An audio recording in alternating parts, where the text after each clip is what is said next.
and plantation forest development. So please stay tuned. We will be begin our session very shortly. Thank you.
All right, good morning everyone here in Glasgow and also in Indonesia or anywhere else in the world. How are you this morning or this afternoon, this evening? This is our 8th day here in Glasgow. It has been packed with schedule all day, every day. Welcome for those of you who are just joining. Please make yourself comfortable, and for the ladies and gentlemen who are still outside, please come and join us. Bring your coffee and snacks inside. So let's enjoy our first session of the day, which is about Indonesia Follow Net Sink 2030, enhancing carbon stock from sustainable forest management practices and plantation forest development. I'm Lia Zakia, will be the MC for today. And in this session, we will have the objective to share Indonesia's strategy, roadmap, and actions to achieve forest and other land use net sink target by 2030 through sustainable forest management. This event is initiated by the Ministry of Environment and Forestry, and we already have speakers representing various sectors and Indonesia and also organizations, international organizations here. And we do have speakers here in Glasgow as well as online from, I suppose, Indonesia. Excuse me. So it will be a hybrid format. Without further ado, first, before we begin our panel discussion, I would like to invite Dr. Agus Justianto, the Director General of Sustainable Forest Management from the Ministry of Environment and Forestry, to give the opening remarks. Ladies and gentlemen, please give a warm welcome to Pak Agus Justianto. Distinguished speakers, participants, ladies and gentlemen, friends and colleagues, a very good morning. First of all, please allow me to deliver my highest appreciation to all panelist speakers, to my colleague, Dr. Wanda Agung Sukardiman, Director General of Forestry Planning and Environmental Governance, Ministry of Environment and Forestry, Ibu Elim Sritaba, Chief Sustainability Officer Asia Pulp and Paper, Bapak Dr. Indroyono Susilo, Chairman of Indonesia Forestry Society Communication Forum, my colleagues, Mr. Istanto, Director of Production Forest Business, Ministry of Environment and Forestry, and Mr. Mike Konchiski, President Director of Wildlife Works. And welcome to all distinguished participants on this session on Indonesia sustainable value netting 2030, enhancing carbon stock from sustainable forest management practices and plantation forest development. Distinguished participants, ladies and gentlemen, Indonesia has made a significant commitment to climate change by consistently carrying out the mandate of Law number 16 of 2016 on the ratification of the Paris Agreement to the United Nations Framework Convention on Climate Change, Mitigation and Adaptation, two aspects of activities used to combat the effects of climate change, and finding the best way and compromise to share roles and responsibilities requires numerous negotiations. The updated NDC document, Indonesia has set a target of reducing greenhouse gases emission by 29% through its own efforts in the year 2030 and up to 41% depending on levels of international cooperation.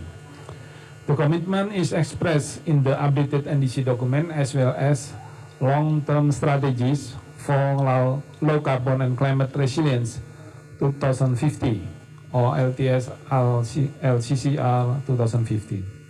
This will be achieved through 5 sectors, that is of value or forest and other land use, energy, agriculture, waste, and industry. Indonesia requires international technical cooperation, particularly in the areas of technology and financial investment, in order to continue exploring through the Indonesia Value Netting 2030 initiative.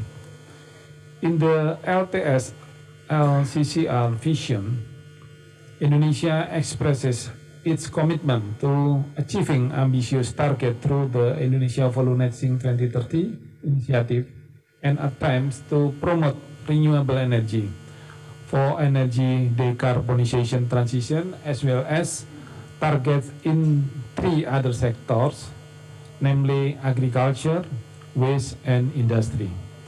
Indonesia has declared the achievement of lowering greenhouse gases emissions in the forestry sector and other land use, where the carbon absorption rate is higher than the emission level in the year 2030 under the Indonesia Value Netting 2030. In addition, Indonesia aims to attain a carbon net sink by 2060 or sooner in collaboration with other sectors. Distinguished participants, ladies and gentlemen, Indonesia Value Netting 2030 aims to reduce carbon emissions, increase carbon absorption, and sustain carbon sequestration through a variety of planned activities, including first, reducing emission from deforestation and forest degradation, as well as forest and land fires control. Second, development of plantation forest. Third, sustainable forest management. Fourth, forest rehabilitation, including mangroves. Fifth, peatland management. Sixth, conservation of forest management. It is thought crucial and necessary to involve the community in and surrounding forest areas through partnerships, such as conservation partnerships, social forestry, customary forests, and partnership in concession of business permits, in order to make these efforts a success. We also recognize the necessity of global partners participating in this action to protect our planet.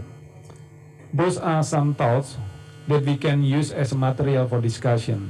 Hopefully, today's talk show will be beneficial to provide greater cooperation issue between Indonesia and all related stakeholders attending UNFCCC meeting to strengthen our commitment and actions. Finally, I would like to express my gratitude and deep appreciation to all parties for their continued support for Indonesia. Hopefully, the real action in Indonesia Value Netting 2030 can run well, particularly on strengthening efforts for sustainable forest management practices. I wish you all to have a fruitful discussion. I thank you very much.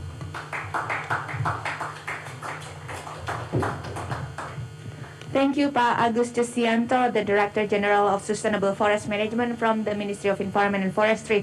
Next, I would like to invite all the speakers to come up to the stage. The first is Dr. Wanda Agung Sugardiman, the Director General of Forestry Planning and Environmental Governance from the Ministry of Environment and Forestry. Selamat datang, Pak. And then the second one, Ibu Elin Sritaba, the Chief Sustainable Officer from Asia Pulp and Paper. Representative from the private sector in Indonesia. And then the third one, we have Mr. Mike Korczynski, the President Director of Wildlife Works. Good morning, sir. And then we do have two other speakers that are joining online. Bapak Istanto, the Director of Production Forest Business from the Ministry of Environment and Forestry. Selamat sore, Bapak. Hopefully you are already online. You can hear me well. The second one, Dr. Indroyono Susilo, the Chairman of Communication Forum of Indonesia Forest Community. Selamat sore, Bapak. Oh, great, wonderful. Yay! This is lovely. And then I would like also to invite our moderator for the discussion today. Ibu Haruni Krishnawati from the Ministry of Environment and Forestry. Ladies and gentlemen, please give warm welcome to all the speakers and also the moderator. Thank you, Ms. Leah. Good morning, everyone here in Glasgow, and good afternoon in Jakarta. Hello. Distinguished speakers, guest participants, ladies and gentlemen, good morning, good afternoon, welcome, and thank you for joining these sessions on Indonesia Value Netting 2030, enhancing carbon stock from sustainable forest management practices and plantation forest developments at the Indonesian Pavilion COP26.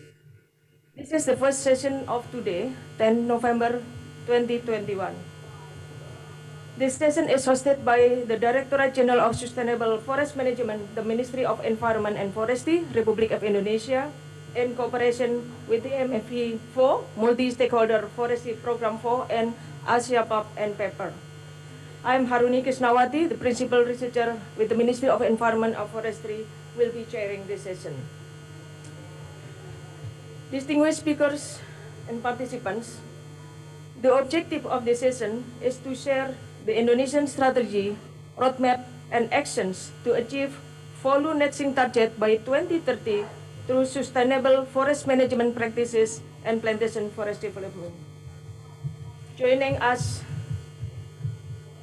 today, 5 prominent speakers that will be very happy to share with us on the Indonesian strategy, roadmap, and action to achieve value netting 2030 through sustainable forest management practices and plantation forest development. We have 3 prominent speakers with us here and 2 speakers joining online from Jakarta, Pak Istanto and Pak Indroyono. The first one, Bapak Dr. Wanda Agung Sugardiman. He is the Director General of Forestry Planning and Environmental Management, the Ministry of Environment and Forestry. And the second one, Bapak Insinyur Istanto MSc, the Director of Production Forest Business, Directorate General of Sustainable Forest Management. And we have Ibu Elin Sritaba, the Chief Sustainable Officer from APP, Asia Pulp and Paper. And we have Pak Dr. Indroyono Susilo, the Chairman of the Indonesian Forestry Society Forum, will be joining us from Jakarta, and Bapak Mike Korczynski, the President Director of Wildlife Works. We have about 80 minutes in total for running this session. So for each speaker, will be able to deliver their talks in 10 minutes maximum, and I hope all speakers will be manage their time wisely. Distinguished speaker participants, without further ado, I would like to invite the first speaker, Bapak Dr. Wanda Agung Sugardiman, the Director General of Forestry Planning and Environmental Management They would like to share Indonesian strategy to achieve follow netting by 2030 and what the policy interventions to achieve the targets. We expect to hear more on this, Pak. Masuk Pak. Yuk. Masuk di ini Bu Zoom.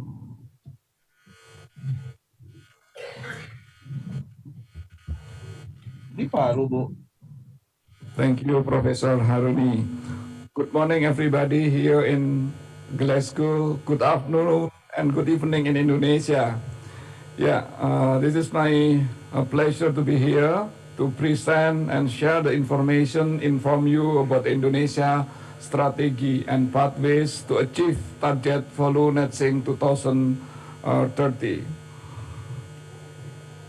Yes, again, I will show you the NDC of Indonesia is already updated in July 2021. So from this table, you can see there are 5 sectors from Indonesia to decrease the emission in Indonesia. So the first one is energy, waste, industry, agriculture, and forestry. So the target in 2030, we have to reduce 29% with the national capability and can be increased by 41% if there is international cooperation. So from 29%, 17.2% is come from forestry. This is about 60% or 59%. So the greatest portion of greenhouse gas emission reduction target is from Ministry of Forestry sector. So after we submit our update NDC, we submit also the LTS LCCR, long-term strategy, low carbon and climate resilient 2050. So in that document, there are 3 scenarios. The first is current policy scenario, and the second is the transition scenario, and the third is low carbon scenario compatible with the Paris Agreement. So if we see from this scenario, we can see the last scenario, the compatible with the Paris Agreement. You can see in 2030, all of the 5 sectors reach the peaking of the emission. But at that time, in 2030, forestry sector have a big sequestration. So from that, we make an ambitious target when the follow is become net sick in 2030. So you can see from here, this 5 sectors become peaking in 2030, but in the same year also in the 2030 forestry is have a significant. So from that one, we have a main program to achieve follow netting. There are at least 7 achievements to follow netting 2030 by this activity. First, reduction emission from deforestation in mineral and pit soil. The second, pit restoration and water treatment. The third, increasing carbon sequestration in natural forests. Forest restoration and rehabilitation, sustainable forest management, optimization of non-productive land for forest plantation, and the 7 is maintaining forest and land cover. From that 7 activity, actually, we can compress that there are 3 activities that we want to achieve is reducing emission, increasing carbon absorption, and also maintain the absorption. From that mitigation action of the mitigation, we have 6 activity at least. The first one is emission reduction, plantation, forest development, sustainable forest management, forest rehabilitation, peatland management, and the role of conservation.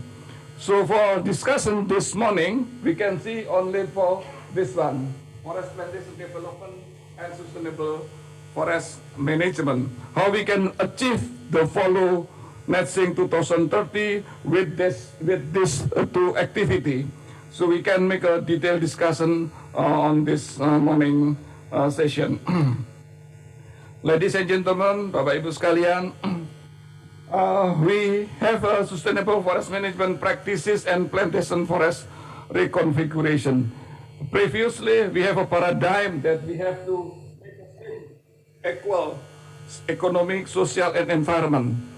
And the global climate change issue, now we have to shift our paradigm. So the environment has become the biggest concentration in our program, and the economy is in the center of the activity.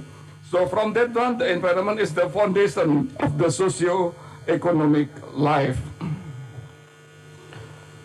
Ladies and gentlemen, we also develop our bioenergy development policy support through forestry multi-businesses in president regulation about the forest management.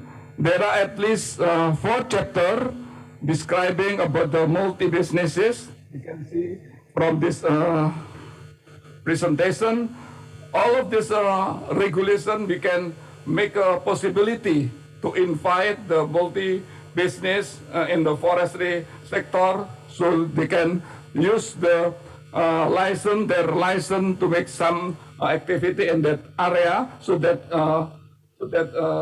help that support the follow Net Sink 2030. So from that one, the technology improvement that we are now doing in the sector of forestry, as you can see here, the silviculture intensive. There are several start from 2005, and now they are doing the silviculture intensive technique. We call it silin. So they do it in the field. So with this technology, we can improve, we can make more production of the forest in Indonesia, especially for production forest. This is the example how the technique is developed. It's already 15 years, become natural forest from the secondary forest, and we make this intensive silviculture to become the very good forest within 15 years. So the practicing is something like this. You can see here, practicing the reduced impact logging. So that is already done in the several concessionaires in Indonesia. The technique used to improve timber harvesting in tropical natural resources compared to using the conventional logging method. The reduced impact logging method can reduce the environmental damage caused by harvesting wood, can reduce emission by 40%, and a simulation of 2019 and 2020 of the working plan, annual working plan. And I will touch this last screen, how the bioenergy development.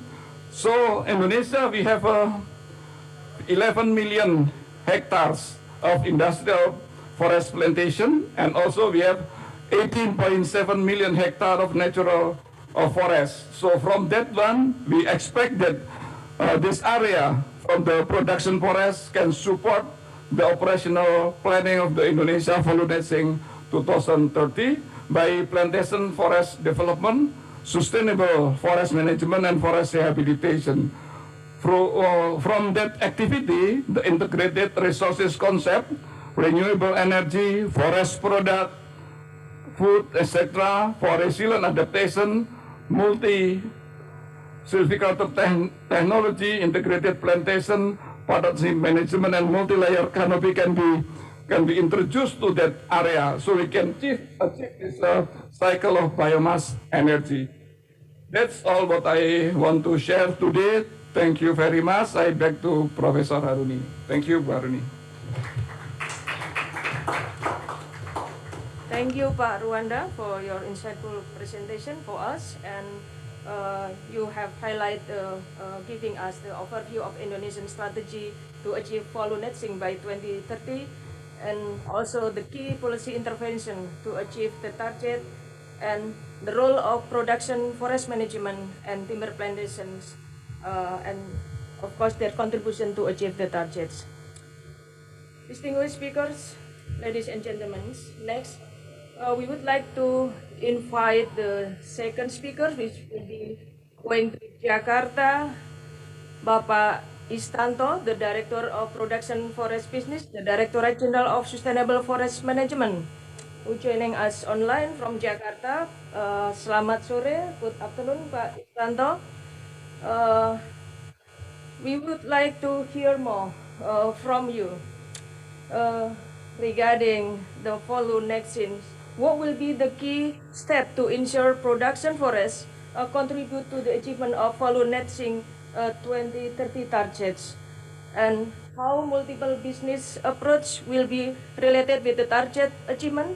Maybe Pak Istanto could tell us, could share with us about this issue, and also how the existing practices like sealing, reducing backlogging, SPLK implementations in the context of the targets follow next in 2030. Pak Istanto, time is yours. Thank you very much, Professor Haruni. Very good morning for those in Glasgow and good afternoon for all of us in Jakarta. My name is Istanto, Director of Production Forest Business at the Ministry of Environment and Forestry. Based on Bapak Rwanda presentation, that sustainable forest management, especially production forest, has an important role to achieve Indonesia follow netting 2030. And here I would like to share Indonesia experience and its progress to date in implementing the new reformation on forest management through forestry multi-businesses and existing best practices. Next slide. As we know that Indonesia forest area is accounted for 125 million hectare, has been designed its utilization through the National Forestry Plan 2011 till to 2030, which contain macro directive on the utilization and use of spatial or space and potential forest areas for forestry and non-forestry development. The National Forestry Plan is a national scale for a period of 20 years. The forest areas are allocated for conservation areas, area for protection of natural forest and pit ecosystem, covering an area of 41 million hectare, rehabilitation priority areas, corporate-based forest utilization of 37 million hectare, community-based forest utilization of 13 million hectare, and non-forestry area of 4 million hectare. Based on the National Forestry Plan, production forest is designed to be utilized optimally. To date, production forests have been utilized for 33 million hectare in Java Island alone. The figure is 1.8 million hectare, and area with no license accounted for 32 million hectares. These areas without license are allocated for social forestry of 8 million hectare, agrarian reform, or we call it TORA, of 2.2 million hectare, non-forestry development, production forest for conversion of 4 million hectare, primary forest and peatland moratorium area of 9 million hectares. These areas serve as a carbon pool and production forest non-moratorium areas that can be utilized under the scheme of forest utilization business licensing through multi-businesses forestry accounted for 7 million hectares. Forest utilization business licensing through multi-businesses forestry can be done by revising the general work plan document, or we call it RKU, and addendum, the environmental document, the paradigm shift in forest management in Indonesia become very important. Shifting from product-based forest management into landscape-based forest management. The multi-system, multi-business forestry scheme is a landscape-based holistic forest management transformation that integrated multi-function forest as a timber producers, non-timber forest product, as well as environmental services. Next slide. Multi-business forestry are designed for conflict resolution, support the national food security program, provide add value for forest areas, optimize the forest utilization through non-timber forest product, environmental services, agroforestry, silvofishery, silvopasture, and ecotourism. Production forest managed optimally. The implementation of multi-forestry businesses is considered as the ability to increase the real economic value for forest areas that currently is very low, improve natural timber market, alternative source of non-tax revenue, optimize the forest areas and bridging the upstream and downstream forestry businesses. The implementation of multi-forestry businesses support to achieve Indonesia Volunetzing 2030. Based on the existing best practices implemented in managing production forests, the resources have the potential to support the achievement on Indonesia Volunetzing 2030. Current best practices are silviculture intensive, as Bapak Rwanda mentioned. There are three main elements of silene, namely environmental manipulation, breeding, integrated pest control. Silene is implemented by applying a breed pattern and lane or pattern.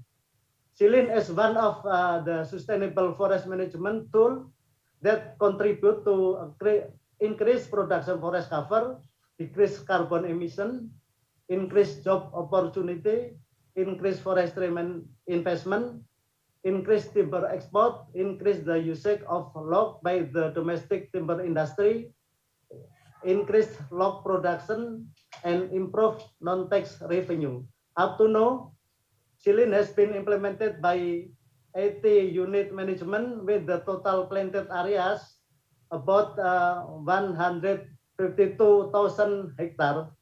With the enactment of the government regulation number 23 years 2021 on forest management measures that have been done are establishment of silene expert team, development of silene roadmap, instruction for PBPH, we call it PBPH, to adopt silene, monitoring and evaluation on silene implementation, technical assistance for PBPH, and incentive for adopting silene, capacity building, development of norm, standard, guidance, and criteria for silene technique. To strengthen the silene implementation, the Ministry of Environment Forestry will prepare technique guidance on the silene merbau, local species from Papua, technical assistance for PBPH that newly adopted, evaluation on silene implementation on PBPH. Next one is reduce impact logging. Carbon rail is the second practices that is implemented best to support SFM and eventually achieve Indonesia Volunetzing 2030. RIL is a systematic and comprehensive approach to harvesting natural grown timber forest product, natural forest consisting of planting, planning, organizing, implementing, monitoring, and evaluation. RIL aims at reducing damage on soil and remaining stock, improving efficiency on natural forests, and minimizing social and ecological impact of timber harvesting. RIL is a technique that is applied to improve timber harvesting practices in tropical forests. Compared to using conventional logging method, RIL is proven to minimize environmental damage of logging activities. The impact of the RIL implementation on natural forest management are environmental aspect. RIL is able to reduce damage on soil and standing stock up to 50% and decrease waste to 30%. Silviculture aspect, RIL is able to increase the growth and quality of the stand, and production aspect, RIL is able to increase the efficiency of logging and improve production volume up to 10%. Financial aspect, RIL is financially beneficial because it reduces operational costs.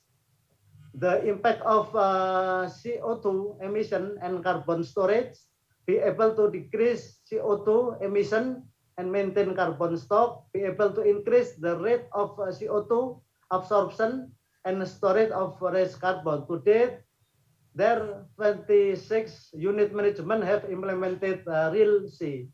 Challenge in RIL implementation are unit management commitment, biophysical condition of forest areas, not all are suitable for silene, lack of skill, facilities, infrastructure to implement silene. Regulation has not accommodated reward and punishment species is limited to Soria species.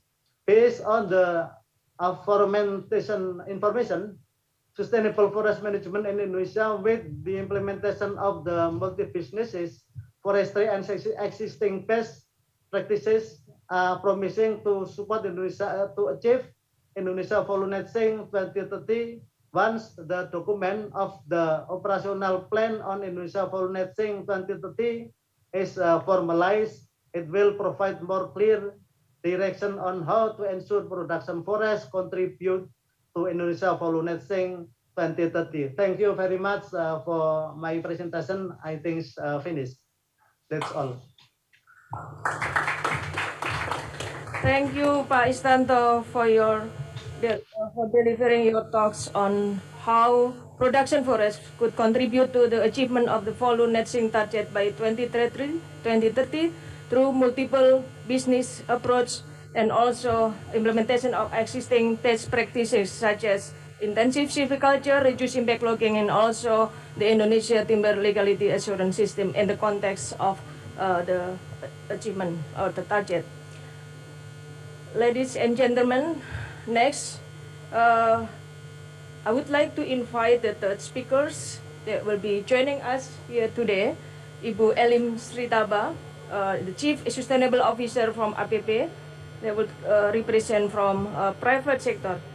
Ibu Elim, we would like to hear more from you, from the view of private sector, how you put the roles and the private sector in the context of supporting the achievement of the target of voluntary by 2030, and what is your company preparation to adjust with these targets and how it will be affecting your company. Ibu Elim, time is yours.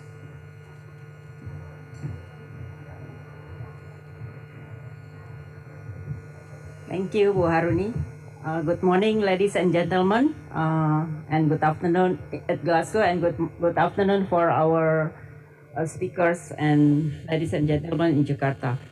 So, yeah, today I will explain. I think previously our government already explained how the government Indonesia will achieve net sink volume by 2030, and what's the private sector role here to support the government. So we know that more than half of the total forest in Indonesia, which is around 67 million hectares designated as a production forest. And APP, as one of the biggest pulp and paper industry in the world and based in Indonesia, our business relies on the sustainable plantation, which is allocated from 67 millions. Our supply chains is about 2.6 millions. And from the 2.6 millions, we allocated about 600,000 hectares for conservation. So I want to talk more about this 600,000 hectares conservation area, which is we of course will contribute to the net sink volume for the by 2030. So what we have been done to our plantation and conservation, if you see the slides, so basically we already set our Vision 2030, which is we launched last year, and we targeted to reduce 30% of carbon emission within our supply chain as well. And implementing sustainable forest management is a must in our supply chain to ensure that we also source from the sustainable or sustainable production or plantation forests. And the 600,000, we help our supplier how to monitor and conserve this area to ensure that the carbon sequestration will happen continuously until 2030. So we do a lot of restoration efforts within the 600,000 hectares, and also doing a lot of community programs within the concession. Because from 2.6, 600,000 for conservation, 1.3 about 1.3 the planted area, and the rest for the communities area. So this is how the private sector show that, and our key here, what we doing it this because we understood that not only aligning with our government, but we aware that this is the sustainable for our business as a global company as well. So the production forest, I think this is the, if you see the chart, we continue implement the sustainable forest management. And right now, like what Pa Istanto already explained, that there is an opportunity as well to contribute for the restoration ecosystem. And while we continue develop and improve our productivity within the plantation itself. And our company as well had a commitment to continuously to have a plantation development. Of course, we also have to make sure that when we hire new supplier or expanding new plantation development, we have to make sure that there is no deforestation within the supply chain. So we have to assess to make sure we have a supplier evaluation risk assessment to make sure that this area will be developed based on the sustainable manner, which is we have to assess which part they have to protect it and which part that clear to be developed. So, and also allocated for the community is really important because we know that to contribute for the climate action, community is the key actors. So we allocated about $10 million to develop the community development within our supply chain. That's right now the program has been touched around more than 30,000 people within the forest itself, and then within the 380 villages in the within the supply chain itself. So this is all the integrated system, and also we know that some part we have a peatland within the concession itself. We also invested a lot of efforts there to make sure that we can establish peat-based management practice within the plantation and conservation itself. So these all activities, we know that private sector in the land-based industry must continue to support and continue to the Indonesian government's for mitigation efforts, and through responsible investment and strategies, and putting sustainability at the center of everything we do, while balancing commercial needs and ensuring communities can also find alternative sources of income that do not harm the environment. So, core to making progress towards achieving our commitment is the continuation. So there is a continuous improvement, strengthening of our collaboration with all partners, local and regional government, other private sectors, NGOs, research institutions, universities, as we fully recognize that to have all a meaningful impact in sustainability initiative, collaboration with stakeholders across the value chain is paramount. So APP Sinarmas is really, I think, our vision here, sustainability roadmap vision by 2030. We really sure that can support our government. Together we can conserve and protect all the rest of the forest in Indonesia, while the plantation development as well still continue. So using sustainable forest management, which our supply chains is 100% certified and under legality certification, and even also we comply with the voluntary certification to market our product within the world.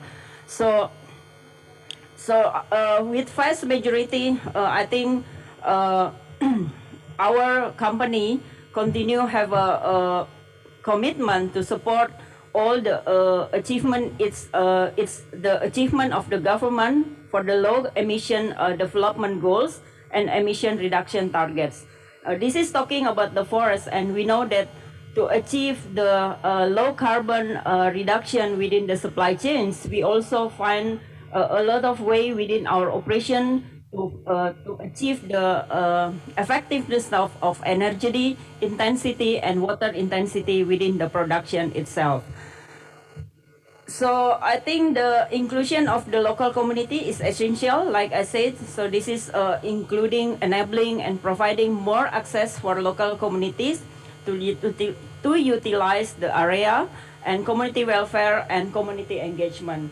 So this chart is really important to integrate it between sustainable forest management, plantation development, and how we can also continue to invest in several areas to strengthen all the strategy and methodology. And I'm sure that with all the collectively work towards, we'll meet Indonesia Net Sink Follow 2030 commitment together.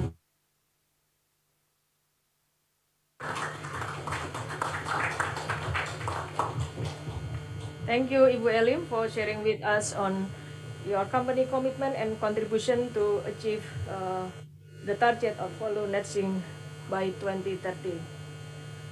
I think we are now moved to Jakarta.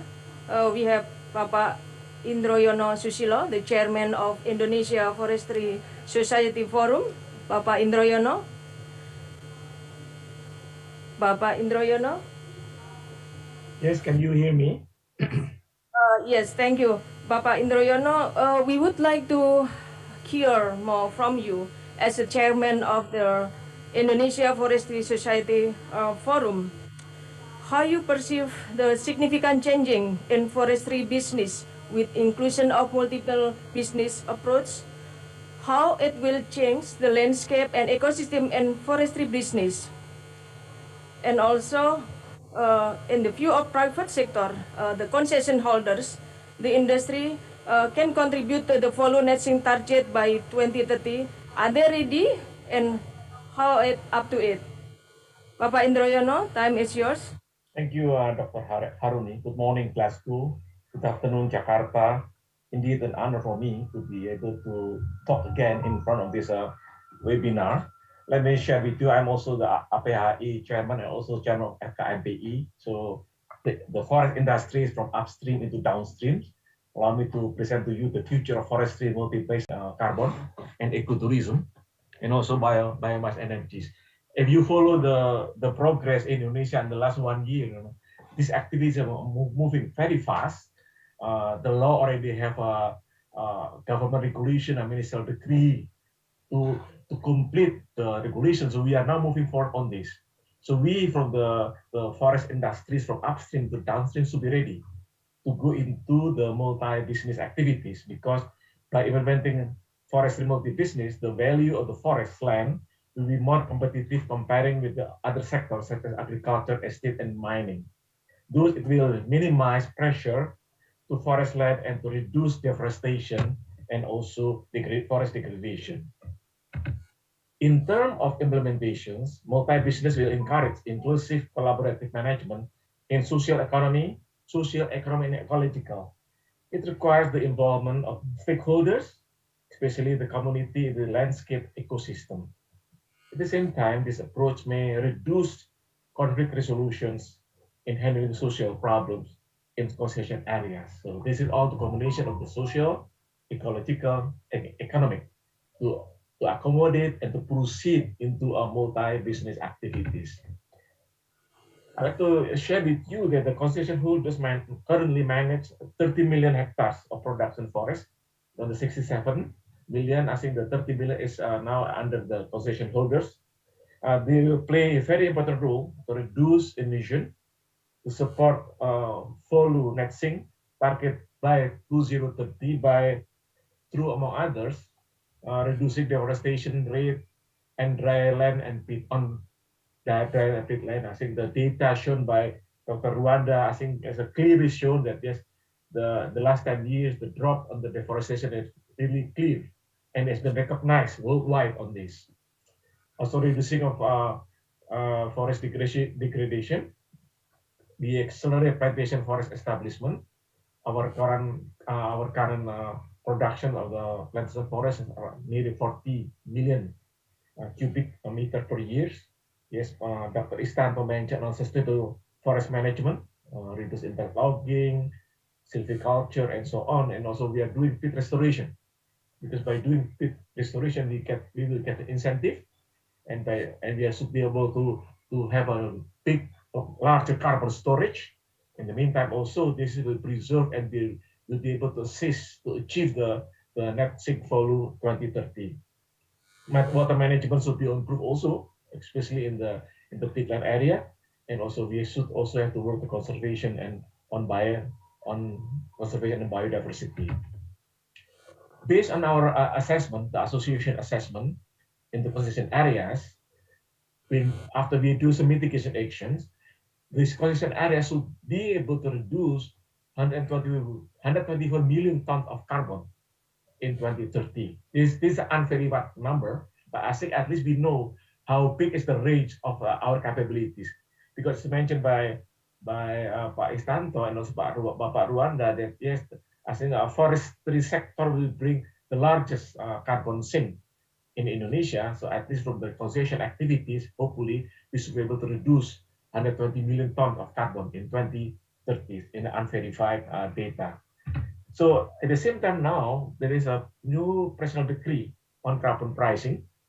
I think this is just a decree just released by the government of Indonesia just late October on carbon pricing. It's expected that the carbon reduction policies to regulate carbon utilization can be implemented soon.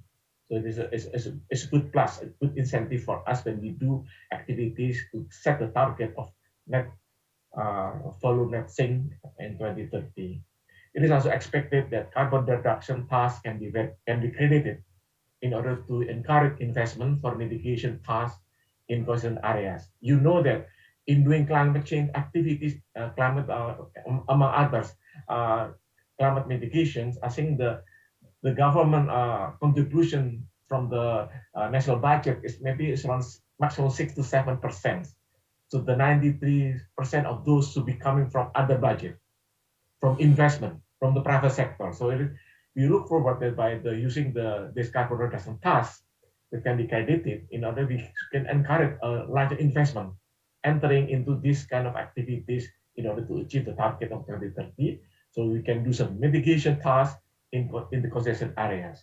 I'd like to share with you also, when we are doing target on net sink volume 2030, I think Indonesia also should share with the global community in this area, because this are not only doing by Indonesia, but also should be conducted by our partner all over the world. In that reason, I think Indonesia, in foreign industry support, the government of Indonesia candidate for the executive director of ITTO 2021-2025, Excellency Ambassador Yuri Tamrin. I think hopefully this will be the first time Indonesia will have this position at the top of the ITDO when Indonesia moving toward a new configuration of the forest activities. I think ITDO also should move from timber to beyond timber. So looking forward to have Ambassador Yuri Tamrin to be our representative in the ITDO. Thank you very much.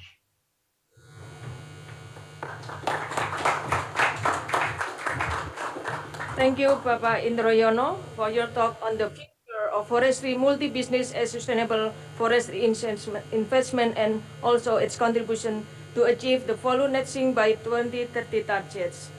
And now we have our last but not least speaker, Mr. Mike Konziski, the President Director of Wildlife Works.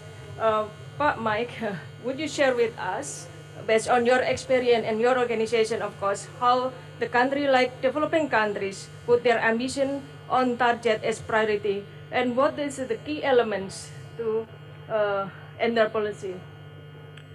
Pak Mike, time is yours.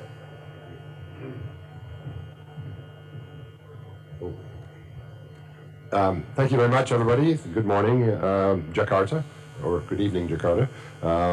Good morning, Glasgow. Thanks very much for the Indonesians for inviting us to participate in this panel discussion. I am going to take us in a slightly different direction because one of the strategies that we have seen in other countries in which we work is that as the ministries look at their forest estate and determine how to allocate their forest estate to different activities to help them achieve their goals, like Indonesia's net sink 2030 goal. One of the strategies is to potentially take concessions out of the forest logging program and put them into a multi-use system that doesn't involve logging. And that's the experience that we've had in some of our other countries. So I'm going to talk to you a little bit about that because these days that can be an economic activity, and it's important to say that we as an organization are a business. So we're going to talk about that dimension. Oh, sorry, the train must be leaving this station because so I perhaps better wait until it's gone. I'm not sure who's controlling the slide. Oh, me. There you go. Who's controlling the slides? All right. Didn't like that. There we go. So Wildlife Works is a company that's 25 years old, and we're not an NGO. We're a private sector organization because we believed 25 years ago that conservation and economic development for rural communities should go together, and that if they do go together, then they can be an economic activity that would allow us as an organization to sustain ourselves through market-based approaches rather than through philanthropy or donations. So we're a business, a funny business, because all we do is protect animals and work with communities, but nonetheless we're a business. And we have projects in a number of different places. So this has been our experience in different countries around the world. You'll see over here is Colombia. Our very first project was called the Glasgow Corridor Project. It's in Kenya. That one is 200,000 hectares. Then we have another project. So the brown projects are the ones that we develop and operate. So we actually see ourselves as a business that puts small business branches in with the communities and then develops a business to sell environmental services within the community. And so that becomes the way the business maintains itself and the way it creates employment for community members and income for livelihood support very broadly. So Glasgow was our first project. Maindombe in the DRC was our second project. That's the largest project we manage right now. And that one I'll talk a little bit more about later because it's very similar to the discussion we're having today. The green one up there is Southern Cardamom in Cambodia. We are a partner in the development of that project, but it is operated by an NGO. So one of the other things we've done as a company is help other NGOs and governments to protect forest and benefit financially from them, even though we're not actually on the ground operating. And then the least involvement we've had in some countries like Colombia and And the Broad projects, Tumring in Cambodia and Chulu Hills in Kenya and Colombian projects, we are consultants. So we've consulted to government or to international development agencies about how to develop projects that could provide these kinds of benefits to communities and support economic development with environmental conservation.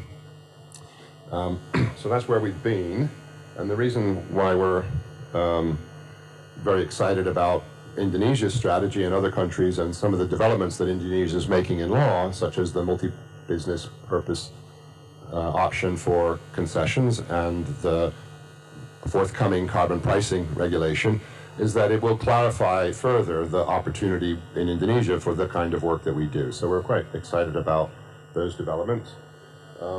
We do have, I'll put some big numbers up. They're not timber harvest numbers, they're investment numbers. So we have the opportunity as a company now, because of the history we've had successfully in the other countries, to invest somewhere around $75 million in new project development. So we are not a traditional conservation group that writes reports and things. We invest in change in communities. So we invest in their ability to develop ways of livelihoods that are consistent with conservation and reducing emissions. And so that's where the investment comes in. And then when those credits come back, the carbon comes back from the reductions in emissions, then we sell those to corporate customers around the world at increasing prices, very strong prices these days in the market. And so we have contracts with customers to sell about $1.5 billion worth of carbon over the next 10 years. So, and this is all voluntary market. So I want to be clear that one of our core strategies is to make sure that the work that we do with communities is aligned with the work the government is doing to achieve its strategy under the Paris Agreement. So we are not, we're in support of the NDC rather than in conflict with the NDC in the work we do. But it is a significant and growing opportunity from an economic perspective for countries to participate in. So as an example, I'm just going to, there we go.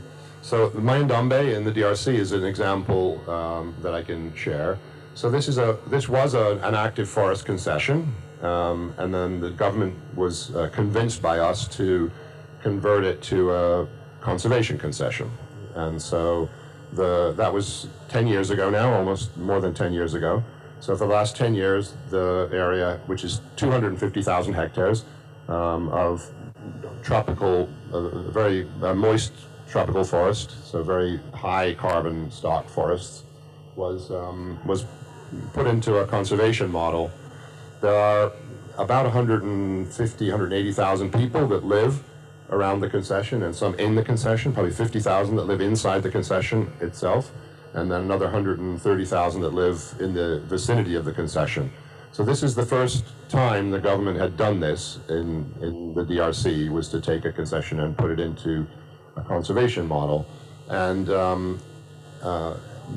our work with those communities is to help understand what their needs are in development. So they develop their own plans for future development, and what they want to see, education or healthcare or jobs always, or food security and intensification of agriculture, agroforestry.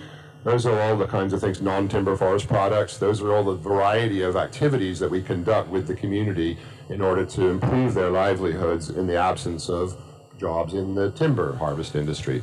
And so as we've been able to do in this particular program, what we've been able to do in this particular program is, and as I said earlier, we invest. So the investment over the last 10 years is roughly $30 million that we've invested in this particular project over the last 10 years. And that project has generated roughly 13 million tons of emission reductions for the country and for us and in the marketplace. So while 10 years ago when we first started, we were a little unusual and the market was not quite ready. So we had to struggle through some years of many debates out here about whether there should be value in conserving forests. These days that debate is being settled and the market is very strong and the opportunity to repeat this kind of project is very real with us right now.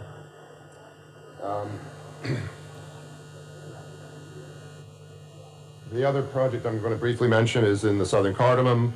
You see that there are elephant over there. One of the things that we focus on as a company are forests that have high conservation value. So we do also want to help select forests that have high conservation value. And because we love elephants, so I had to say that in all my presentations. Southern cardamom is a different public-private partnership model. So that's another model that we work with, where we work with an NGO and the government to develop a protected area. So in the case of Maindombe, it was a production forest, and it remains theoretically a production forest, but we're using it for conservation and generating other revenues. In this case, it was a forest that was being logged, and it was turned into a protected area. So this is a national protected area. But that happened because of the revenue that could be generated from the protection of the forest and the reduction of emissions in the marketplace. So the cardamom example, which is really for over 400,000 hectares, so it's a very large project, was an example where the right answer in that case for the government was to turn it into a protected area because it's the largest intact block of forest in mainland Southeast Asia.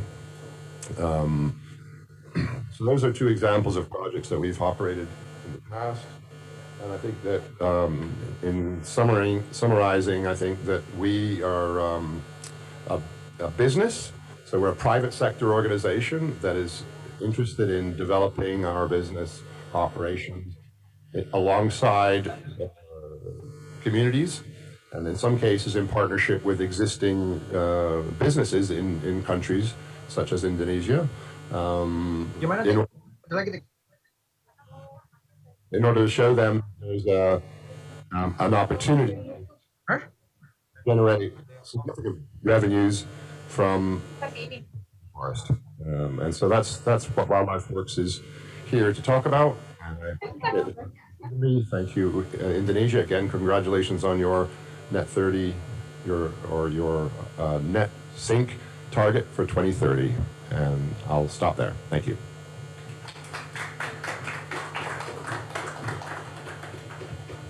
Thank you, Pak Mai, for your sharing on the experience from other countries to achieve emission reduction target, and also sharing with us regarding some project we have been working so far on the public-private partnership to protect the rainforest. Distinguished speakers, ladies and gentlemen, I think we already have all the speakers delivering their talks and presentation with us, and thank you very much for all the speakers for giving your information, the updates. And now we are having the discussion sessions. Let's see if we have questions or comments from participants who joining with us here in Glasgow and also in Jakarta. If you have any questions or comments to all the speakers here, please. We'd like to give the opportunity to the audience, maybe first, who joining us here in Glasgow. Okay, please say your names and with the question or your comments. Question. Okay. First of all, thank you very much for such wonderful presentations. This is new knowledge for me. I'm a student in marine environment in Europe. And Mutia, I would like to ask, do you also work on integrated platform, for instance, to share, to maintain reliable data across multi-stakeholders? So to enhance the transparency about your ongoing, the results of your ongoing projects, perhaps it can be public access, like for instance, and nowadays we have the satellite imagery data for remote sensing that can be accessed from public access. I was wondering if your company's organizations can work with multi-stakeholders from non-state actors, also the civil society, to forest community in the integrated platform, so it's more digitalized and more accessible for everyone. Thank you. Okay, thank you, Mutia, for your questions. I think would like to give the opportunity to Parwanda. Pak Mike, I think Pak Mike's the questions regarding the project, if you would like to respond. It's work? Yeah. Okay. Well, yeah, I mean, in our work, we're often using government data in order to calculate carbon stocks or carbon emissions or reductions. So we're often using government data that has been shared with us by the government, and with the understanding that anything that we use and anything that we present has to be independently audited internationally, so therefore becomes public. So through us, there's a platform for sharing all the data that we use and the work that we do, both in terms of the technical work, as you said, satellite imagery to show the health of the forest and the reduction if there was deforestation, the reduction in the rates of those deforestation, but also monitoring for the social benefits and the biodiversity improvements. So we also have to monitor for those and have those results all audited. And all of that information is public for us. I would like to say it's that it was one platform, as you integrated, as you say, it's not. So it's just not that developed yet, the international arena. So some of that data, the only place that it comes together in one place is with us.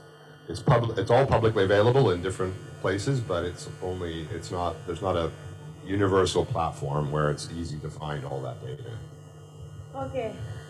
Thank you, Pak Mike, for your response, and thanks, Mutia, for your questions. I think we have another questions coming from madams. Would you mind to? Sorry.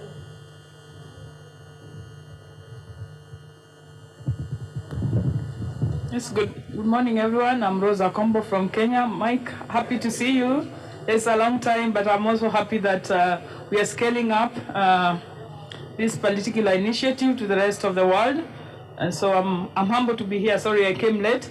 My question is about how the voluntary carbon markets is aligning themselves to the Paris Agreement in terms of contributing to our NDC. I think to us this is still a big challenge, how these private sector driven emission reductions are going to contribute to the NDC, especially in a country like Kenya, where the area that we would want to conserve and contribute to emission reduction is not so much, and maybe to some extent it's in private land. So I just want to know from your experience how the voluntary carbon market, because this is a discussion we are carrying on in Article 6, how is it going to contribute to the NDC? Because we are a private sector and we want to make profit, but here as a country we have committed to emission reduction. And so I just wanted to get a clarification of these things.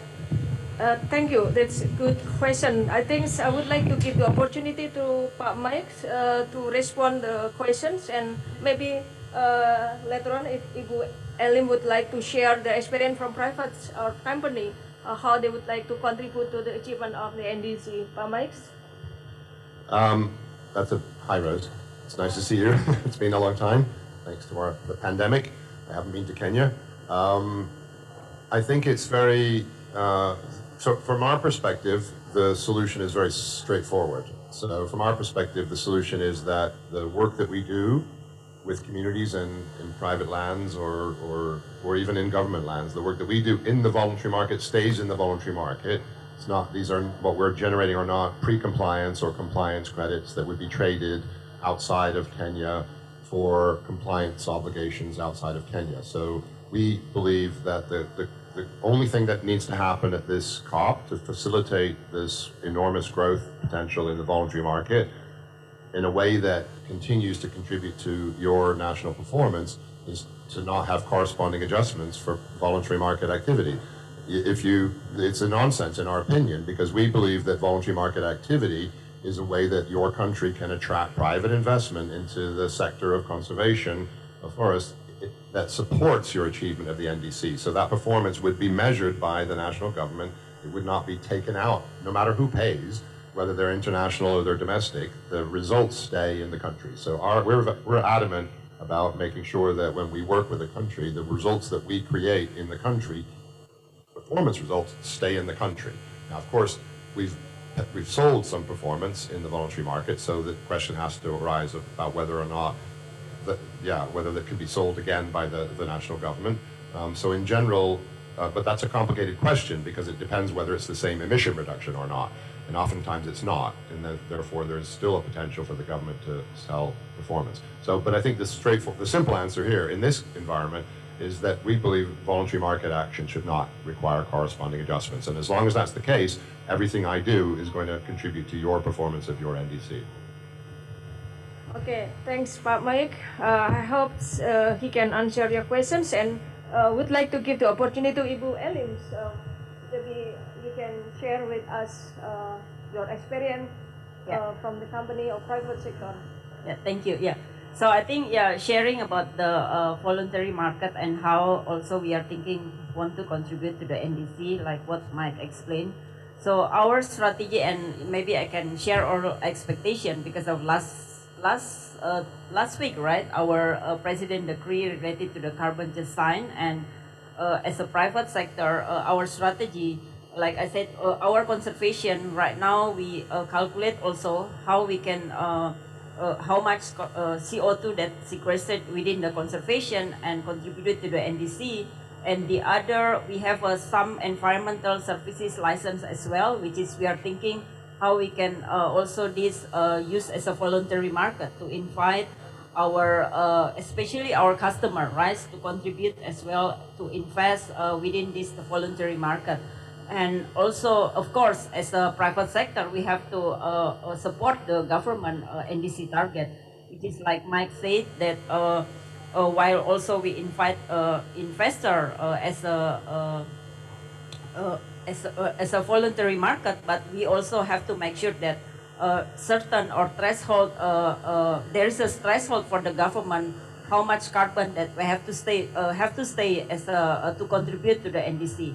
So this is the strategy that we want to talk about together with the government on how we shape the together the implementation of the carbon project and trading to also align with the global voluntary market, but in the same time we can also contribute to the NDC. So this is the strategy. Thank you. Thank you, Bu Elim. I hope this all answer your questions. Distinguished speakers, ladies and gentlemen, I think again we would like to say thank you to all the speakers and also for the audience who have provided or asking the questions to the speaker. And we have learned and gained a lot of updated information and knowledge in terms of the strategy, actions to achieve the follow netting target by 2030. And also we hear from the private sector, their commitments and the contribution to achieve the targets. And of course, we also have learned something from experience from other countries, how they put the program to achieve the target on the emission reductions. And of course, the multi-stakeholder engagement is necessary, is needed to work together to achieve the target of follow nexting by 2030. I think we are now reached the end of the session on Indonesia follow nexting 2030, enhancing carbon stock from sustainable forest management practices and plantation forest development. I hope our sessions will be having a benefit for us and for Indonesia, for the environment and for the globals.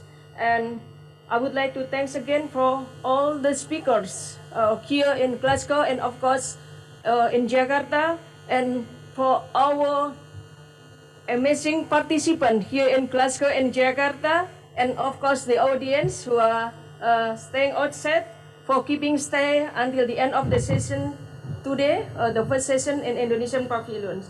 Thank you once again for your attention, and I know I will hand over to the MC, Ms. Lia.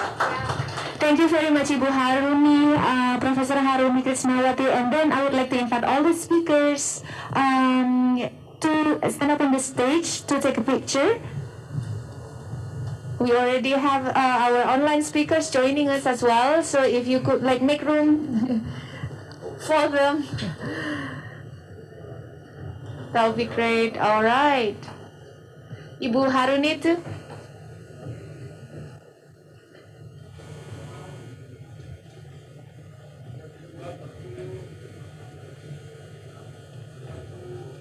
Okay, mask off for 3 seconds.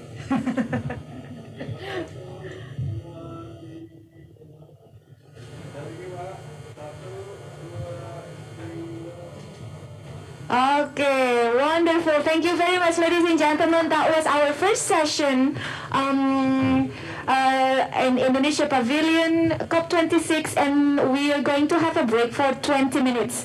We're going to start our next session on 10:40 a.m. which will be talking about implementation of carbon pricing, sharing experiences from several countries. So stay tuned, please enjoy coffee and snack outside, and if you would like to join our next session, we are very happy that you do so. And for ladies and gentlemen who are joining us online, please stay tuned too, because after this there will be a very interesting talk show discussion on implementation of carbon pricing. Thank you very much. See you soon.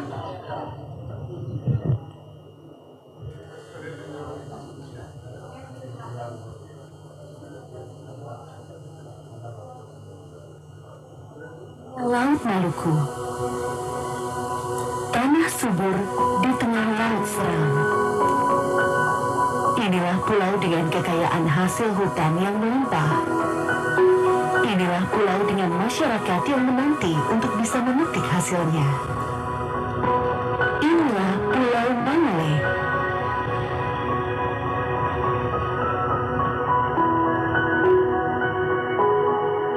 Sebuah pulau di gugusan Kepulauan Sula, Kabupaten Kepulauan Sula, Provinsi Maluku Utara. Pulau ini dianugerahi kekayaan alam yang luar biasa. Subur tanahnya, tumbuh pepohonan besar dan aneka tanaman lainnya. Biru lautnya dengan hasil yang melimpah. Kekayaan alam yang ada di tanah Manole ini sudah lama terabaikan. Inilah suasana yang kita jumpai di desa Fala Bisahaya, Manole Barat. Roda kehidupan berjalan lambat. Banyak keterbatasan yang dirasakan masyarakat. Wilayah pemukiman dengan infrastruktur seadanya. Fasilitas listrik yang kurang optimal. Sarana jalan raya antar desa tak terbuka.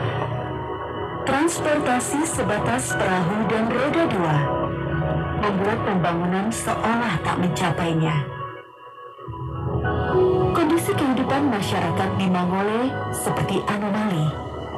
Tanah subur dan keanekaragaman hayati berlimpah pala, kopra, dan cengkih. Hutan berisikan pepohonan besar dengan kanopi rapat menjulang tinggi. Keabaikan, namun berpotensi untuk meningkatkan kesejahteraan warga Manole di sini. Sampurna kayu hadir membuat hutan berdaya guna kembali, memberikan dampak bagi manusia dan bumi, bukan sekedar mengejar produksi. Membuka lapangan pekerjaan dalam pengelolaan hutan dan industri, dengan komitmen untuk melibatkan masyarakat sekitar di dalam setiap kegiatan kami. Perkembangan infrastruktur dapat dirasakan warga sekitar. Akses jalan baru akan terbuka untuk beraktivitas. Pembangunan fasilitas umum yang memadai dapat mendukung kegiatan warga setempat. Revitalisasi bandara meningkatkan potensi jalur perdagangan. Hasil bumi yang tak memiliki pasar akan terdistribusi secara optimal. Hasil laut yang melimpah tak perlu lagi mengandalkan pesanan dari luar pulau. Sampurna kayu yakin kualitas kehidupan di sana akan meningkat dan perusahaan dapat berkembang pesat dengan kehadiran dan keterlibatan masyarakat. Jalan ini sebenarnya macam kalau betul-betul perusahaan sudah dibuka, berarti kita semua masyarakat Fala Bisahaya sudah nikmati jalannya, berarti kebun-kebun yang jauh dari kilo 10 sampai 11, 12, 13 sampai 19 sana, berarti senang. Kalau sudah jalannya sudah bagus, berarti bukan cuma perusahaan saja, tapi orang masyarakat juga senang juga karena berkebun jauh, bisa berjalan malam juga bisa, gitu.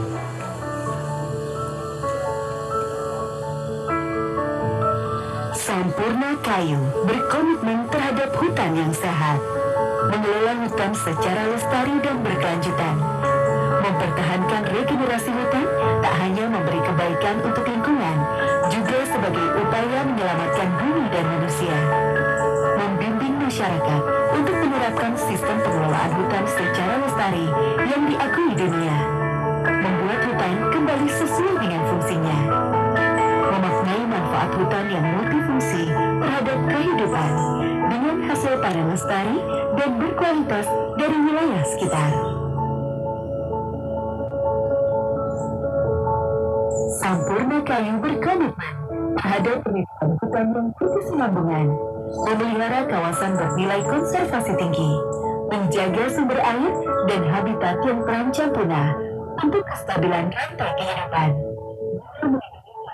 ekosistem di dalamnya. Dalam visinya, Sampurna Kayu menjunjung tinggi 4 hal, yaitu hutan yang lestari,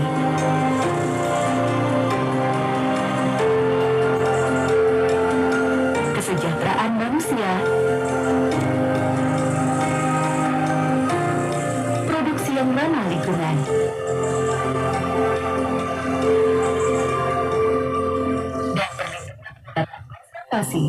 sebagai tumpuan untuk bisnis yang berkelanjutan, bermanfaat bagi seluruh insan yang terlibat.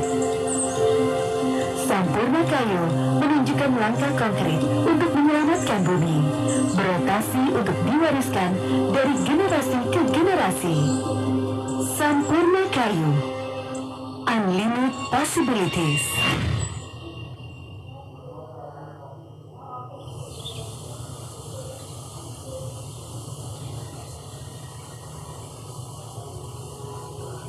Tanah subur di tengah laut Maluku. Tanah subur di tengah laut Seram. Inilah pulau dengan kekayaan hasil hutan yang melimpah. Inilah pulau dengan masyarakat yang menanti untuk bisa memetik hasilnya. Inilah Pulau Manole.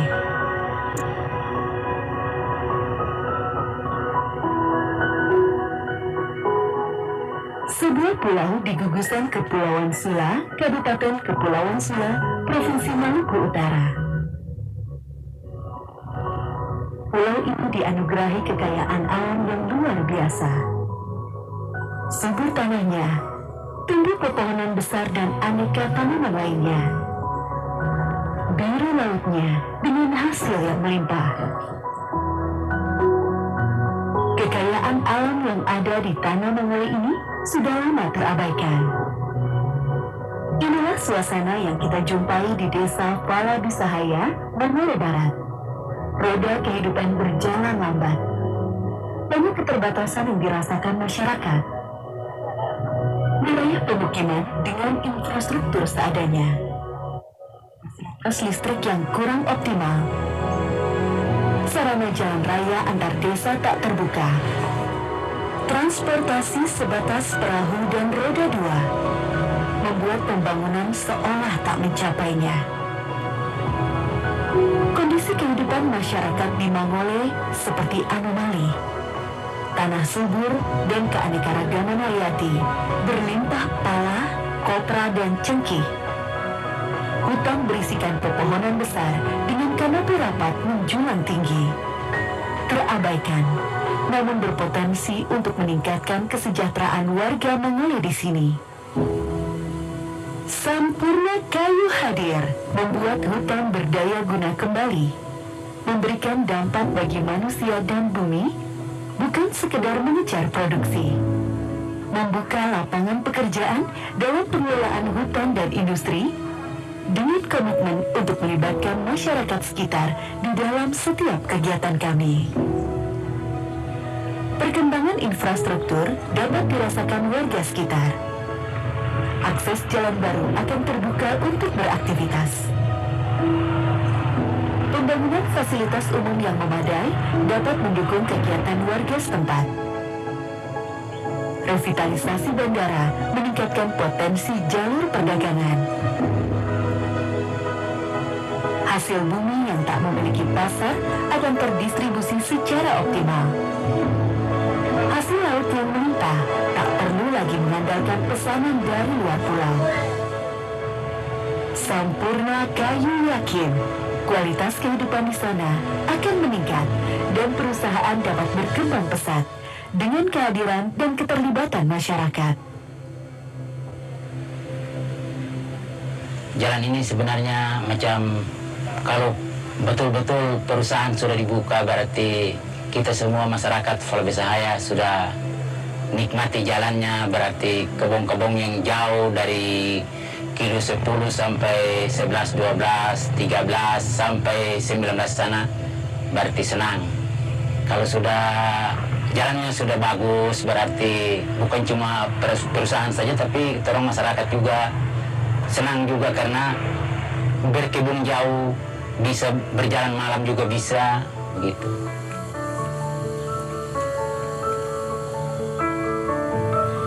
Sampurna Kayu berkomitmen terhadap hutan yang sehat, mengelola hutan secara lestari dan berkelanjutan. Mempertahankan regenerasi hutan tak hanya memberi kebaikan untuk lingkungan, juga sebagai upaya menyelamatkan bumi dan manusia. Membimbing masyarakat untuk menerapkan sistem pengelolaan hutan secara lestari yang diakui dunia. Membuat hutan kembali sesuai dengan fungsinya. Memaknai manfaat hutan yang multifungsi terhadap kehidupan dengan hasil panen lestari dan berkualitas dari wilayah sekitar. Sampurna Kayu berkomitmen terhadap perlindungan hutan yang berkesinambungan, memelihara kawasan bernilai konservasi tinggi, menjaga sumber air dan habitat yang terancam punah untuk kestabilan rantai kehidupan, guna melindungi kelestarian ekosistem di dalamnya. Dalam visinya, Sampurna Kayu menjunjung tinggi 4 hal, yaitu hutan yang lestari,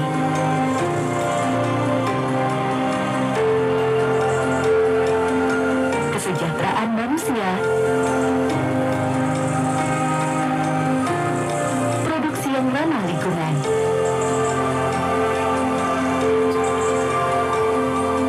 dan perlindungan wilayah konservasi sebagai tumpuan untuk bisnis yang berkelanjutan, bermanfaat bagi seluruh insan yang terlibat.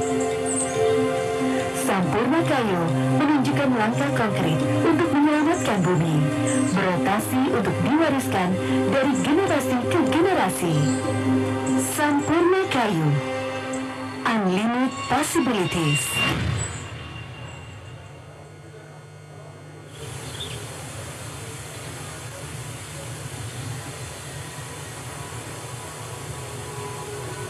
Tanah subur di tengah laut Maluku. Tanah subur di tengah laut seram. Inilah pulau dengan kekayaan hasil hutan yang melimpah. Inilah pulau dengan masyarakat yang menanti untuk bisa memetik hasilnya. Inilah Pulau Mangole.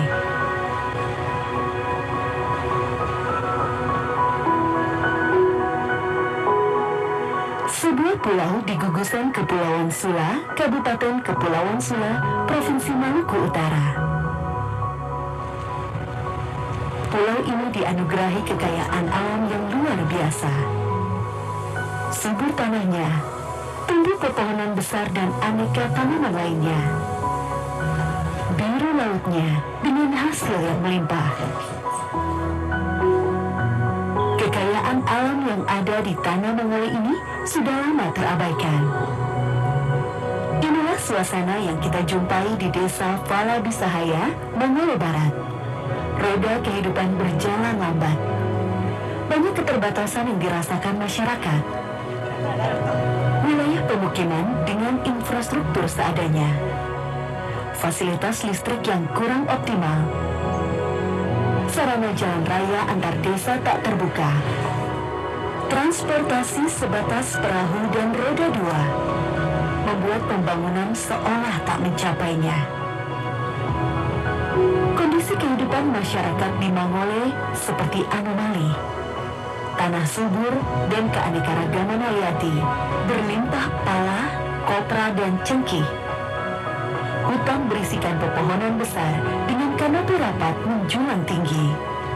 Terabaikan, namun berpotensi untuk meningkatkan kesejahteraan warga Mangole di sini. Sampurna kayu hadir membuat hutan berdaya guna kembali, memberikan dampak bagi manusia dan bumi, bukan sekedar mengejar produksi. Membuka lapangan pekerjaan dalam pengelolaan hutan dan industri, dengan komitmen untuk melibatkan masyarakat sekitar di dalam setiap kegiatan kami. Perkembangan infrastruktur dapat dirasakan warga sekitar. Akses jalan baru akan terbuka untuk beraktivitas. Pembangunan fasilitas umum yang memadai dapat mendukung kegiatan warga setempat. Revitalisasi bandara meningkatkan potensi jalur perdagangan. Hasil bumi yang tak memiliki pasar akan terdistribusi secara optimal. Hasil laut yang melimpah tak perlu lagi mengandalkan pesanan dari luar pulau. Sampurna kayu yakin kualitas kehidupan di sana akan meningkat dan perusahaan dapat berkembang pesat dengan kehadiran dan keterlibatan masyarakat. Jalan ini sebenarnya macam kalau betul-betul perusahaan sudah dibuka, berarti kita semua masyarakat Falabesahaya sudah nikmati jalannya, berarti kebun-kebun yang jauh dari kilo 10 sampai 11, 12, 13 sampai 19 sana, berarti senang. Kalau sudah jalannya sudah bagus, berarti bukan cuma perusahaan saja, tapi orang masyarakat juga senang juga karena berkebun jauh, bisa berjalan malam juga bisa, gitu.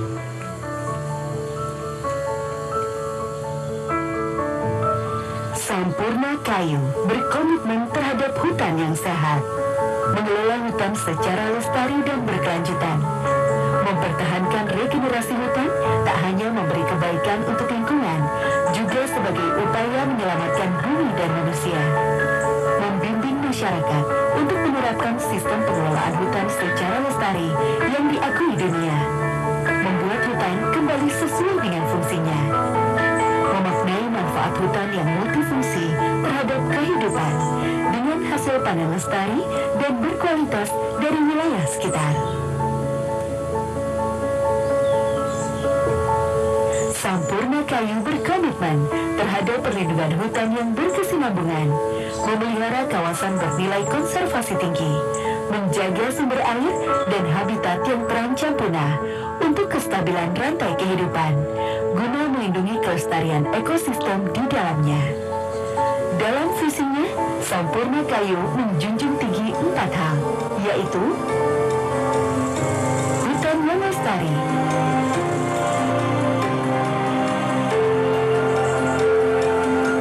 kesejahteraan manusia, produksi yang ramah lingkungan,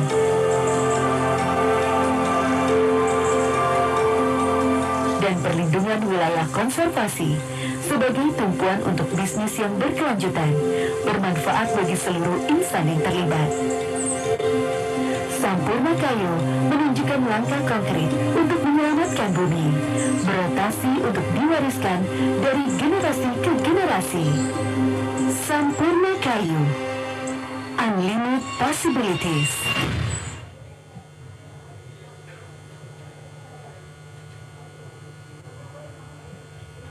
Ladies and gentlemen, check.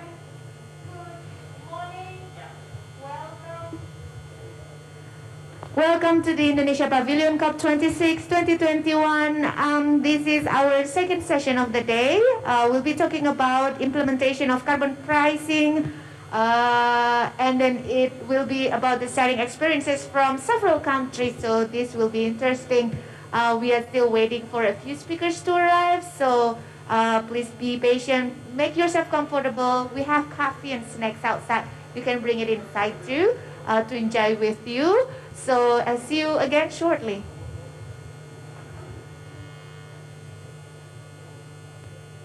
Alam yang luar biasa. Subur tanahnya, tumbuh pepohonan besar dan aneka tanaman lainnya. Biru lautnya dengan hasil yang melimpah. Kekayaan alam yang ada di tanah Mongole ini sudah lama terabaikan. Inilah suasana yang kita jumpai di desa Fala Bisahaya, Mongole Barat. Roda kehidupan berjalan lambat. Banyak keterbatasan yang dirasakan masyarakat. Wilayah pemukiman dengan infrastruktur seadanya. Fasilitas listrik yang kurang optimal. Sarana jalan raya antar desa tak terbuka.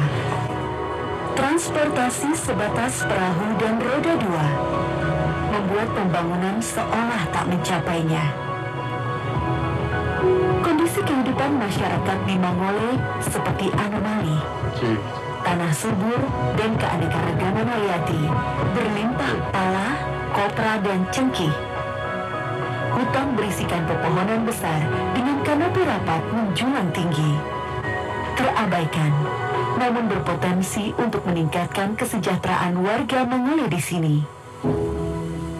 Sampurna kayu hadir, membuat hutan berdaya guna kembali, memberikan dampak bagi manusia dan bumi, bukan sekedar mengejar produksi. Membuka lapangan pekerjaan dalam pengelolaan hutan dan industri, dengan komitmen untuk melibatkan masyarakat sekitar di dalam setiap kegiatan kami. Perkembangan infrastruktur dapat dirasakan warga sekitar. Akses jalan baru akan terbuka untuk beraktivitas. Pembangunan fasilitas umum yang memadai dapat mendukung kegiatan warga setempat. Revitalisasi bandara meningkatkan potensi jalur perdagangan. Hasil bumi yang tak memiliki pasar akan terdistribusi secara optimal.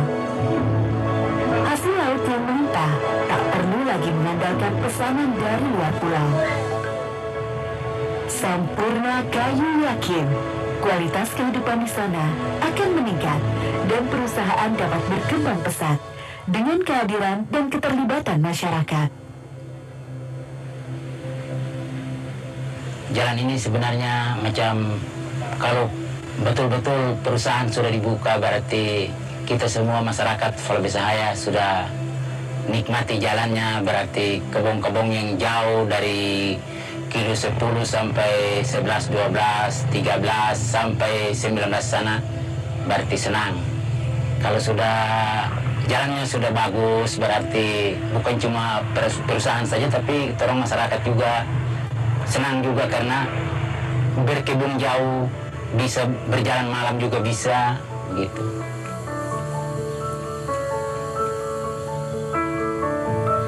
Sampurna Kayu berkomitmen terhadap hutan yang sehat, mengelola hutan secara lestari dan berkelanjutan,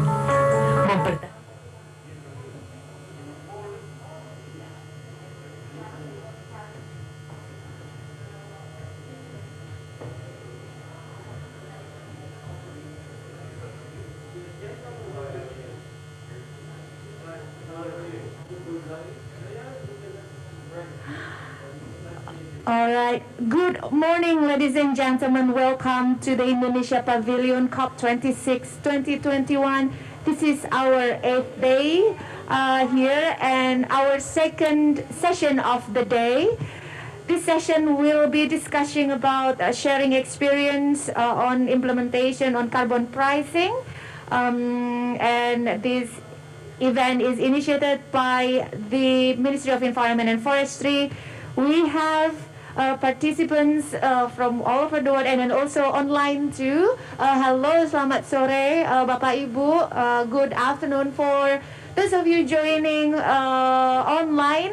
We are here live from Glasgow, and while we are waiting for the participants to come and join us here, we have still a few seats left. I'm going to share some of the objective of our today's session, which is to share experiences from several countries in relation to carbon pricing and result-based payments to achieve NDC's target, also to strengthen cooperation amongst parties to achieve NDC's target both through market mechanism and non-market mechanism, and to encourage the role of private sector to achieve NDC targets. So without further ado, I would like to invite our keynote speaker for today, His Excellency Vice Minister of Environment and Forestry, Dr. Alu Dohong. Ladies and gentlemen, please join me to give a warm welcome to Bapak Alu Dohong.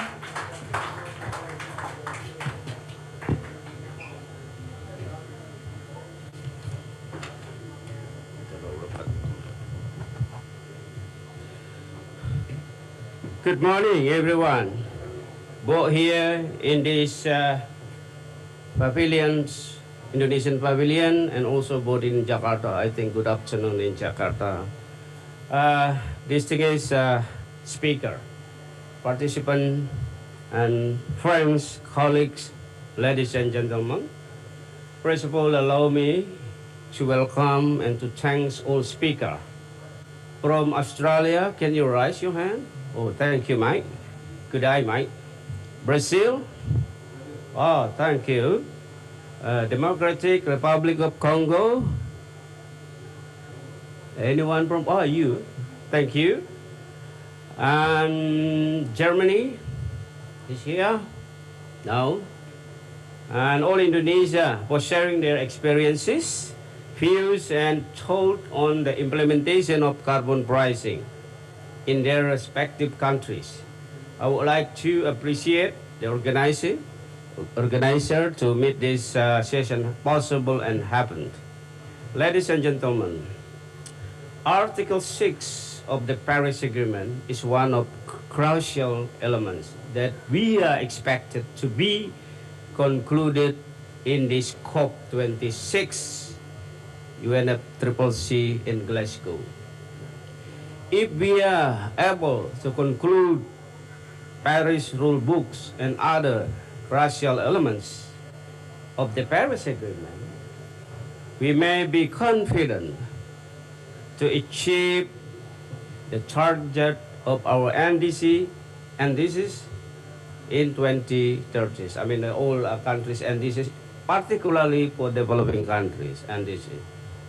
And also to enhance our ambition to keeping the temperature increase to 1.5 degrees Celsius. Indonesia has submitted the updated NDC in July this year, together with long-term strategies for low carbon and climate resilience 2050, or we call it RTS RCCR 2050, as a packet. This shows our consistent commitment in reducing carbon emission and strengthen climate resilience, supported by various policies, programs, and action instruments that have been developed and implemented, including market and non-market instruments. As an important regulation on market mechanism has recently issued by Indonesian government through the presidential regulation on carbon pricing to achieve NDC target and emission control in national development planning. This new regulation consists of 4 mechanisms that are: first, emission trading, or often we call it simply carbon trading, which include cap and trade mechanism as well as carbon offset. or often we call it voluntary carbon market. Second, result-based payment. This is one of the implementation of Article 5 of the Paris Agreement. And three, carbon tax, or we put a carbon tax on CO2 emission and so on. And finally, other mechanism that will be developed by national focal point based on recent progress of knowledge, experience, science, and technology. With this regulation, Indonesia is now ready to find a solution on making Article 6 Paris Agreement works for all parties, including public and private sectors. Hence, in this opportunity, we would like to hear and to learn experiences on the implementation of carbon pricing from many countries, as I mentioned earlier, so that we can learn and understand the diversity, prospect, challenges, and the most important, the constraint of it in making this carbon mechanism works in better way. Ladies and gentlemen, here in Glasgow and in Jakarta, let me conclude by emphasizing that ensuring just and fair implementation of Article 6, including market and non-market instruments, requires a long process. There is no shortcut for it. Active participation, strong coordination among institutions, as well as uniformity of parameters in evaluating the progress are all necessary. Therefore, I believe through strong and robust collaboration, we can make Article 6 of Paris Agreement works to support the achievement of the resilient and inclusive post-pandemic world. I do hope our discussion today will also strengthen that collaboration. I look forward to having a fruitful discussion, and thank you very much for you all kind attention, and very good morning.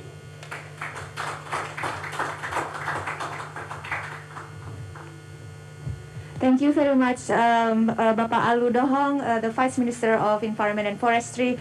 Next, I would like to invite all of the speakers and then the moderator to come forward to the stage so that we can have more available seat for the participants who are still waiting outside. I would like to invite Mr. Marcelo Danini Freire from MMSCRI, representative of Brazil. Good morning, sir. And Mr. James Larson, representative of Australia. Good morning. Mr. Kanseller Malassi, I hope I pronounced it correctly, representative of Democratic Republic Congo. Perhaps still on the way. Mr. Paul Butar-Butar, representative of Renewable Energy Community Indonesia. And then Mr. Garau Podi, Executive Officer, Climate Change Development Authority from Papua New Guinea. Oh, okay. And Ms. Lina Lee, International Carbon Action Partnership from ICAP or ADLP. Still on the way. And I would also like to invite our moderator for the discussion today, Ibu Nur Masri Patin, the Senior Advisor to the Ministry of Environment and Forestry. Ibu Nur Masri Patin.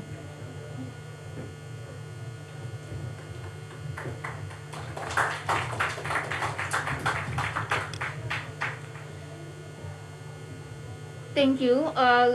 Good morning from Glasgow, and good morning, afternoon, I think. Afternoon in Jakarta. Colleague, as has been introduced earlier, this morning at this session, we will learn from experience in a number of countries around the globe. What is the status and also the progress of carbon pricing development and implementation. As we know that IPCC and similar report, including the synthesis report from the UNFCCC Secretariat to the NDC, more than 170 new or updated NDC submitted by parties suggested that we need to increase ambition to achieve 1.5 degrees temperature goal. Carbon pricing is believed by many countries and also actors to play a strategic role in supporting the efforts in increasing ambition. Many countries are currently at different stages in developing or implementing carbon pricing in various forms or approaches. In the opening remarks, our Vice Minister of Environment and Forestry of Indonesia mentioned briefly about the various forms of that carbon pricing. Today we have 6 speakers, 5 are with us here, and 1 speaker joined virtually. As we have limited time, about 1 hour, I would like to request speaker to give a presentation not more than 5 minutes, so that we will have time for interaction with participants about the progress in each respective countries. First, I would like to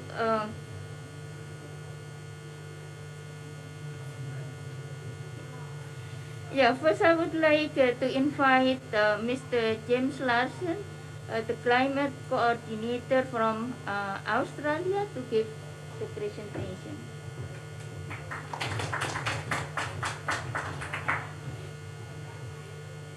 Thank you very much, and thank you very much, Vice Minister and Indonesian colleagues, for inviting me today. And obviously, Australia. Is that correct? I guess, is that working? Great. Australia and Indonesia have such an intensely close and important relationship across so many various areas, but increasingly, of course, in the climate space. I'd say at the outset that Australia has a wealth of experience in establishing and running carbon offset schemes, and in particular the Emissions Reduction Fund and a carbon neutral certification scheme called Climate Active. And we're now collaborating and sharing our experiences through the Australian government's new Indo-Pacific carbon offset scheme. Let me take a moment, I think, just to outline some of the schemes that Australia has in place and what we're doing in this space. And I agree absolutely with the comment that how we manage offsets, voluntary trading, and the implementation of Article 6 is going to be absolutely critical to what we can do to achieve carbon neutrality. First, let me make some remarks about the recently announced Indo-Pacific Carbon Offset Scheme. Australia's Prime Minister Morrison, announced this scheme here at COP26. It's a 104 million Australian dollar commitment, so 75 or so million euro commitment by the Australian government to boost public and private investment into offsets, carbon offsets projects in our region and provide access to an established market for offsets. Under the scheme, Australia will help the region meet its Paris Agreement obligations by sharing our technical expertise in carbon accounting and experience operating high-integrity carbon markets.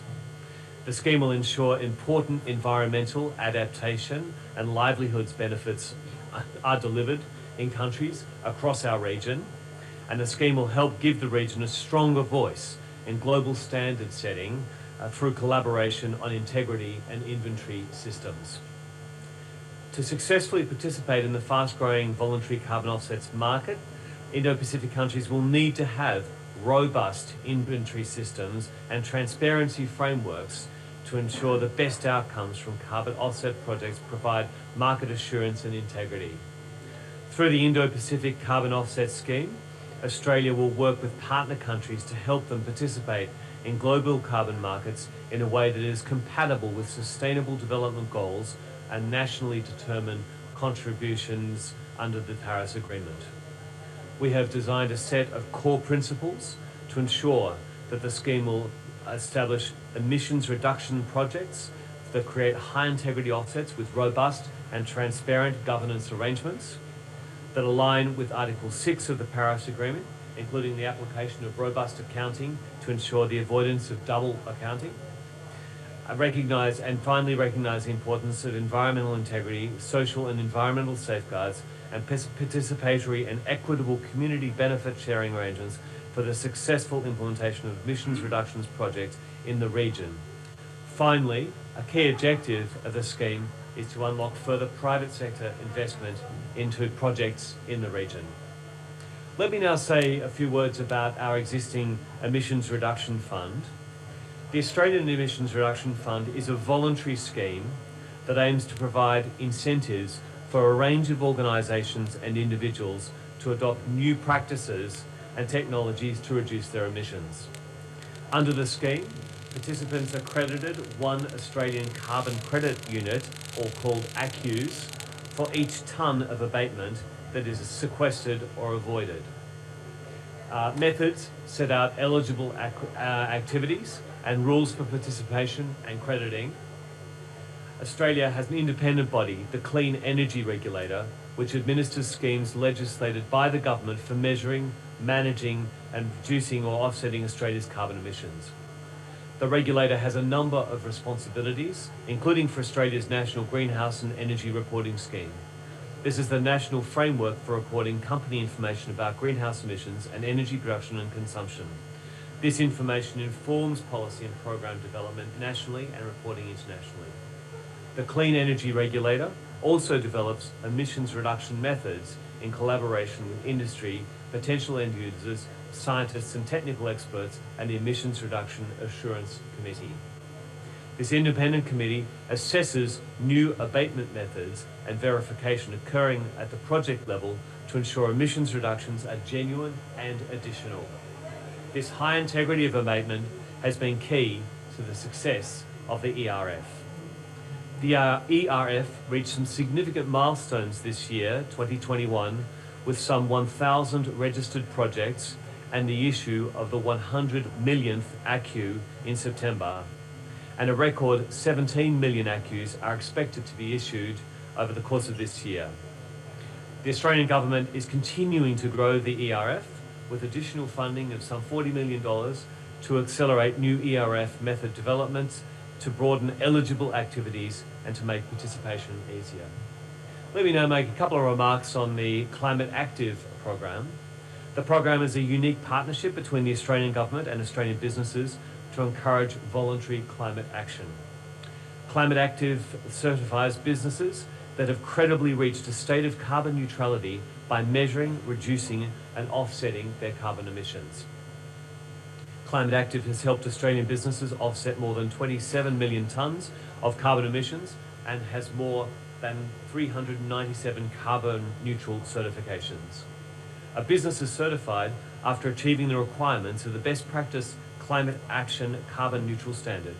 The standard is built around integrity and credibility and is based on GHG protocols and international standards. To offset emissions in support of a carbon neutral claim, organisations can choose offset units from a list of eligible offset unit schemes. Offset schemes eligible for use under the Climate Active Fund must meet best practice offset integrity principles.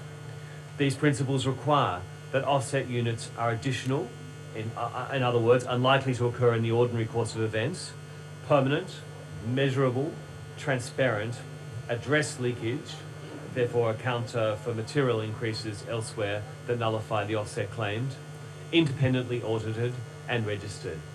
The rules around scheme participation are also regularly reviewed to ensure all offset units used remain credible and of high integrity.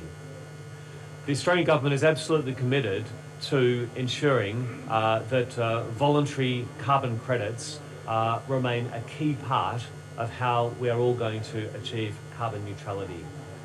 Carbon neutrality is not going to be achieved just on a country-by-country basis operating independently. It will require a collective effort where we draw on our particular expertise and our particular assets and capabilities.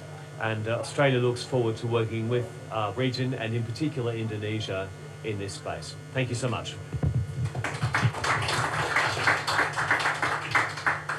Thank you, Mr. Larsen, for sharing information about the carbon offset scheme that Australia developed, including emission reduction fund. The next, I would like to invite the RC, Mr. Chancellor Malasi of Ministry of Environment and Sustainable Development. No? Okay. We still wait for DRC to join with us. Let's now continue with Brazil, I think. Mr. Marcelo Danini Ferreira, the Secretary of International Relations. Please, you have 5 minutes. Thank you.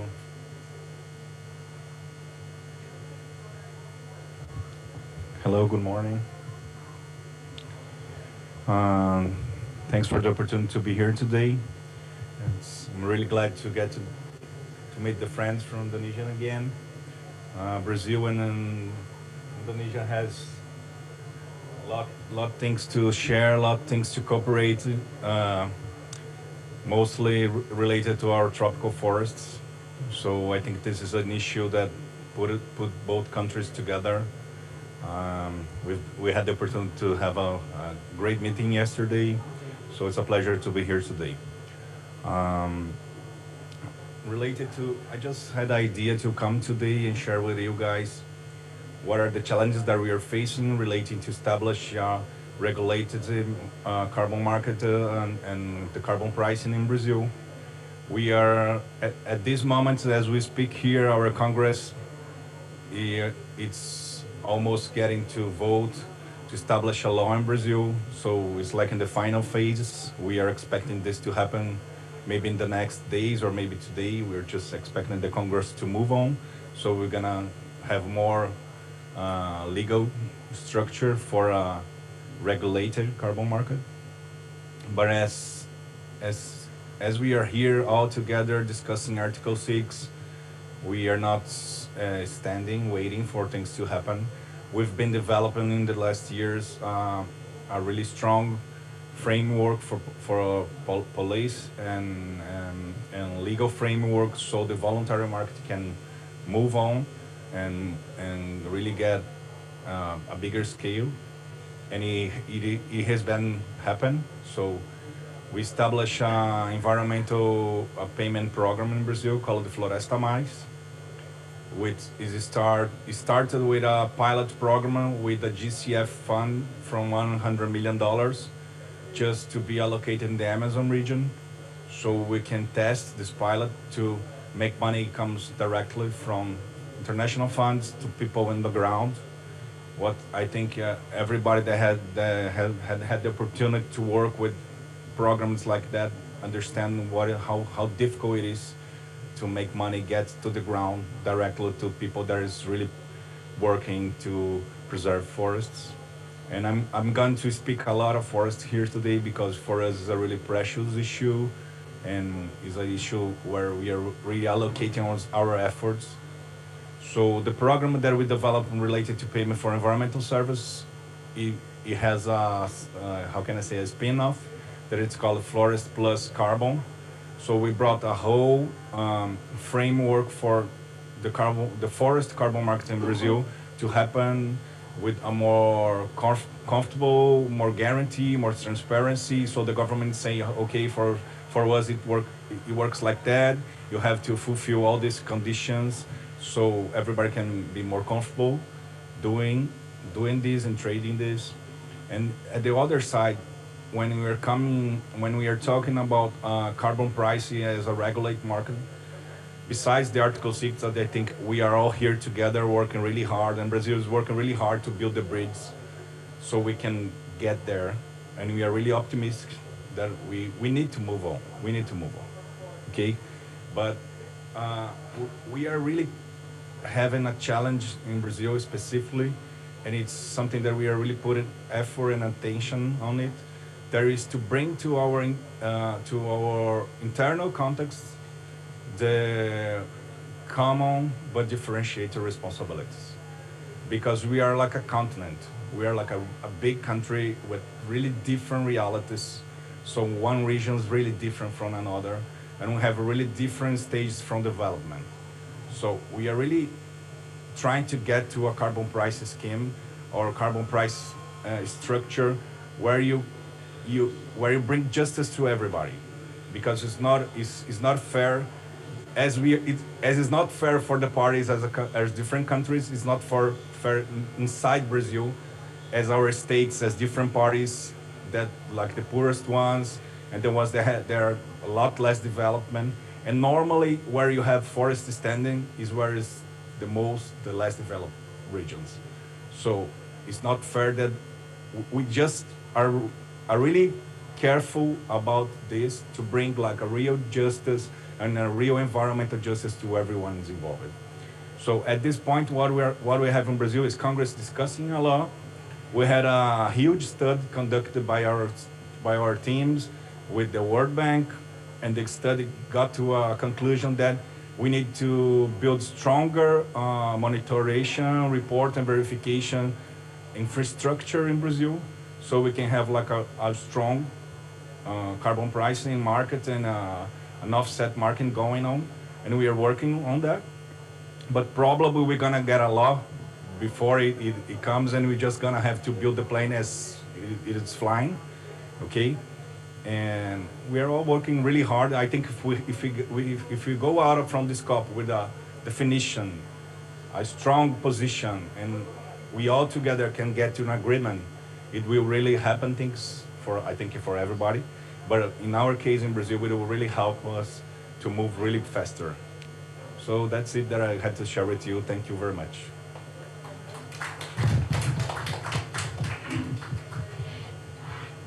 Thank you, Brazil, for sharing with us about the progress of carbon pricing development there, and also experience in forestry, the challenge Brazil face. The next, I would like to invite PNG, please, if you could join us here, and also give your presentation for the next 5 minutes. Please, Mr. William Lacoin, Managing Director, Climate Change Development Authority, PNG, please. Thank you, Chair. Good morning, ladies and gentlemen, distinguished guests. PNG thank Indonesia, who is our neighbor. We share the same border with the land and the sea, apart from Australia and New Zealand. So thank you, Indonesia, for giving us this invite. What probably I can say by way of beginning, in terms of the carbon trade, or if we can say carbon trade, to us, it's just another commodity, if we can say that. And it's all determined by the market forces. And the price is determined by demand and supply. So basically, I think the network or the issue revolves around pricing of carbon is by demand and supply. It's how we progress as a country towards achieving the best price possible. And probably the way to go, if under different arrangements, is through different alliances and networking to put some pricing that is of reasonable to developing countries. And I think that for PNG is the way to go. One has to have more alliances and networking as much as possible so that we penetrate that market. In terms of PNG's progress towards going towards the different markets, we have tried to put the different governing mechanisms in place. Likewise, for other colleague countries, what we have done is set up, the government has set up the designated authority. That is, we set the National Climate Change Authority as the designated authority to oversee climate change issues.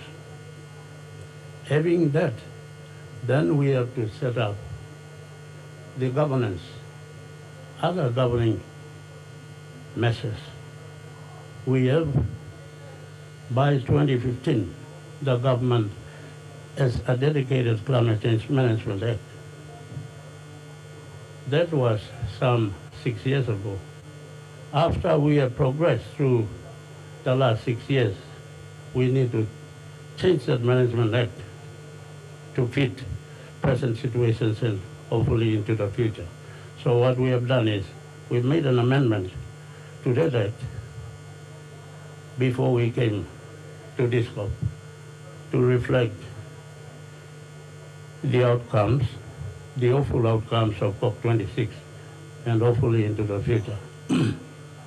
Also, in order for us to implement or operationalize the Climate Change Management Act, we have to put up the right programs that fits our situation and also that reflects the global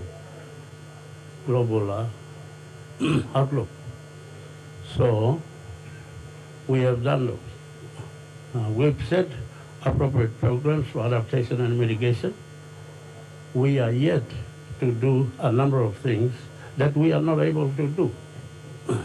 And this COP26 has given us a better opportunity to negotiate for technical assistance programs that I think we had side events. Example, the UK government has made an undertaking to help us to do the science part of measuring the carbon. And that means basically like the forest inventory system. We should know exactly what area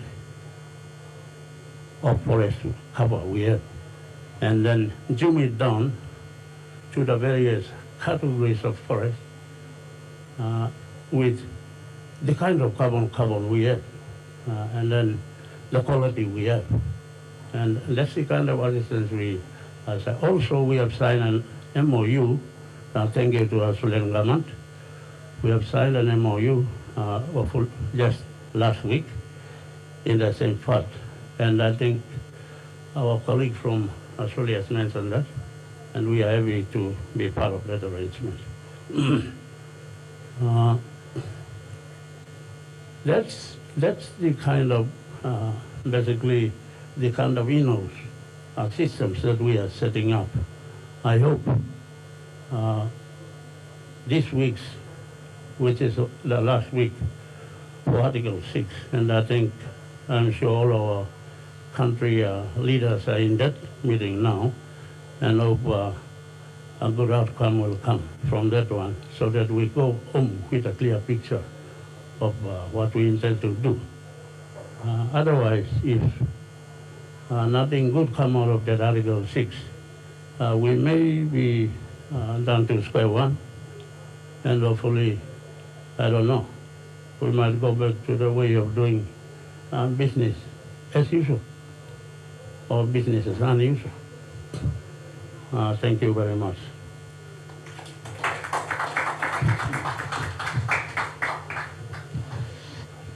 Thank you, PNG.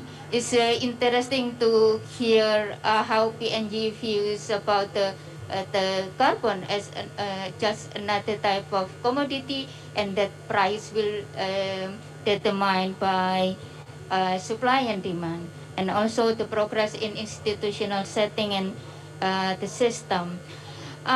Colleague, our two speakers will join virtually.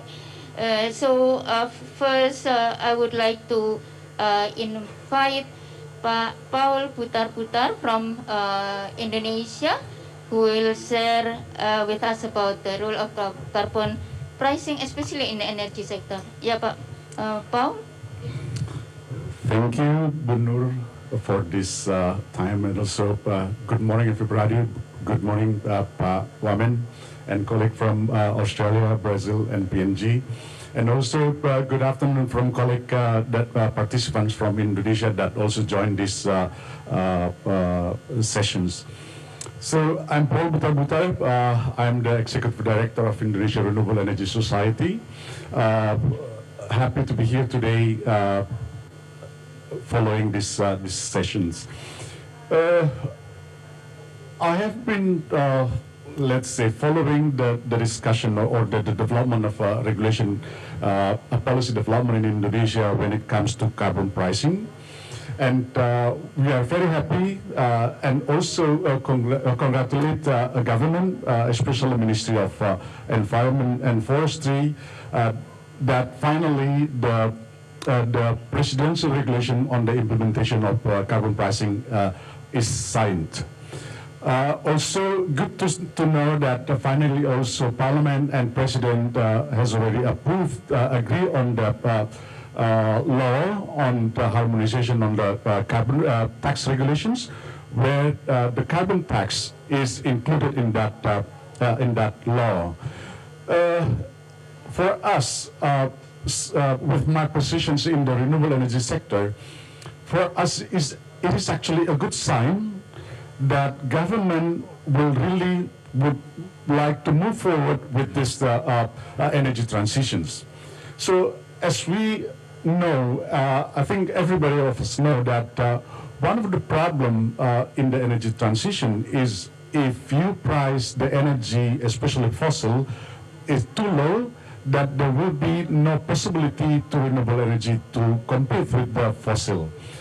Of course, we see in the latest years that a lot of renewable energy projects, especially solar PV and wind, getting attractions because of the falling price of the technology, and they can now compete with the fossil.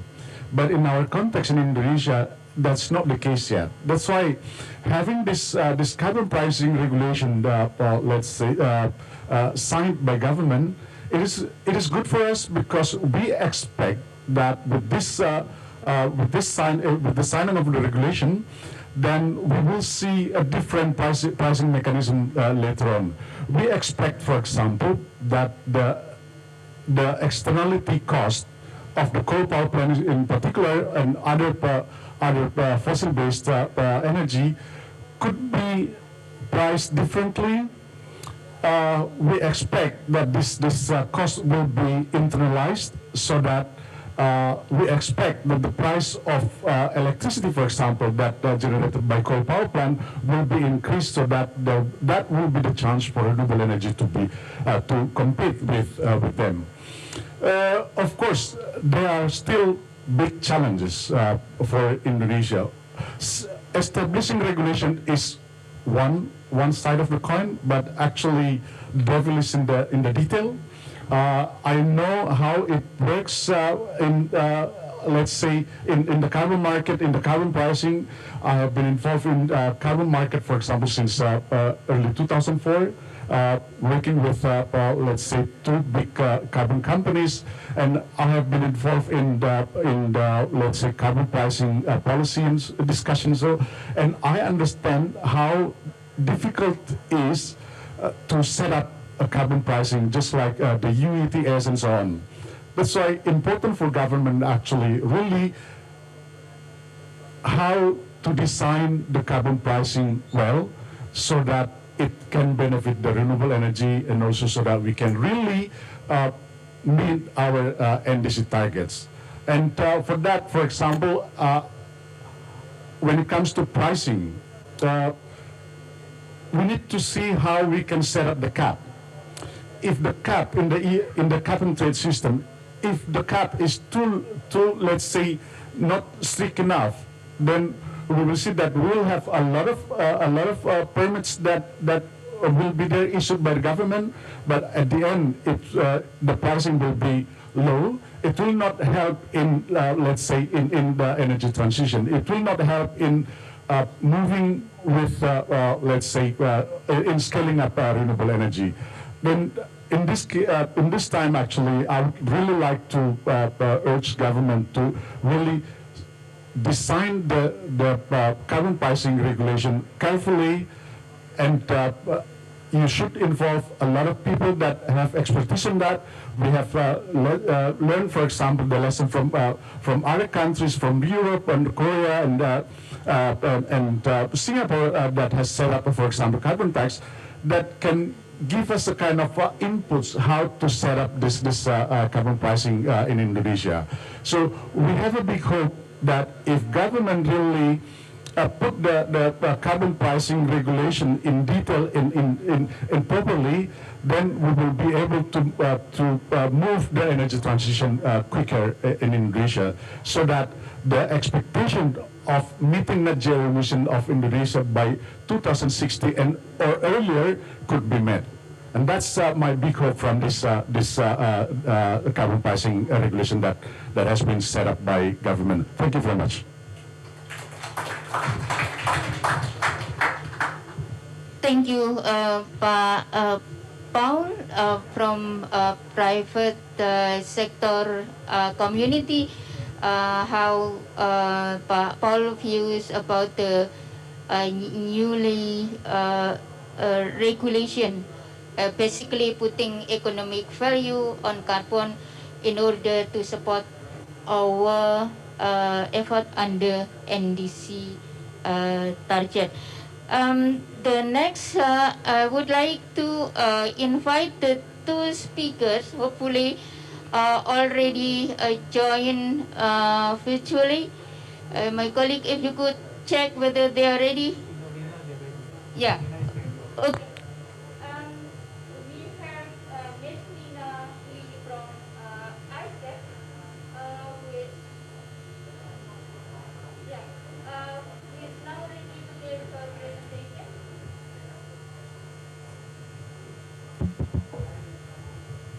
Yep, thank you.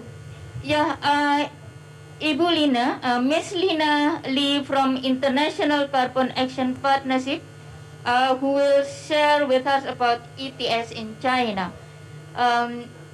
Ms. Lina, you have 5 minutes. Thank you. I'm trying to open my slides and share my screen. It was not possible just now, but now I think you should be able to see my slide. Thanks to all the distinguished speakers before me, and also the distinguished guests on site and online. My name is Lina Lee. I'm a senior manager at International Carbon Action Partnership. Today, joining the rich panelists, I wanted to share with you some experience from another Asian country, China, where I'm originally from, where a long journey about developing a carbon pricing has taken from regional pilots to the national carbon market. One sentence about my institution. It is a international partnership set up in the year 2007. And it has grown into a major platform to promote carbon and trade systems around the world with 23 members and 6 observers from 4 continents that we are happy to host. But my presentation today does not represent any of our members or observers' view. it's purely my individual observations. So start by looking at China. It's actually similar as Indonesia. It's a giant country, so it has its own challenges and opportunities related to introducing carbon markets. So it's the largest GDP emitter and second largest economy, has over 30 years of high-speed economic development, and its reform and transformation process, especially its reform of the energy system, are still ongoing. So all this has put you into some context about how carbon pricing actually may work. Of course, carbon pricing is embedded in the broader climate policy framework. In China, this is then incorporated into the national 5-year plans. And the government set up every 5 years a specific mitigation target. And currently we are at the 14th 5-year plan. And we are currently still having a carbon intensity target, but then we are moving to carbon peaking by 2030 and also eventually neutrality by 2060. So again, this is very important to take into consideration when looking at the carbon pricing policy in China. This slide I will only tell you that it's a long journey. As you can see, China started by initial learnings through international CDM projects and then making domestic turning point to look into the emission trading as a domestic policy as 2010, and now we're at 2021, where after this 10 years of learning by doing, this system is finally then operationalized. And this journey started by 7 pioneers in China. These 7 regions were tasked by the government, by the central government, to try things out. And if you look at the map, you can see that they are located at different parts of China. They represent a different type of economic development stage, industrial and energy structures, and of course, institutional capacities. And in the end, all of them, plus another one, Fujian, who actually developed later on into an ETS pilot, they have taken their local situation into consideration, and then they develop the emission trading systems according to their local situation. And one key example here is that they actually cover different sectors. So for Beijing and Shanghai, they also cover transport and building. And for other more industry-based provinces, they are mainly focused on power and industry sectors.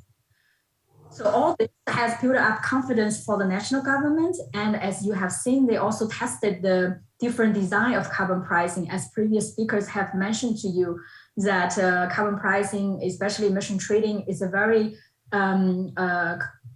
delicate system that need to be set up by the government, and there are different design options under the different elements. So actually they have helped the central government to really test these different design options. And again, another important thing is you do need active players in the carbon market. So you also see that an ecosystem of carbon market players have been set up. Here is a timeline again. I wanted to highlight that in year 2020, so last year in September, the central government's pledge for net zero and carbon peaking actually give a strong momentum for development of the emission trading systems in China.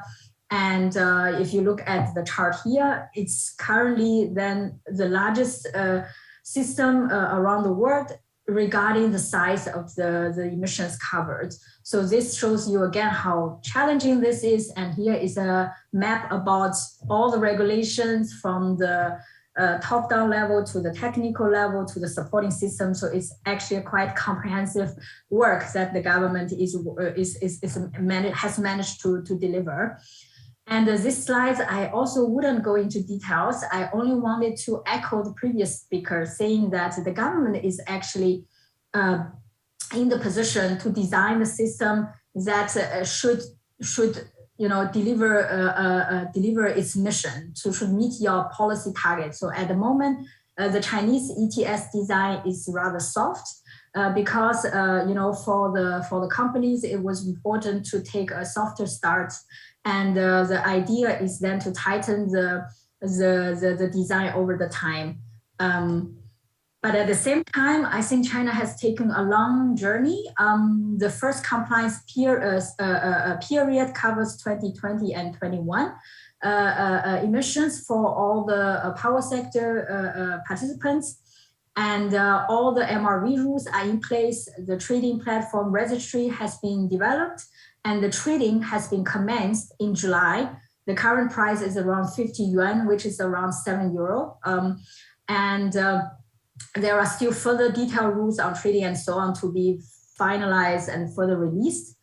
And another thing is, as I said earlier, this is not a policy that you set up and then just that's it, because it's a policy that you can improve over the time, and that's what we expect under the China's national ETS as well. We will see state council legislation, which is still currently in drafting phase, and that will provide a stronger legal basis for the national ETS. And on this, I already congratulate Indonesia on managing to set up the presidential decree, which I think provide exactly the needed legal basis for your carbon pricing system. And of course, China started from power sector, and there are 7 other sectors, mainly industry sectors, that are under preparation to be expanded into the carbon pricing system. And what they are currently doing over the past years already is monitoring reporting of their emissions and set up benchmarks for allocating the emission allowances and so on and so forth. And of course, a lot of capacity building activities. Finally, the market also need to be more mature, and this will be seen by introducing more type of market participants and trading products. So with that, I will conclude my presentation by saying, like, I observe China's emission trading system development in the past decade, and I'm also looking forward to see how this will then evolve in Indonesia. And as ICAP, we are already in contact with different ministries, and we have been supporting you in some knowledge sharing and capacity building, and we're looking forward to continue collaborating with you and helping you to establish the emission trading system that will be then fit for Indonesia. Thanks a lot again for the invitation. Looking forward to the discussions.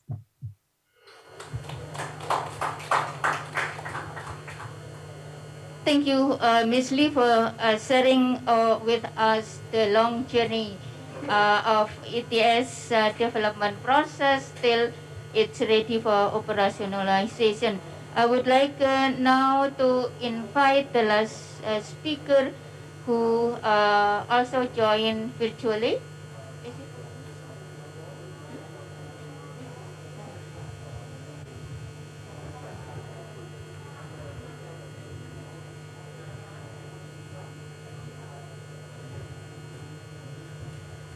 Yeah, colleague, if you could check whether DRC ready.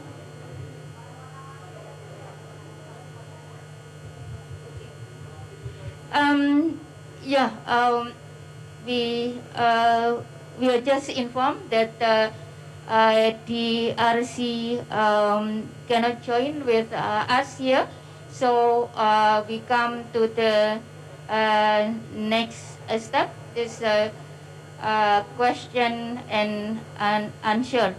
I think we have about 20 minutes for question and answer. Before that, I would like to invite all speakers to join here at the front. Please.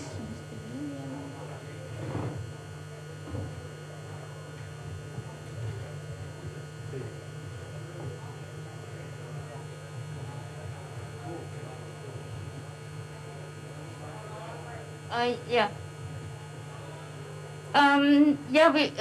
The first I would like to take up the question from Pak Harif Alfaz. This is the Indonesian ambassador for Germany. This is for Pak Jim Larsen.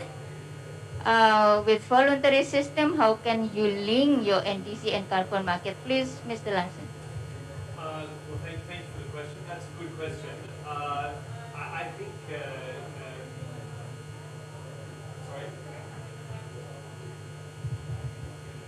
I'm not absolutely sure that I understand the full question, but I think that there's not necessarily a direct link, of course, between the voluntary market and the NDC. Our NDC doesn't specifically refer to or rely on references to the voluntary market, but obviously the achievement of net zero by 2050 and obviously the achievement of our NDC targets are intimately linked to all efforts to reduce emissions, and obviously offsets are a part of that.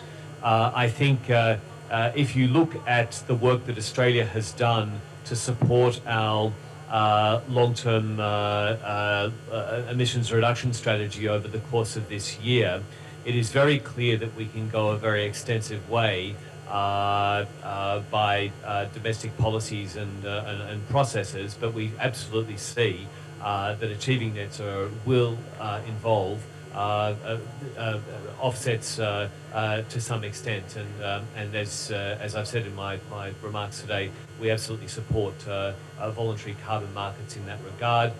We support voluntary arrangements domestically in Australia, and of course the scheme that we have announced, the Indo-Pacific scheme that we have announced, and as my Papua New Guinea colleague mentioned, we signed a memorandum of understanding with Papua New Guinea this week and also with Fiji in relation to the Indo-Pacific scheme. Of course we see that scheme as making an important contribution to the abatement of Australian emissions and the delivery of our net zero target.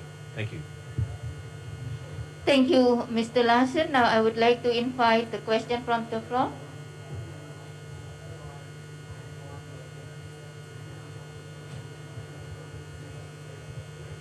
No question.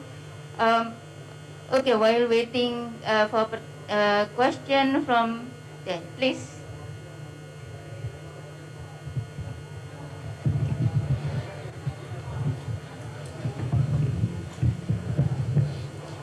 First, thank you for this very enlightening session and for all your work on carbon pricing in your part of the world. My name is Kathy Orlando. I come from Canada and I work with Citizens Climate International.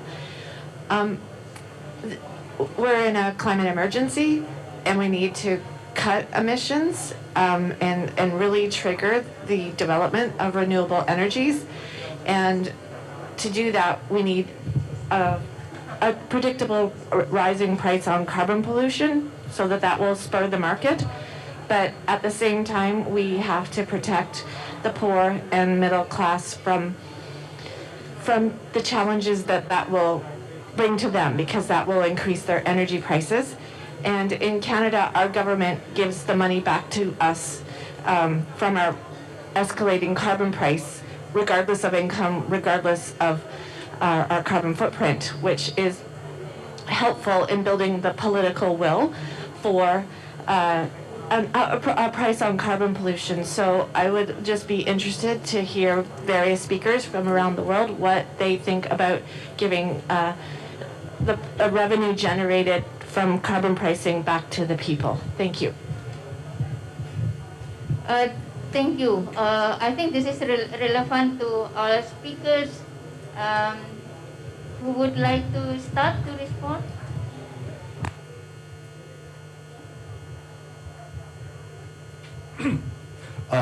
Thank you for the questions.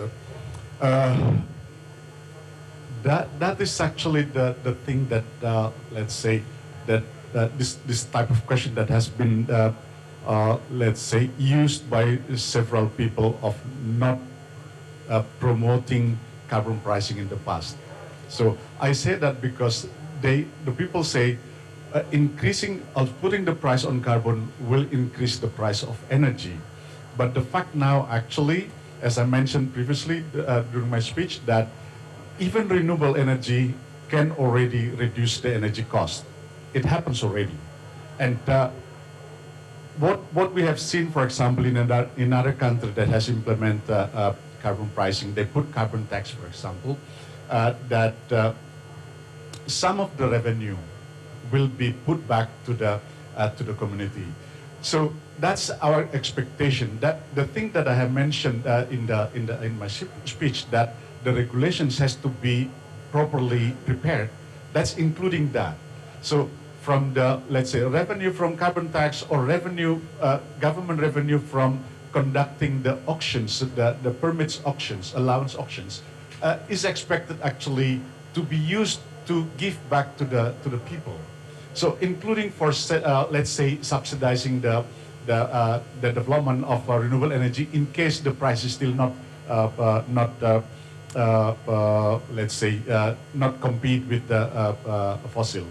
I have been involved in the development of renewable energy bill in Indonesia. One of the point is actually that the revenue from carbon pricing will have to be included as a subsidy or compensation for the development of renewable energy projects. And that's how we should do that. And that's the other country also have done. So the money has to be, let's say, putting back into the community. I think that's I can say. Thank you, Pak Paul. Mr. William. Thank you, Chair. Maybe I may not answer the question in the way you may want to be answered, but I'll just give it in the context of the kind of work we are progressing in our part of the country. What we are trying to do is, there are two sets of or groups of people in the different carbon schemes. There is a government, and there is this voluntary carbon schemes, and we sometimes refer to them as the voluntary carbon scheme in Papua New Guinea as carbon cowboys. And we intend to help the voluntary carbon scheme operators to be part of the government scheme, so that we want part of what they provide into the government general budget account, so that part of that money can be channeled back into the infrastructure and the government's way of conducting business. Likewise, the government carbon scheme, we intend to set up those schemes by government so that the national government has a share of the different carbon taxes, maybe 60%, 10%, whatever it is. And then part of those, or that payment has to go to the provincial governments. So we have the system of government where there is the national government and the provincial government. And we have 21 provinces. And whatever it is that we raise from the carbon taxes, portion will be retained by the national government. Part will go to the provincial government, and another portion will go to the resource owners. In the PNC context, we call them resource owners or landowners. In the wider community, I think we are calling them indigenous people. So in our case, we call them landowners. So the payment structure will be structured around there, so that part goes direct. We don't need middlemen. Middleman is a cost that is can be avoided through the government process. So that's the kind of thing we are trying to do. In terms of voluntary carbon schemes, we are trying to give them licenses to operate, so that part of what they do can be taxed into the government system to assist the government in the other general government business. So that's the way we are looking at. Thank you. Thank you, Mr. William. Now, Mr. Marcel. Thanks for a question. I think it's pretty related with the issues and the efforts that I was talking about earlier today. We've been putting a lot of efforts to get to this point, to get to these answers, to be able to establish a fair structure so no one will be left behind, and so we can make like the resource and all this, the results of these policies and the public policies to get to the ground, to get directly to people. We understand that this is like a really important issue. So I don't have much to add to your question. Your question is really related to what we're trying to get. And I think people sometimes doesn't have the extension of the challenge that it is. Because we really have to recall that we are discussing an agreement here that tells us we have to face this challenge, but at the same time fighting poverty and guarantee the food security. So we are really trying to get the money directly to people and not to become like a market trading scheme, but really a structural framework that brings like commonwealth and brings like protection. In our case, we're really worried to bring protection to forests, but as we bring protection to forests, we need to bring conditions for development of the people there, like for centuries, paying, developing and like giving these services for the society.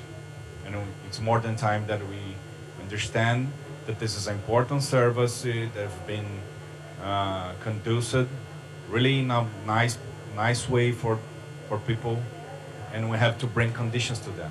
We cannot never think about leave them out of this.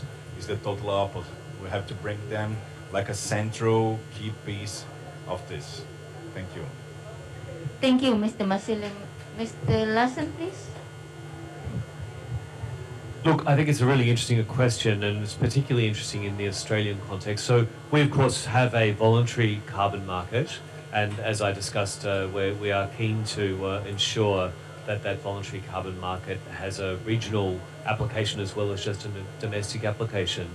But we have a bipartisan consensus across the main political spectrum in Australia that there will not be an imposed mandated tax or price on carbon. So the direct issue that you raise there, arising from the Canadian context of if you raise a tax, how do you return some of those monies to impacted communities? That doesn't arise in Australia, and that really is driven by the Australian belief that at the federal government level, creating the frameworks for the development and deployment of technologies, you can achieve highly efficient carbon reductions through deployment of new technologies in ways that don't require the imposition of a mandated tax in effect. And we have seen great success in that. So, for example, Australia has the fastest uptake of rooftop solar in the world. That is a consequence of incentives, and it is a consequence of the technology, the deployment of that technology being at such scale that really you're able to produce solar power at parity or less than alternative power sources, and that's driving that change. And so we have a high level of confidence in the Australian context that will continue to be the case as we roll out new technologies and see the reduction in emissions. And so I don't think the precise example you gave there of Canada, we don't see that as a necessary step. Thank you, Mr. Larsen. Now we take the second question. Please,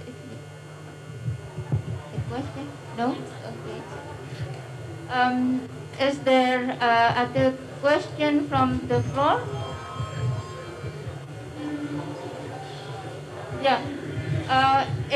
If not, then I think we could close the session. But before closing the session, um, I would like not really summarize, but taking some key messages for us, looking at what is the objective of our session today, learning from experience from some countries, and even from 5 uh, countries we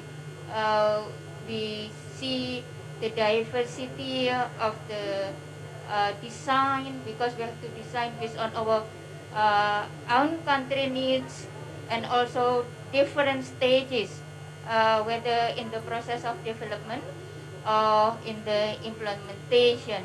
I think other countries, or even the countries that are here represented by panelists, we could learn from each other, and also establish new collaboration. I think this session has run very smoothly, and on behalf of the of Pak Wahyu, the Ministry of Environment and Forestry as the house, I would like to convey our sincere appreciation to all panelists, to all participants, and we hope that what we are doing will benefit the whole world community. Thank you. I give the floor to the Urban. Thank you very much, Ibu Nur Masripatin. So before we leave the room, I would like to invite all the speakers and the moderator to come forward to the stage, the center of the stage, to take picture. And if we can have one of our speakers that was joining us online to also open the camera.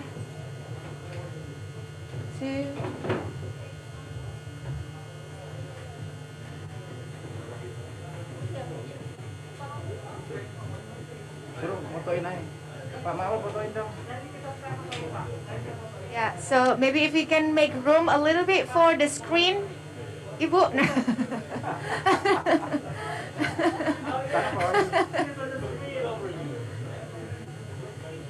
Yeah. So maybe open the mask for 3 seconds. Okay, thank you. 1, 2, 3. Yeah. Okay, wonderful. Thank you very much, ladies and gentlemen. That was the second session of today. And we're going to have a... Oh, yeah, we have a token of appreciation. Apology. So, distinguished speakers, please kindly come back to the stage to receive the token of appreciation from the Ministry of Environment and Forestry.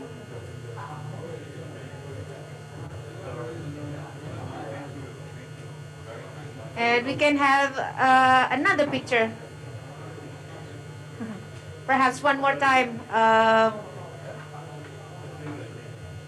Yeah, Pak Paul is different, because Pak Paul has a lot of batiks already.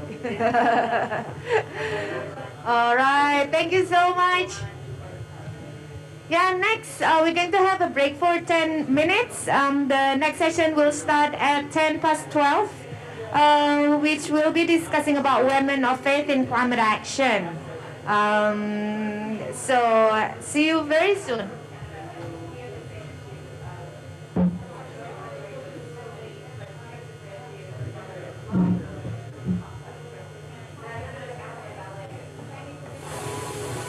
Tanah subur di tengah Laut Maluku. Tanah subur di tengah Laut Seram. Inilah pulau dengan kekayaan hasil hutan yang melimpah. Inilah pulau dengan masyarakat yang menanti untuk bisa memetik hasilnya. Inilah Pulau Manele.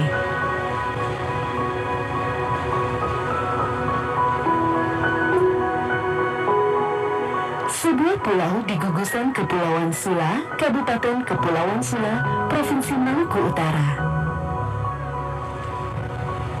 Pulau ini dianugerahi kekayaan alam yang luar biasa.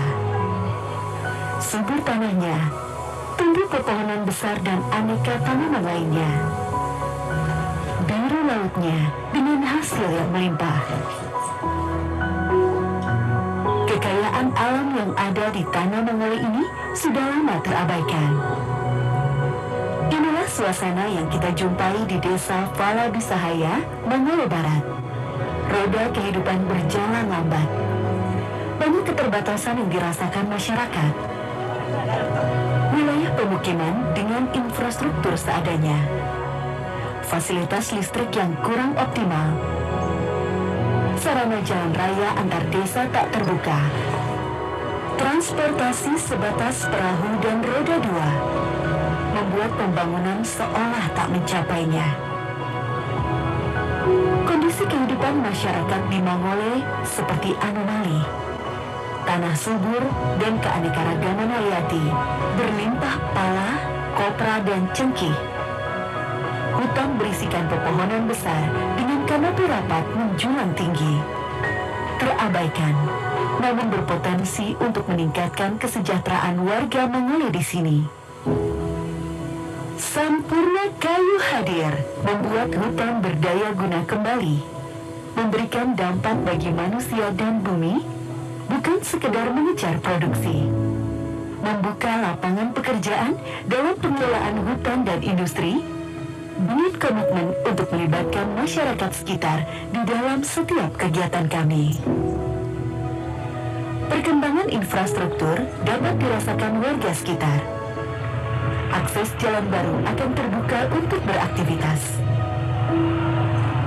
Pembangunan fasilitas umum yang memadai dapat mendukung kegiatan warga setempat. Revitalisasi bandara meningkatkan potensi jalur perdagangan. Hasil bumi yang tak memiliki pasar akan terdistribusi secara optimal. Hasil laut yang melimpah tak perlu lagi mengandalkan pesanan dari luar pulau. Sampurna kayu yakin kualitas kehidupan di sana akan meningkat dan perusahaan dapat berkembang pesat dengan kehadiran dan keterlibatan masyarakat.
Recording in progress.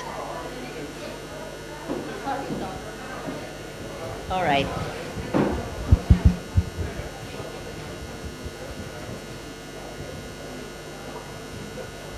Okay. Assalamualaikum warahmatullahi wabarakatuh. Greeting of peace to all of us, to all of you. My name is Nana Firman. I'm a senior ambassador at Green Faith, which is an interfaith organization and network for people of different faith on doing environment and climate actions. And our very brief session this noontime in midday is titled Women of Faith in Climate Actions. So why we chose this topic? Because we see around the world that in general women are the one who bear the brunt of the consequences from climate crisis, and yet they hardly contributed on the costs of climate crisis, and especially indigenous women, women on the front line, women in the grassroots, and women in the global south. Yet we don't really hear their voices, also like their appearance.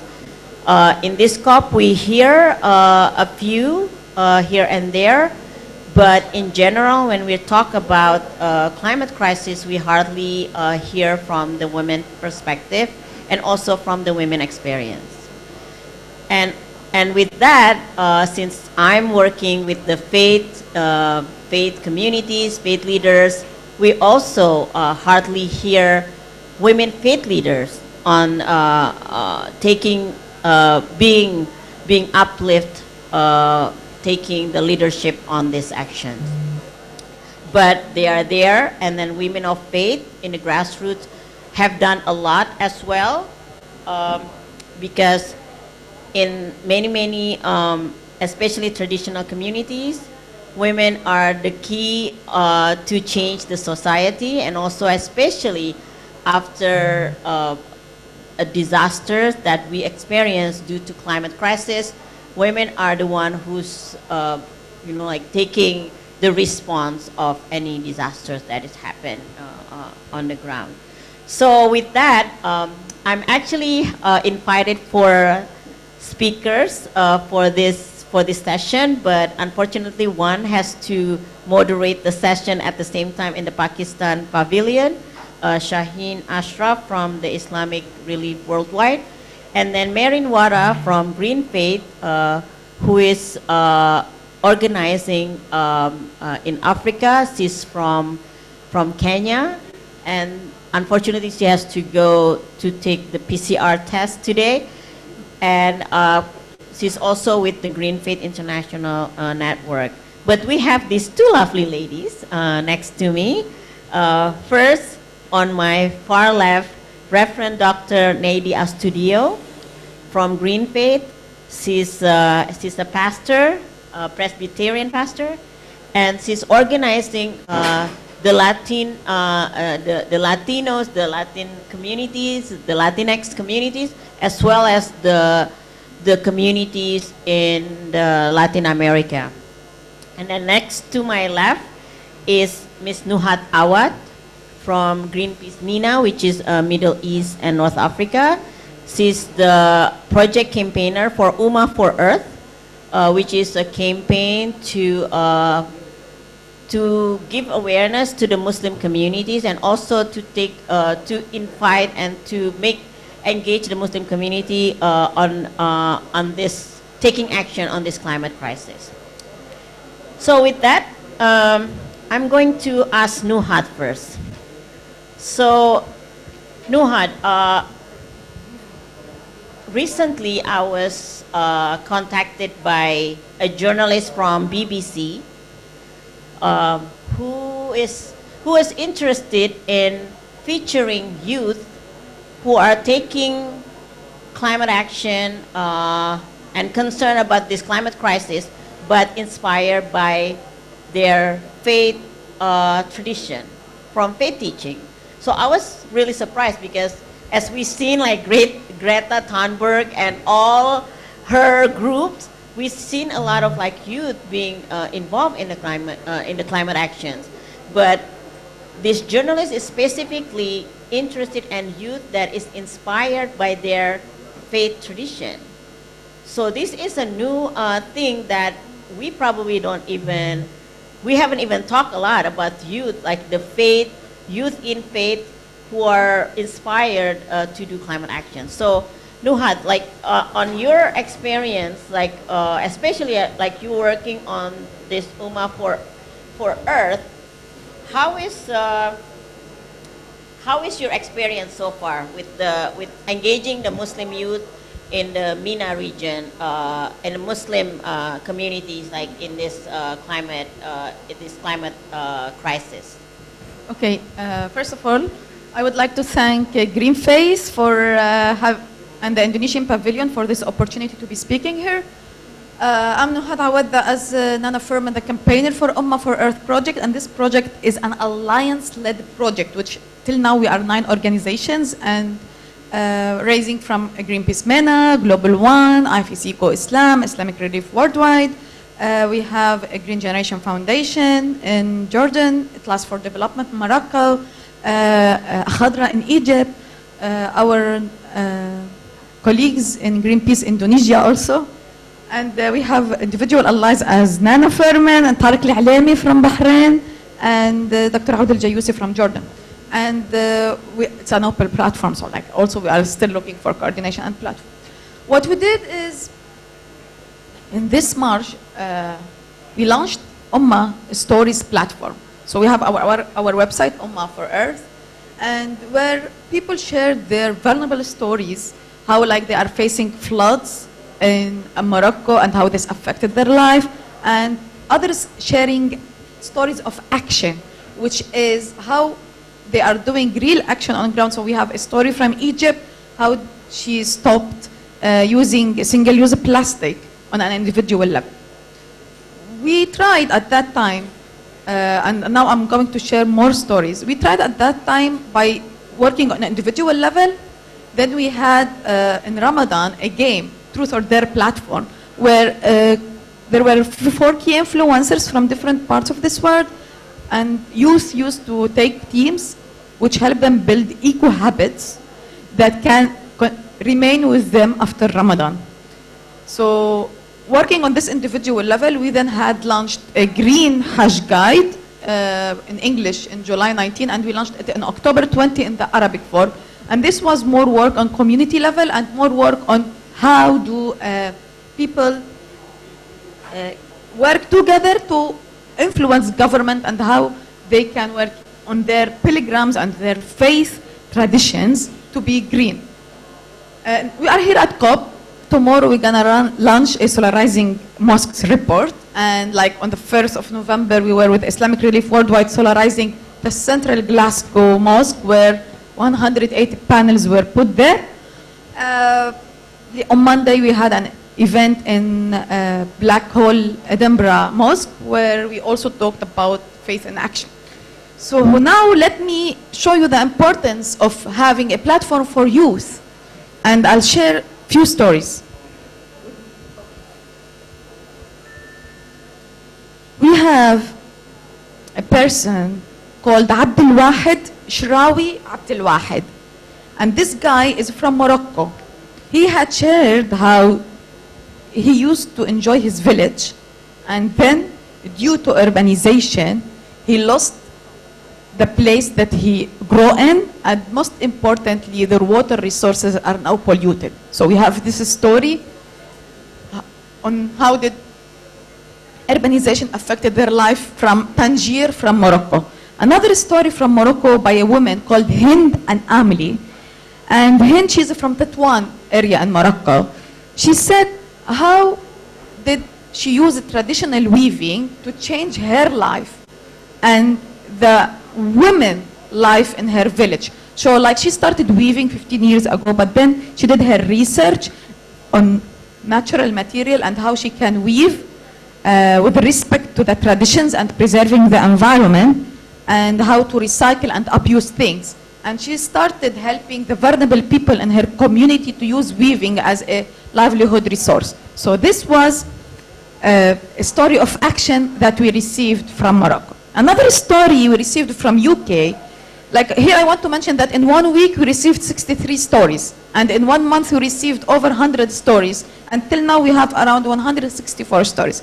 Another story we received, I'm not going to tell the 164, I'm shows only around 7, 8, from Sammy Bryant, who is an activist in UK, and he said like, how did Islam help him take care of nature and Allah's creation? And he was raised by his dad from IFS Eco Islam, Mark.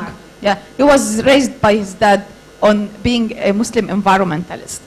We have also a story from Hayat Dosari, who is a key influencer and environmentalist from Bahrain. And Haya mentioned how she was at the beginning, she studied biology and she was an earth conservationalist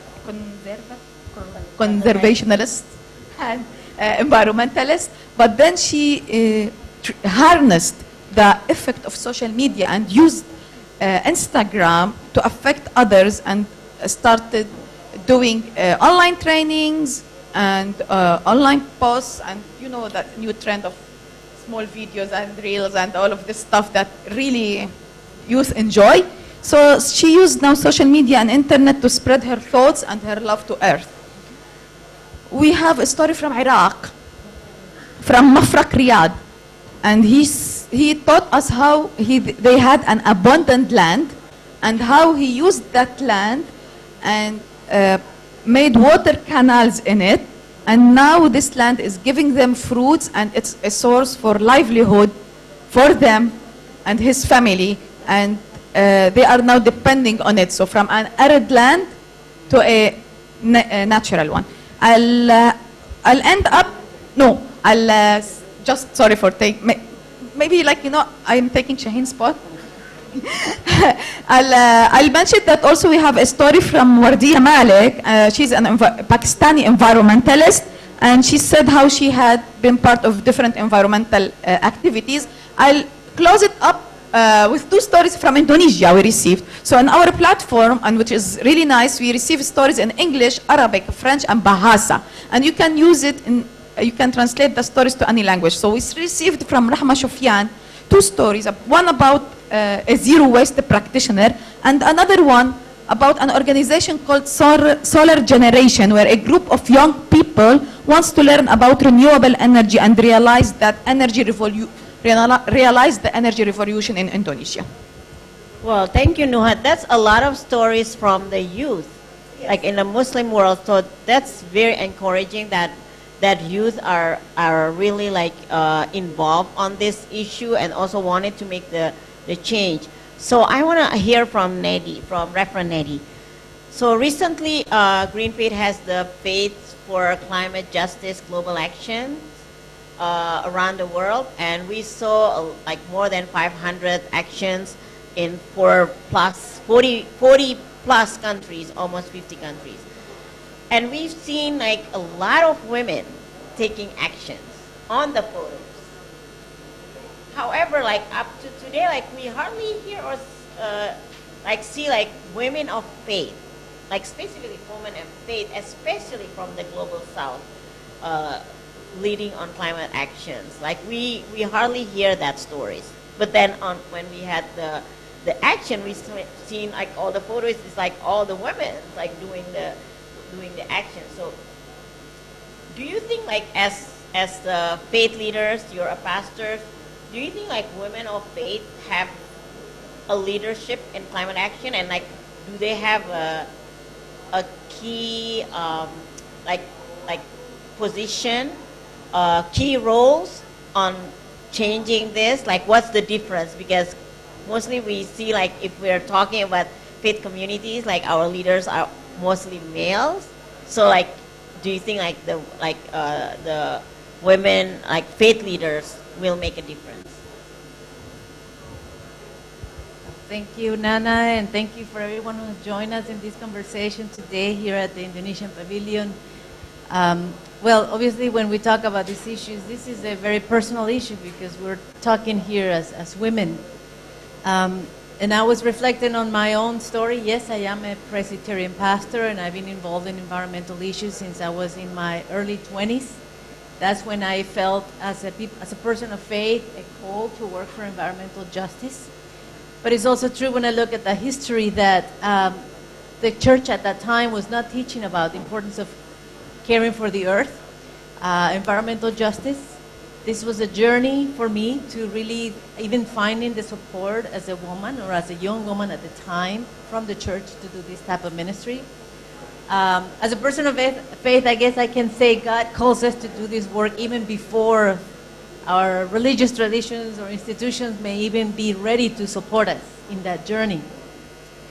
But as women, when we feel this call and when the reality challenges us to get involved, we just do the work, regardless of whether we are acknowledged or receive all the support that we need to be able to do this work out in the world. So definitely, maybe that's why, if the question is, why don't we see more women leaders, faith leaders?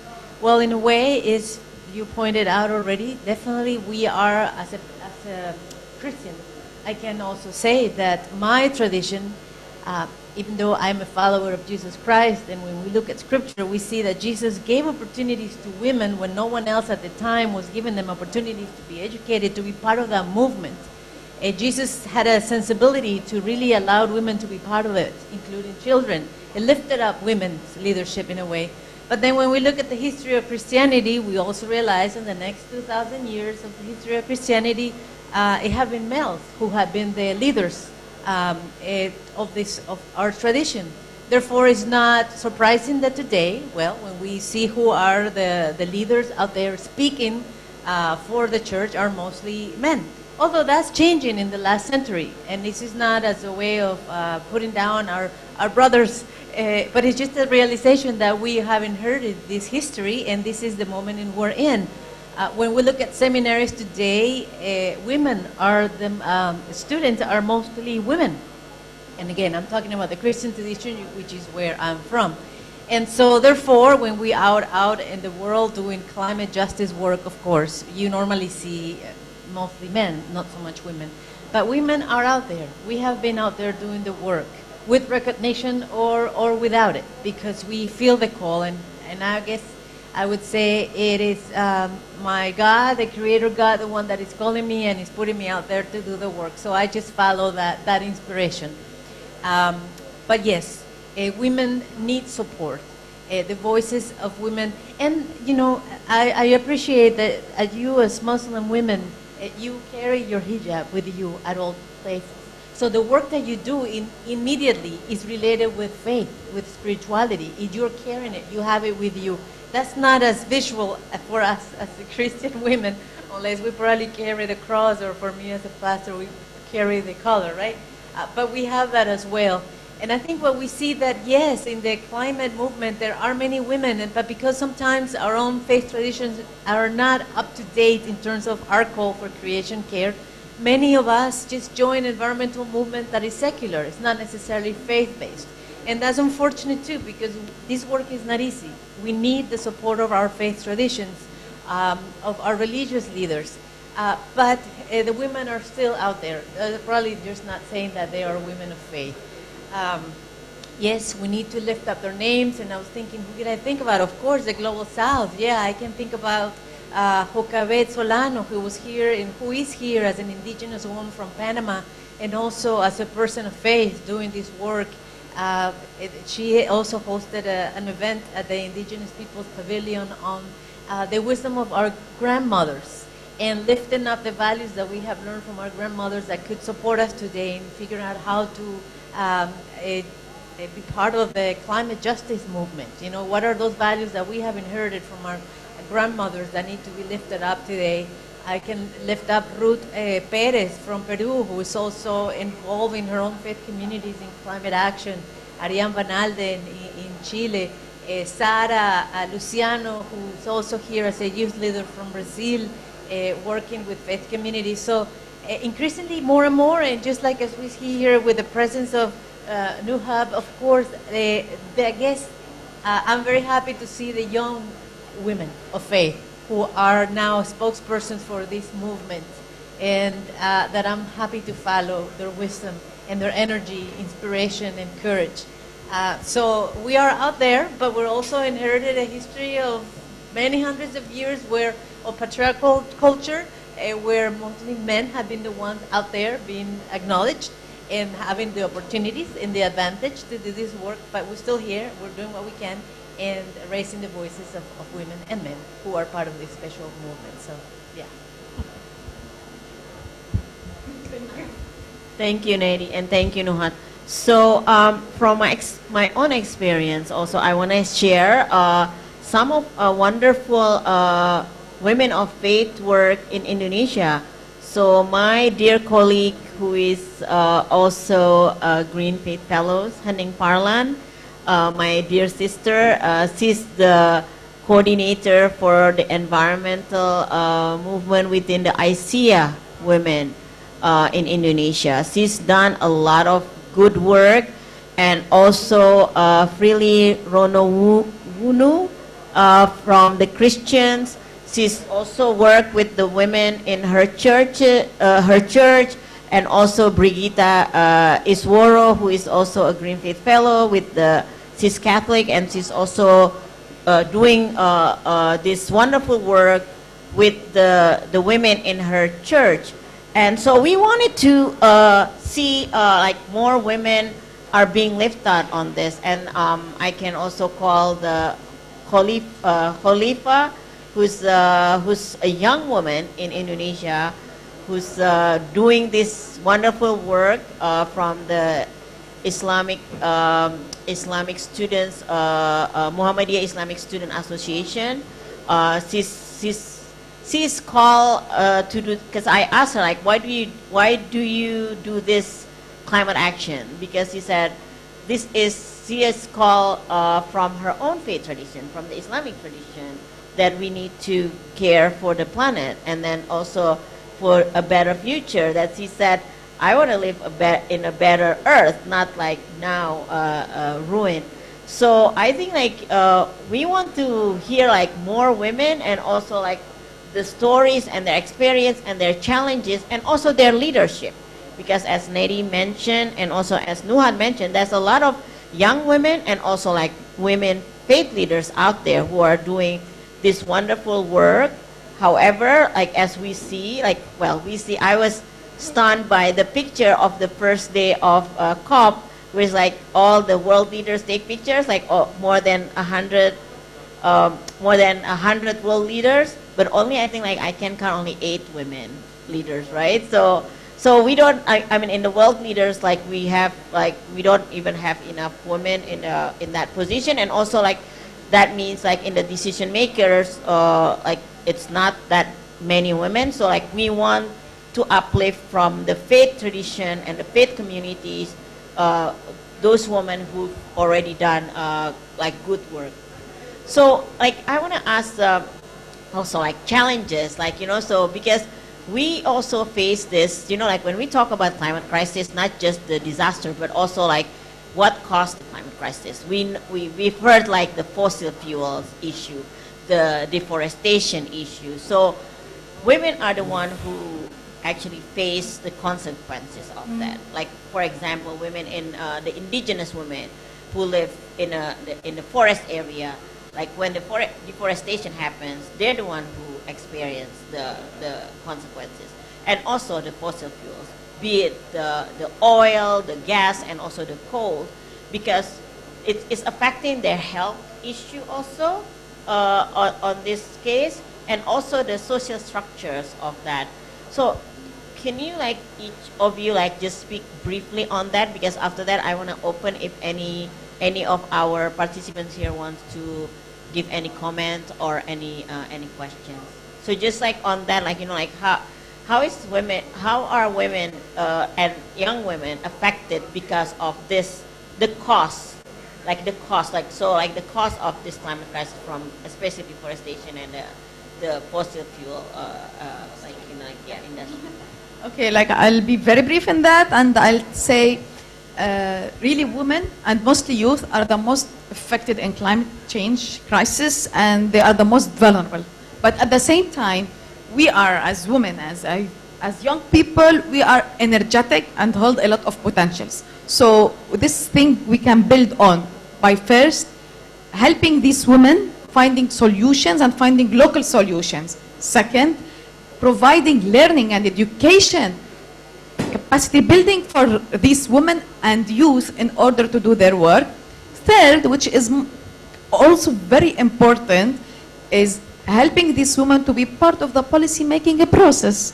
So if you want to just like to mention simple thing, if we're gonna, adaptation fund and the $100 billion, and till now there is no plan for that, and we're as civil society asking for the developed countries to deliver them to the developing countries, and all of this, and like after 2025 to increase the adaptation fund, and all of this dialogue around that. But did you realize something? How many women in the negotiation room talking about adaptation fund out of all of these men? How many women are present and in the negotiations, and these are the most affected because they are the ones back going, walking meters and hundreds of meters to bring water to their livelihoods. They are the ones that are taking care of the house, and they are the ones that are not having electricity, and they are the ones that need to depend on renewable energy, and they are the ones that work the most and the least paid, because many of the things that they do, it's considered granted and not as work. So did they listen to these people? Did they bring the voices of these vulnerable women that need resources to adapt to climate change?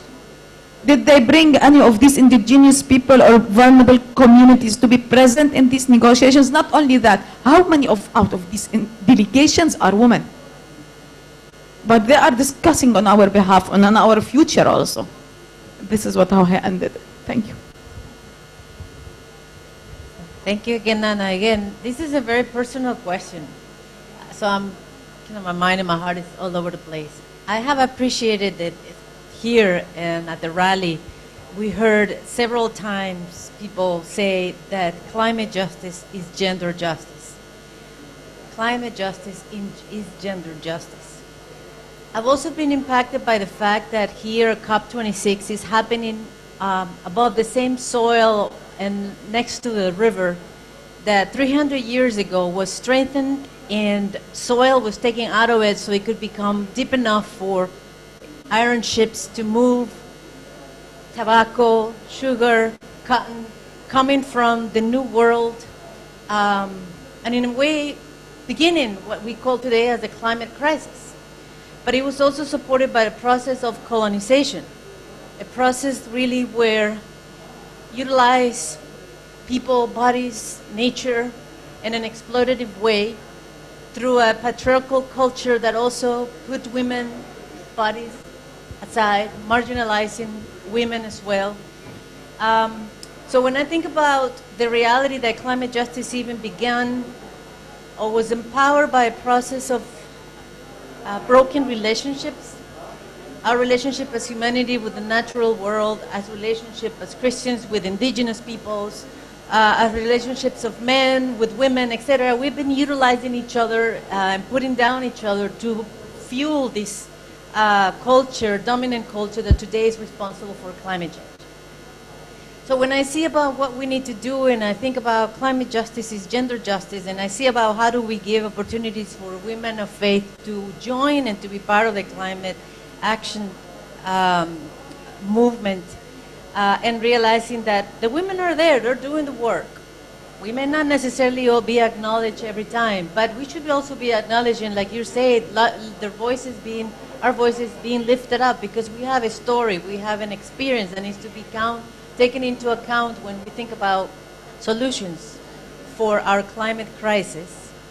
Well, I see that this process of transformation that society needs to go through needs to happen within our own faith institutions, and that I'm also called to go back to my own faith tradition to figure out how do we heal these broken relationships, how would we make justice for women, and for men too, because men are suffering as much as we are, women, and we're trying to lift our voices and say we also have a say into how this crisis needs to be solved. I think I lost your question again.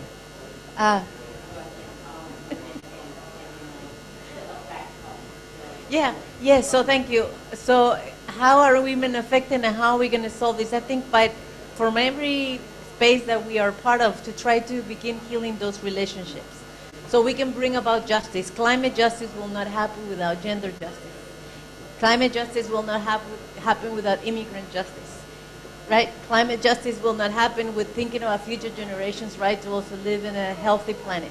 So we need to be conscious of the intersectionality, all the different issues that need to be taken into account, and figure out a way from every small things that we do to the larger things that we do, from our homes, from our houses of worship, our communities, our NGOs, our government, etc. No? So anyway, again, like I said, your question just took me to a lot of different places, it's time to heal our relationships. It's time to lift up the voice of women. We are also part of the solution. So yeah, thank you, Nuhat and Nedi. So just happen all our name starts with N. I just realized that. So I think that's a good point. In order for us to have climate justice, we need to heal our broken relationship that we have, be it with each other as a society, as this global society, as well as our relationship with nature. How do we see nature with us? Is that a separate or we are part of nature? And I just want to lift up also this thing that I heard yesterday in the one of discussion. We need to also see what is sacred to us. What is sacred? So right now, in this COP, the sacred is GDP is sacred. So it's we need to go, Nedi mentioned about healing is heal our relationship that forest is sacred. Our water is sacred. So all this nature that is gifts from God, from our Creator, is the sacred. Not to just talk about, everything is commodification of everything that makes the sacredness of all creation is lost because of that. So I think that's a good point, healing, and also you lift up about building capacity for women and for youth, and I know that many women in many parts of the world are the ones who bear the brunt of the consequences from the cause of climate change, especially when there's deforestation happen in their region, or also as the consequences of fossil fuel industries, be it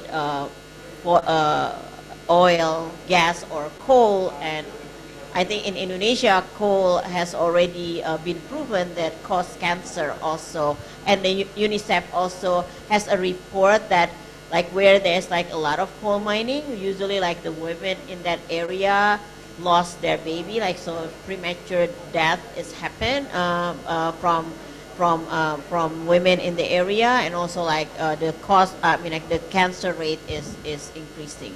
So we have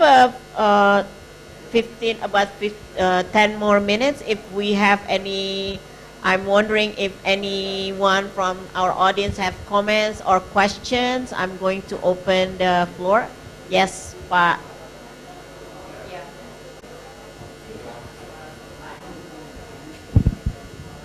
Yes, thank you. So I'm with the Indonesia delegates, but I will be speaking of my personal views on this. Building on the issue of broken relationship as a society, and also our broken relationship with the Mother Earth. Yeah. And so this is very important because I've learned through my life, from my religion as well, that we are transiting only in this earth. We are only a transit here. And so, I feel like I'm just a guest here in this earth. So as a good guest, where the Almighty provide us with the food, with all of the beautiful earth we have, as a guest, I would like to be a good guest, yeah, and do good things.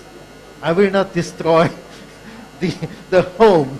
I will not destroy the home owned by the Almighty, something like that. And so, because I reflect myself, I stay here in the rent apartment, and I communicate with the host, something like, the host said to me something like, please treat our home as your home, as you will take care of our home, something like clean and neat, and please do respect that. I say, yes, I will. This is something like I relate this in our experience, and then this connection. I'm just a guest here, living in the earth, something like that would change the way that I see and the way that I do. This is my personal perspective based on religion, but I would like to ask the panelists of what works in communicating with the religious community. Will the stories collected connect with them and they will move, or should we change the way that we communicate? What works with the religious community and what does not work? Something like, yeah, do we need more stories from many communities, or do we need to change the way that we communicate with them? What really connects with them? My personal take on this, that my learning that I'm only a guest in this earth, that really moves me. But I don't know the others. And so just like to have this discussion. Yeah, thank you. Thank you for a question, and I would like to respond to that. We did the message testing in our project before launching the project back in October 2020.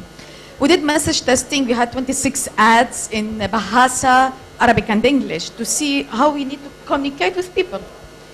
And we found that the best way is to talk to the values of people, to things that they like. And here I'm going to comment on when you said, like, you link yourself to when you say that you are being hosted, or like you are a visitor on this earth. So people, like, if we told them the global climate science says this and this and this, they really didn't interact at that, or even we had like interacted negatively. When we put verses of the Quran or like hadith, like Prophet Muhammad says, don't waste water, even if you are on a running river, or other things from the Quran, they were, because they were verses and quotes, they were neutral. But what really rang the bell is when we had posts talking about solarizing Mecca, or when we have posts talking about solarizing mosques, and people were very interactive with the word Ummah. For that we named our project Ummah for Earth. So the unity and giving them the hope that we will be united to save this world, and that our traditions, our behaviors, our iconic sites can be more pro-environment and help us to be the Khalifa. God said, قَالَ إِنِّي جَاعِلٌ فِي الْأَرْضِ خَلِيفَةً. I mean, like, God made us the stewards of this earth. So talking on this, that we need as Muslims to keep the balance, al-mizan, and to be united. This is what is our beliefs and traditions. This worked well, especially the unity thing.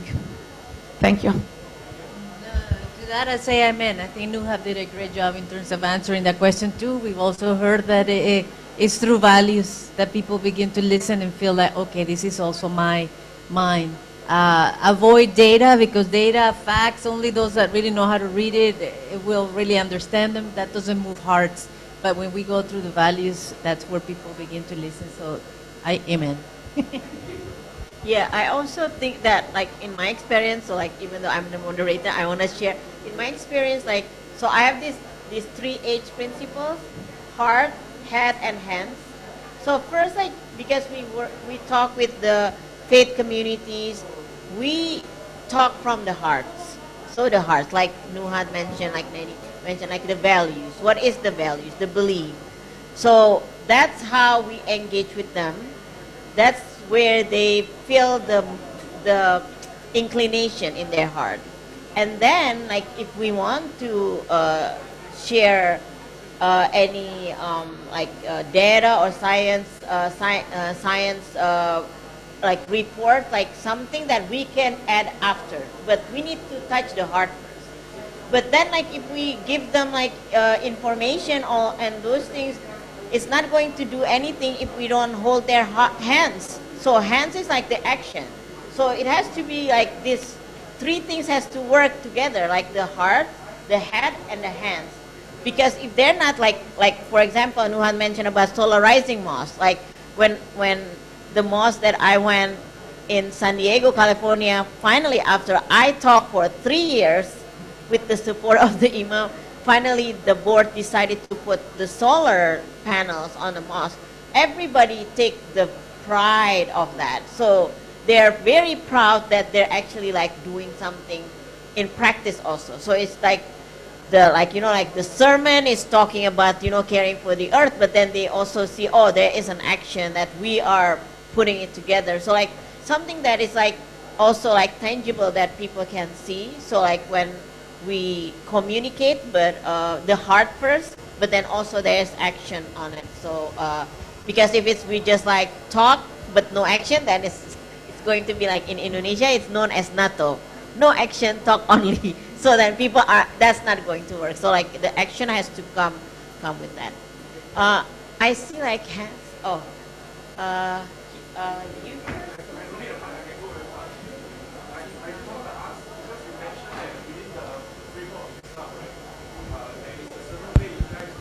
you.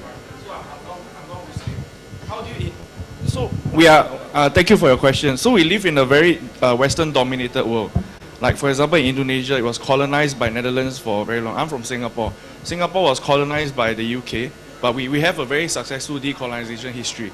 But within the framework of Islam, from your point of view, how we live in a very Western-dominated world. These private companies, they do not care about the common values that you speak of.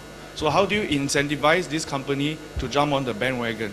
Because at this point, what I'm hearing is more of like a very idealistic, like, okay, this is the way, this is the best way, but how? What is the step? Like maybe we can start with the domestic environment of Indonesia, but even then, I think Indonesia is a very, very diverse and big country. But I hope you can give me your 2 cents opinion, because I would really love to hear this. Thank you very much. Take your question also. Can we answer that? Oh, yeah. Oh, yeah. In order to keep them. Yeah, in order not to. Okay. So like I'll go very fast, and maybe also we can talk about the Christian's point of view. But if you are talking about the values of people, then you were able to mobilize people. Then you were able to create a Muslim climate movement and bring these vulnerable people voices, these communities that are in the face of climate crisis, bring it here.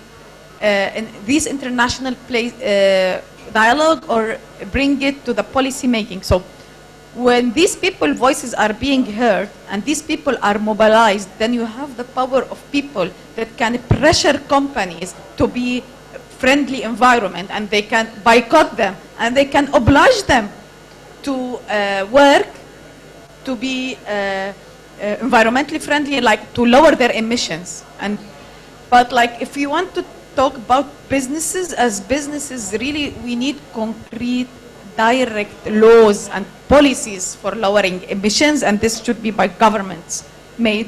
But the power of boycotting for unfriendly, unenvironmentally, and people feeling the knowledge of the indigenous people that they have by going back to the baskets that our ancestors, even in the Arab world, we had such stories from Iraq, and even we have that in Indonesia. These bags made from natural things instead of plastic bags, going to our indigenous knowledge and being aligned and in harmony with nature will be a first step to let these big businessmen put the health of people and the future of this earth as a priority more than their short-term financial big benefits.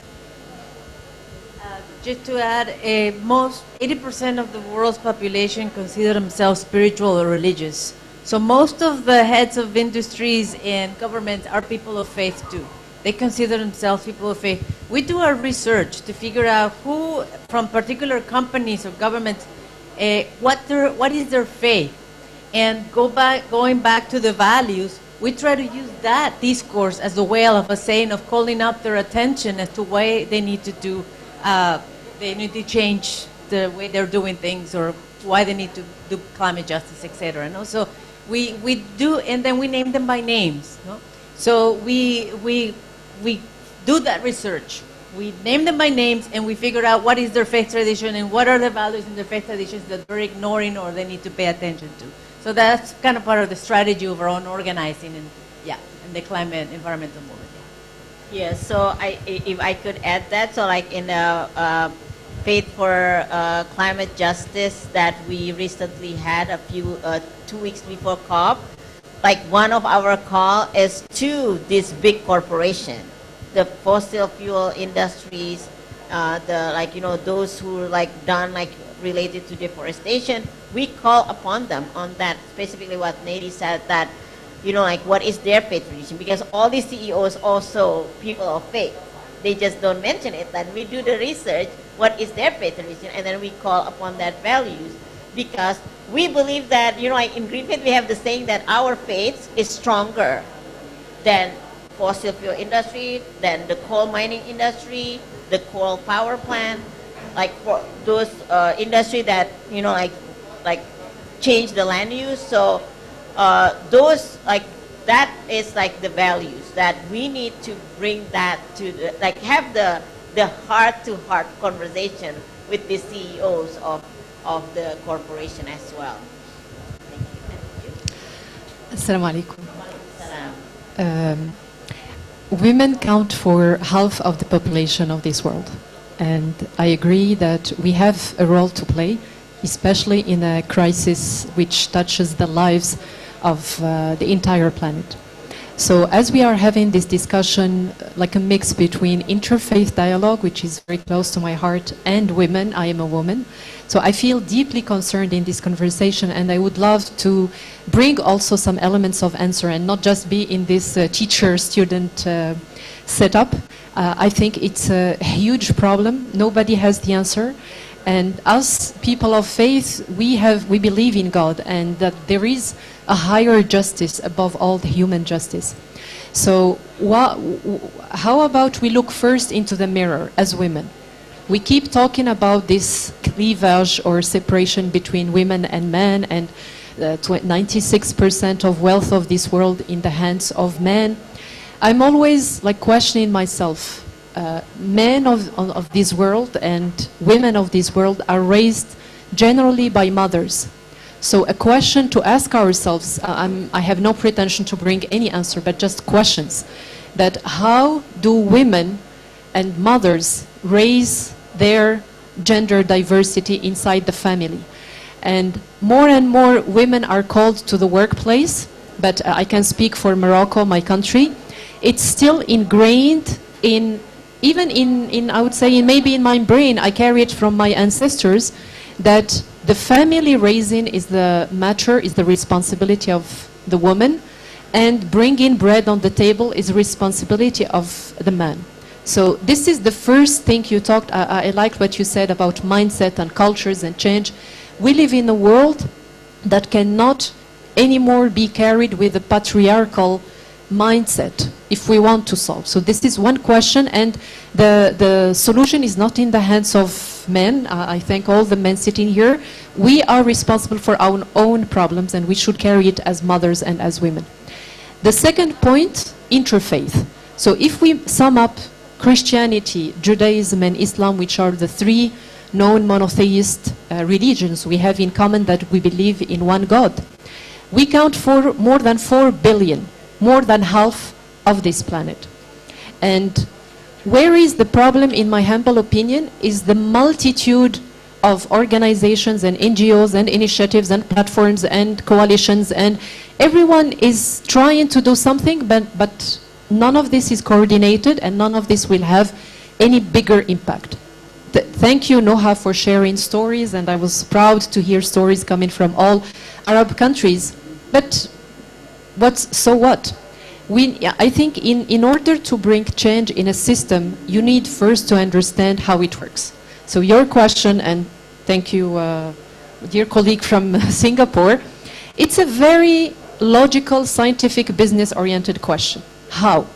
And this is, I challenge anyone here, if we pass the mic to anyone, and do just a poll of knowing what is the biggest action that has the biggest, or what is the action that has the biggest impact on turning climate change. Can we take a poll? Do you have, I mean, what do you know as what is this action? I'm sure we will have different answers, so which means that what I do, believing that I am helping, is different than what the other person is doing, is different than what the other person, and I think politicians, they are happy keeping us in this cloud of not knowing and believing that we are doing something, but we are not doing anything because the impact is not there.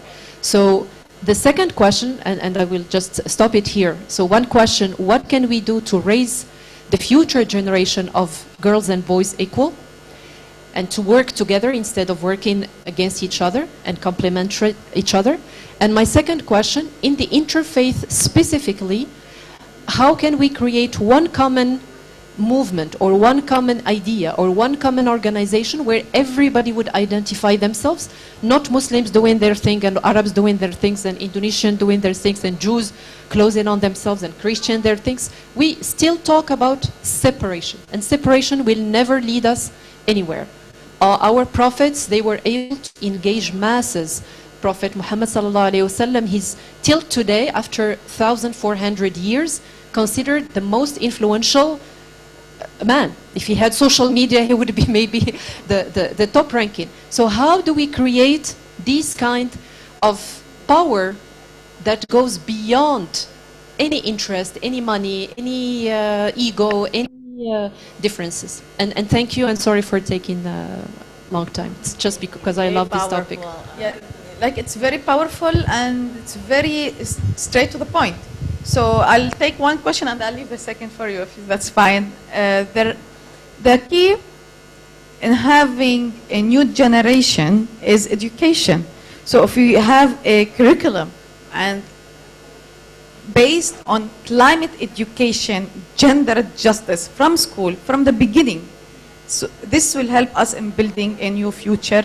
Rather than investing more on adults, it will help, but investing in schools is the most crucial topic. And here when I'm saying investing in schools, it's not just giving them 1 hour of environmental studies per week.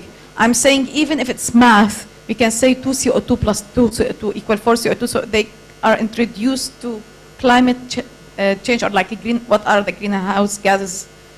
So even if it's a article in Arabic or in English or in Bahasa, whatever the literature language they are taking, French, they can have an article or write at the end, the writing place or in the grammar, the subject is about women's rights and about equality.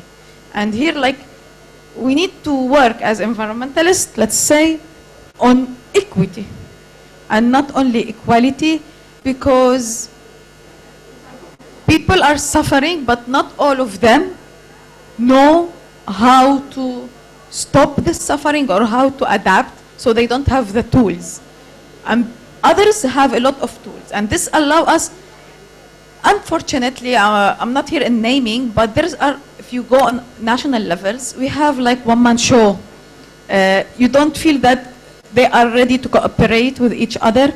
And it's like before, 1,000 years ago, you went to Ibn Sina or like Ibn Arabi, or like they know in philosophy, they know in math, they know in everything. But now if you go to organization and tell them we have a water problem, no, I'm concentrating on X type of birds. I cannot work on mammals. I cannot work on water. So it's more specified, and it's more one-man show, and it's more funding issue, and somehow competition. So you don't feel that the cooperation is there. Like in our alliance, we did want it to be an alliance. Why? In order to have different organizations all over the world. So we have now organizations in UK, in Indonesia, in Lebanon, in the Arab world, and looking to have more in Africa and USA. You have from North Africa, but not from the other part of Africa. Because we believe that nobody can do it alone. It is creating a movement, or creating an pressure, or creating a small impact, need coordinating. And it cannot be done. There is no superman, superwoman, super organization in this world. Thank you. I also want to say thank you for everything you said. I think I agree. We agree with every word you said. I feel your passion, and your passion also makes me feel a lot of sadness, because I think it is the truth. I think we women are here, and our colleague Mary from Green Faith too. We also believe in the importance of working in partnerships, of really bringing all people together to do this work, because we know that we cannot solve this situation alone. That's why I think I also said at the beginning that I know that as we say that, we also need to do a lot of work within our own religious traditions and within the religious environmental movement to heal relationships and to do justice to the voices of women. That's why I said climate justice is gender justice. That has to happen even within the religious organizations that are doing now climate action. And so I know, I see it, I feel it, I struggle with even finding space for myself. I don't think that I necessarily need to be acknowledged for the work that I do, but I definitely realize that I do need to speak up. I cannot be silent. And so we can create space for the future generations and for all the people and creatures that need to be included in the decision making for climate justice. So anyway, thank you. I feel I'm in harmony with everything you said, and I feel and I see the challenge, but we're not gonna stop doing the work we're doing, and we will continue working in partnerships, and because we need everyone. We're all in the same boat anyways, regardless of whether we want it or not. So we can't survive unless we're together. So thank you.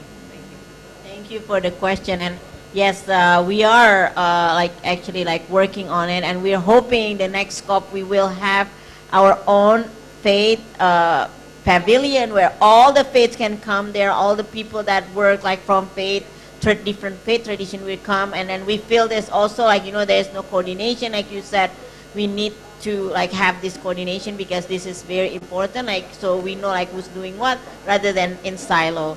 And also that I think to just close this this wonderful session, thank you for Reverend Dr. Nedi Astudio and Nuhat Awad.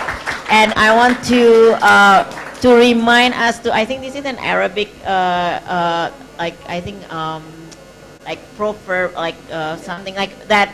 The mother is the first educators or schools of their children. And proper.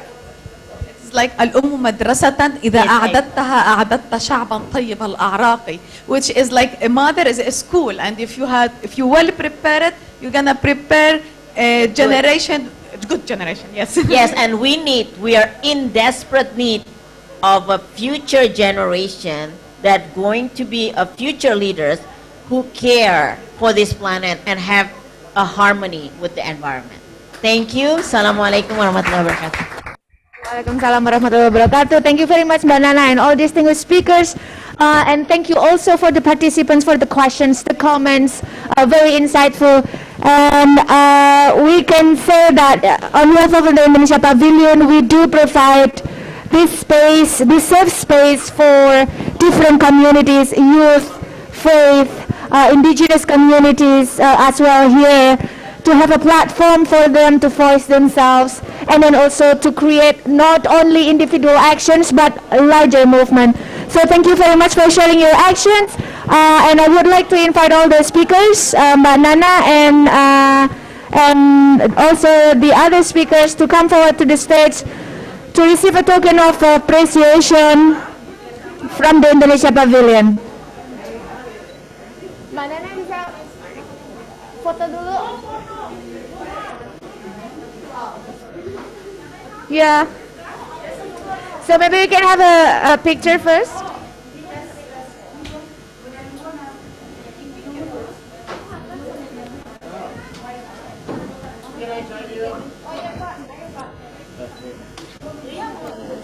Boleh? Pak Adi aja, udah.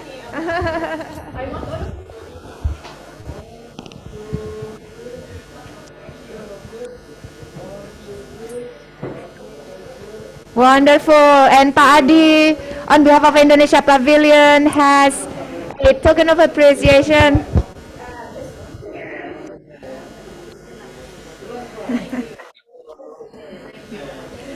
Mbak Nana yang terakhir.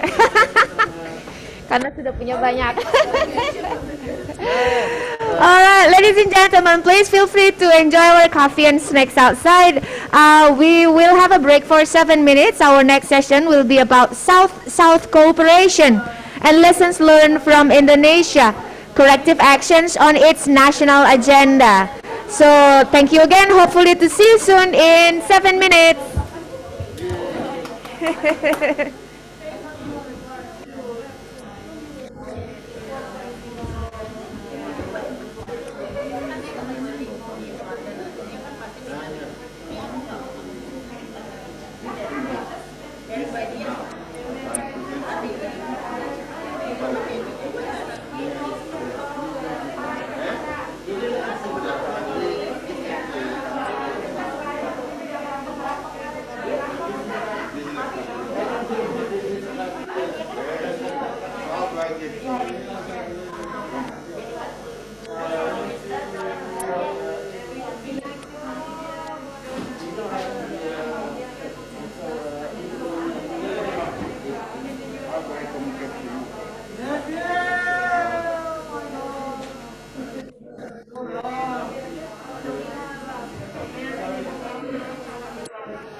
So ladies and gentlemen, we're about to begin our next session, titling South-South Cooperation and Lessons Learned from Indonesia, Corrective Actions on its National Agenda.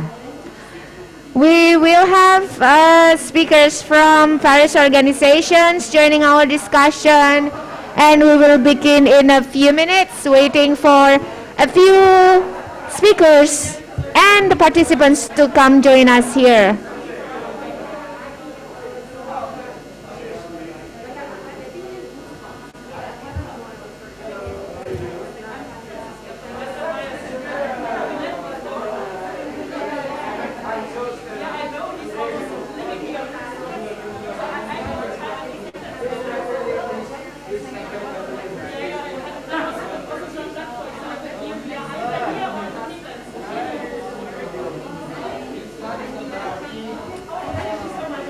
Good afternoon, ladies and gentlemen. I am inviting all the participants who are still outside or in the door to come join us inside. Please have a seat. We do have limited seats, but we will be streaming this session online.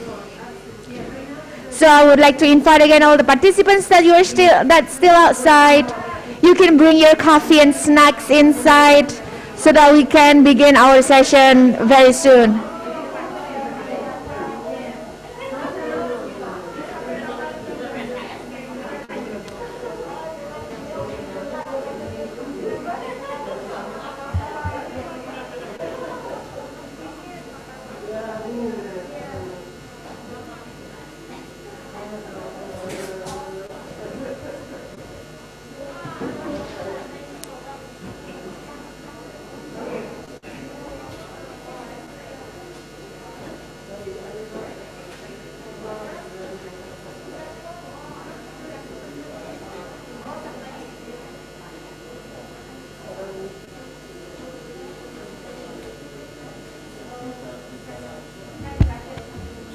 G7.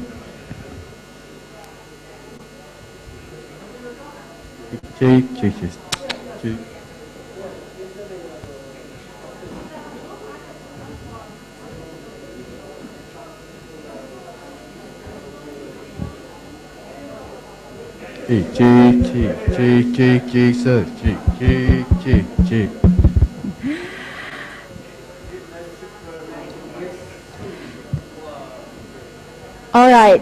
Good afternoon, ladies and gentlemen.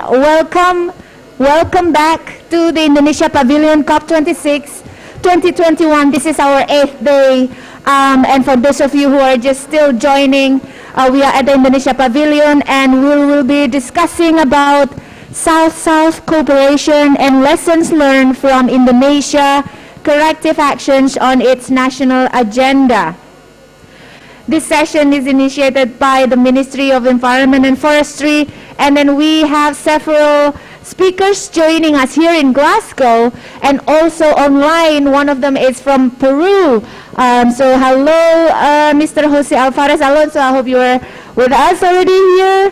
And without further ado, I would like to invite the keynote speaker that we have for today, His Excellency Dr. Aludohong, the Vice Minister of Environment and Forestry. Ladies and gentlemen, here in Glasgow and online everywhere, please welcome Dr. Aludohong.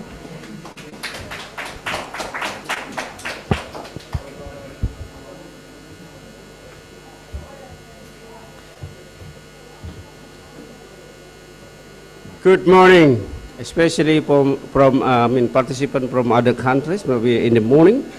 And good evening, I think, in Indonesia right now. And good day for everyone here in Glasgow. Distinguished speakers, Dr. Jose Alvarez Alonso, I think he's joined us online from Peru. Dr. Jean Jacques Bambuta. Oh, you are right. Chair of the Global Change Science School of Geography, University of Leeds. I'm sorry. National Coordinator and Focal Point of Peatland Democratic Republic of Congo, and also Professor Simon Louis. Is he here? I think I met him a couple of times, including in Brazzaville, in Congo Republic 2 or 3 years ago. Dr. Francisca Teneber, yeah, I think I met you a couple of times also. She's from Institute of Botany and Landscape Ecology, Greifswald, Meyer Center, Germany. Ibu Budi Susanti, she's a director of Peatland Degradation Control, Ministry of Environment, Forestry, Republic Indonesia. And Ibu Elim Sribat Taba, oh, Ibu Elim here. She is a Chief of Sustainability Officer, Asia Pulp and Paper, Sinormas. And participants, ladies and gentlemen.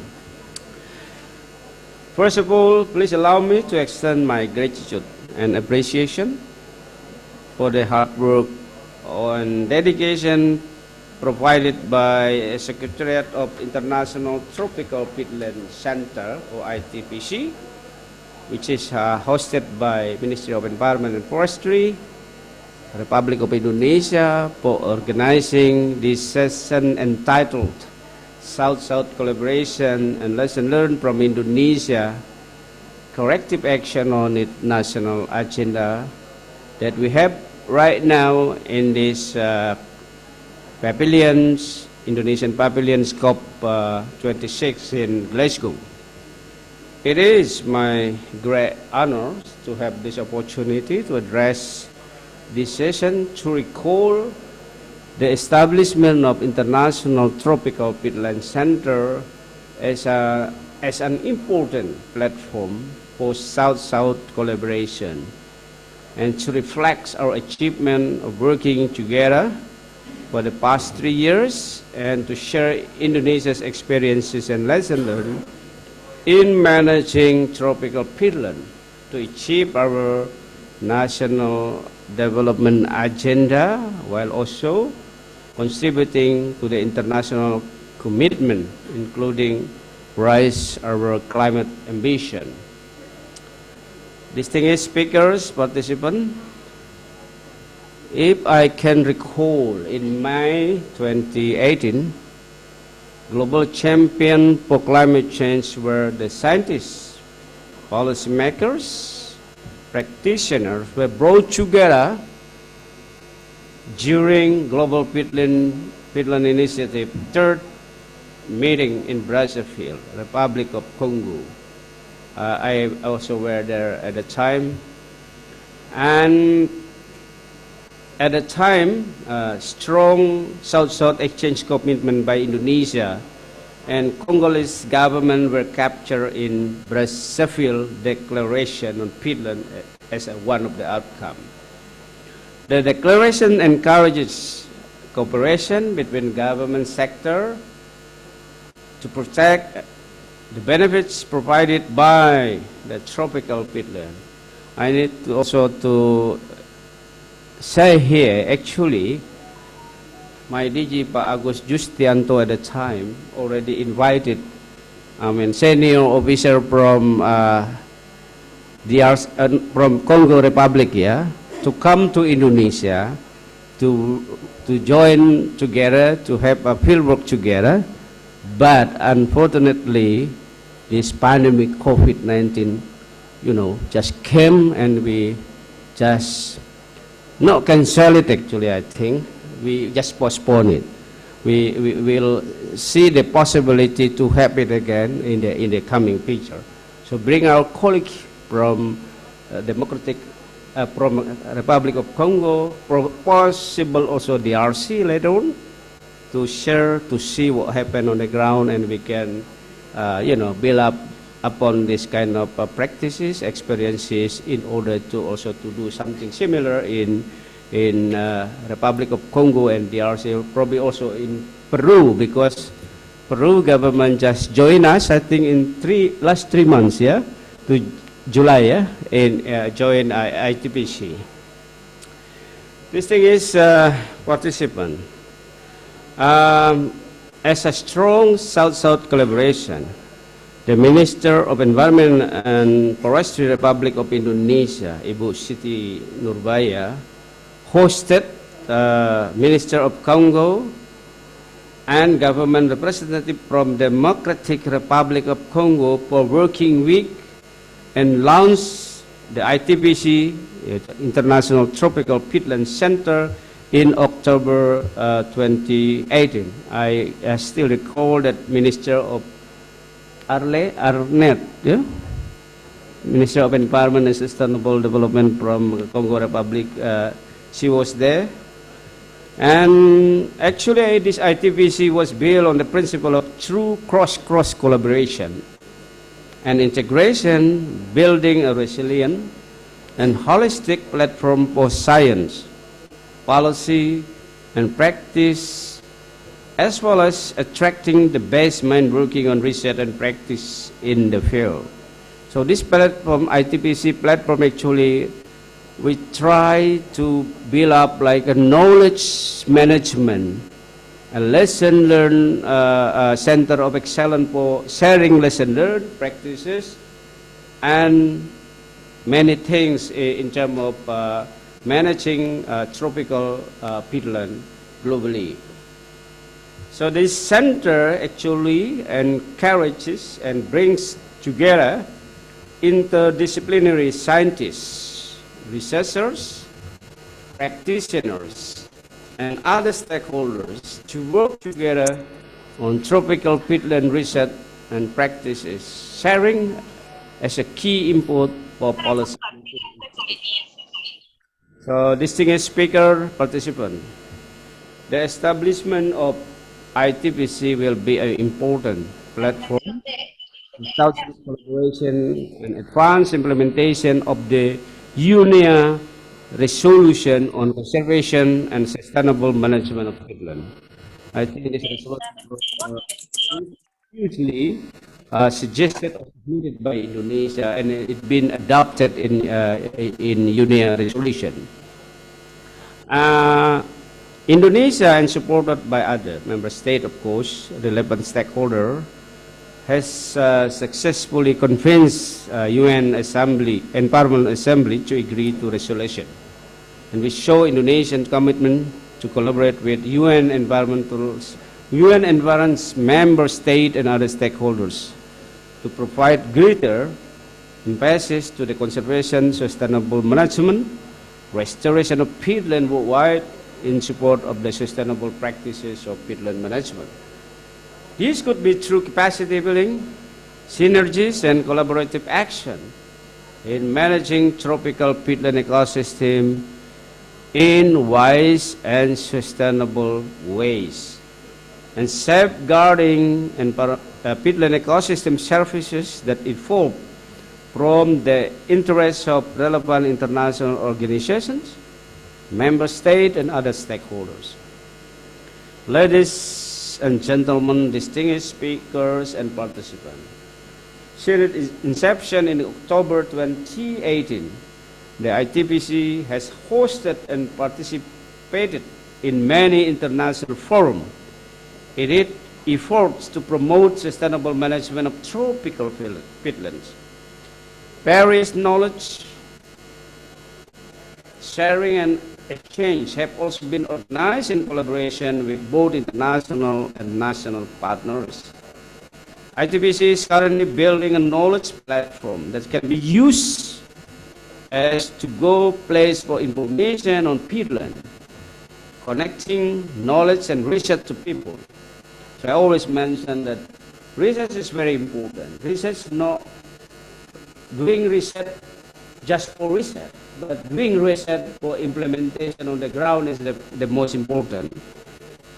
So the platform can also be used as a tools for knowledge exchange, capacity building, access media for community for practices on sustainable peatland, as well as help disseminate policy and best practice experiences on sustainable peatland management. I'm delighted that we are now progressing our collaboration, especially with these four countries. With the Republic of Faroe is now also part of ITPC family, as I just mentioned earlier, which is announced by Minister of Environment, Republic of Peru, during the Global Peatland Initiative online meeting in July 2021. Certainly, Peru's participation will strengthen ITPC to achieve our shared goal in making world tropical peatland sustainable. To end up my remarks, we are all expecting the COVID-19 pandemic will over soon. So we will be able to gather and exchange our knowledge and experiences directly on the ground.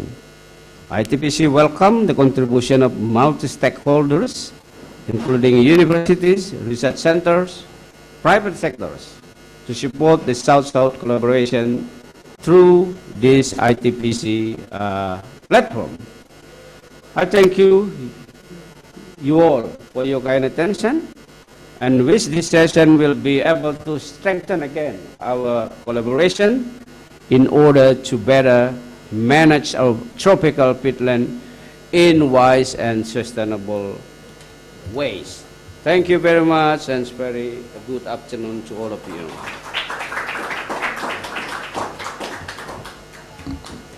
Thank you very much, Pak Aludohong, the Vice Minister of Environment and Forestry. Ladies and gentlemen, moving on, I would like to invite all of the speakers to come take a seat on the stage so that we can have more participants coming in. First, I would like to invite Ibu Budi Susanti, Director for Peatlands Degradation Control, Ministry of Environment and Forestry. Hello, Ibu. And then also, yes, Ibu Elin Sritaba, Chief Sustainability Officer, Asia Pulp and Paper, representative from the private sector. And then also Dr. Jean-Jacques Bambuta, I hope I pronounced it correctly, from DRC National Coordinator and Focal Point of Peatlands, Democratic Republic of Congo. So if you please can have a seat here. And also Mr. Simon Lewis, oh, right, yes, from Congo Pit Project. So if you can have a seat here. And joining us online, Mr. Jose Alvarez Alonso from the Ministry of Environment, Republic of Peru. If we can have Mr. Jose Alvarez Alonso here. And then, yeah, all right. Oh, yeah, and Francisca Tanneberger. Here is fine, so that we can have mixed gender here. And also our moderator for today's discussion, Professor Haruni Krishnawati from the Ministry of Environment and Forestry. Ladies and gentlemen, please give warm welcome and warm applause for all of the speakers and the moderator for today's discussion. Ibu Haruni.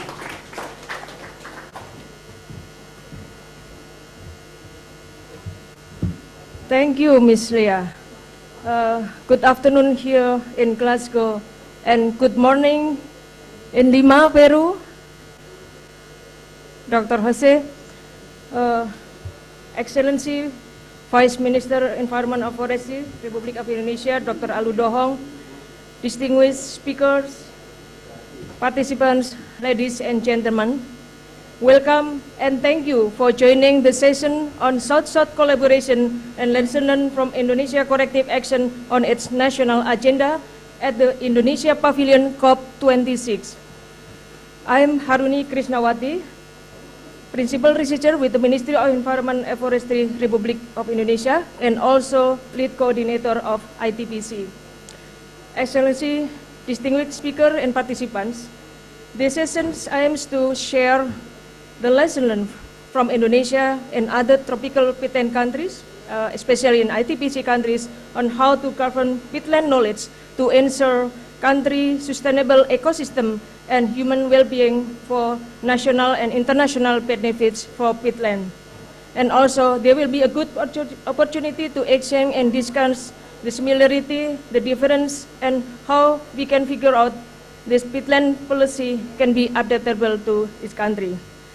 Please allow me to extend a very warm welcome to our 6 distinguished speakers. We have 5 speakers joining us here today in the pavilion, and Dr. Jose will be joining online from Lima, Peru. Thank you, for your time being part of our panelists. We have 80 minutes in total for running this session, and each speaker will be given the time for about 8 minutes, and we hope that all speakers can manage the time wisely.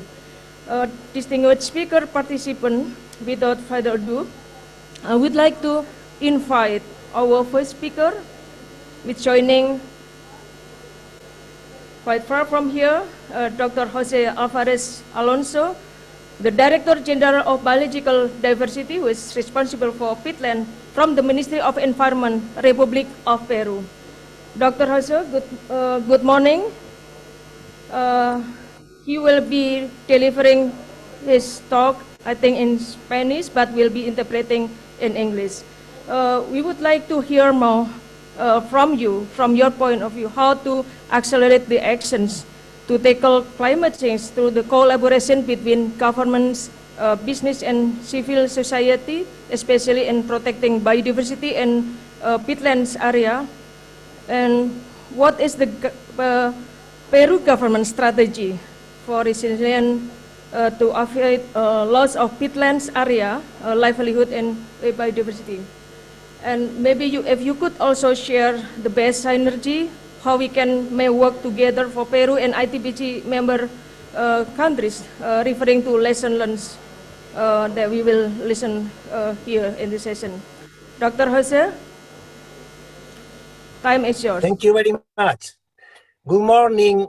Good morning, everyone from Lima. Good afternoon in Glasgow. Thank you, Indonesia. Greetings for all the partners in Congo, Democratic Republic of Congo and Congo Republic. I will present about the peatlands in Peru. I will speak in Spanish, excuse me, it's an official language in the UN. Las turberas amazónicas, las turberas peruanas se extienden en las 3 regiones del Perú. En la Amazonía es donde son más extensas, en el Ande donde tenemos más de 500,000 de turberas y en la costa un poco menos. En la Amazonía es donde ya tenemos más de 6 millones de hectáreas de turberas, principalmente pantanos de palmeras y otro tipo de bosques hidromórficos. En los Andes son pastos con turba y en la costa son juncales. Aquí tenemos la extensión aproximada de las turberas calculada porque estamos en el proceso de mapeo de las turberas con ayuda de la cooperación internacional, especialmente japonesa, y el mapa de su distribución, como ven, está en la zona norte concentradas. Esta es la primera pregunta. What is your view of accelerating action to address climate change through collaboration between governments, business, society, especially in protecting biodiversity and peatland? Bueno, nuestra estrategia es la colaboración, la participación de todos los actores, porque estamos convencidos que tenemos intereses compartidos. Es un interés de todas las turberas, especialmente importante en Perú la participación de las comunidades locales que viven en las turberas, de las turberas, y cuya vida, cuya economía, cuya seguridad alimentaria y cuyo recurso hídrico depende de los servicios ecosistémicos y de los bienes de las turberas. El sector privado, sin embargo, es importantísimo. ¿Por qué? Porque para conectar a estas comunidades con mercados, para poner en valor los bienes y servicios de las turberas, es indispensable el know-how, la experiencia y la capacidad del sector privado. La investigación también es fundamental. Conocemos muy poco de las turberas en el Perú. Estamos recién mapeándolas, conocemos muy poco de su proceso y necesitamos monitorearlas. Esta es la distribución de las turberas en las áreas naturales protegidas del Perú. Tenemos buena parte de las turberas protegidas, sin embargo, hay enormes extensiones todavía, varios millones de hectáreas que no tienen un régimen de protección formal. Y es una de las grandes brechas para conservar las turberas en Perú, donde necesitamos cooperación. Esta es la otra pregunta. What is the Peruvian government strategy for resilient agriculture to prevent loss of peatland areas, livelihoods and biodiversity. Bueno, en Perú no tenemos el problema que hay en otros países de cambio de uso o de destrucción de turberas. Felizmente, nosotros tenemos en las turberas bastante bien protegidas en su condición natural.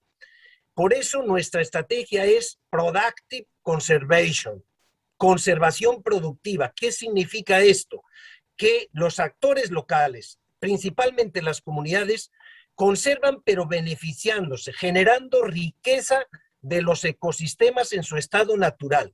Por ejemplo, en los Andes estas turberas son pastos tradicionales que usan las comunidades con unas estrategias muy sabias de manejo sostenible e incluso de recuperación de las turberas a través de sistemas de irrigación heredados de los incas y de otros pueblos antiguos. Entonces, este conocimiento tradicional es importantísimo para mantenerlo, para conservar estas turberas que proveen agua y pasto para sus animales. En la Amazonía es el uso de los recursos de los bosques de palmeras principalmente. Tenemos una enorme extensión, más de 6,5 millones de hectáreas de bosques de palmeras, de pantanos, turberas, donde los frutos de las palmeras y la fauna silvestre son recursos importantísimos para las comunidades. Aquí necesitamos impulsar estrategias para gestionar estas áreas y conservarlas fuera de áreas protegidas a través de las OMEC, otras modalidades de conservación basadas en área.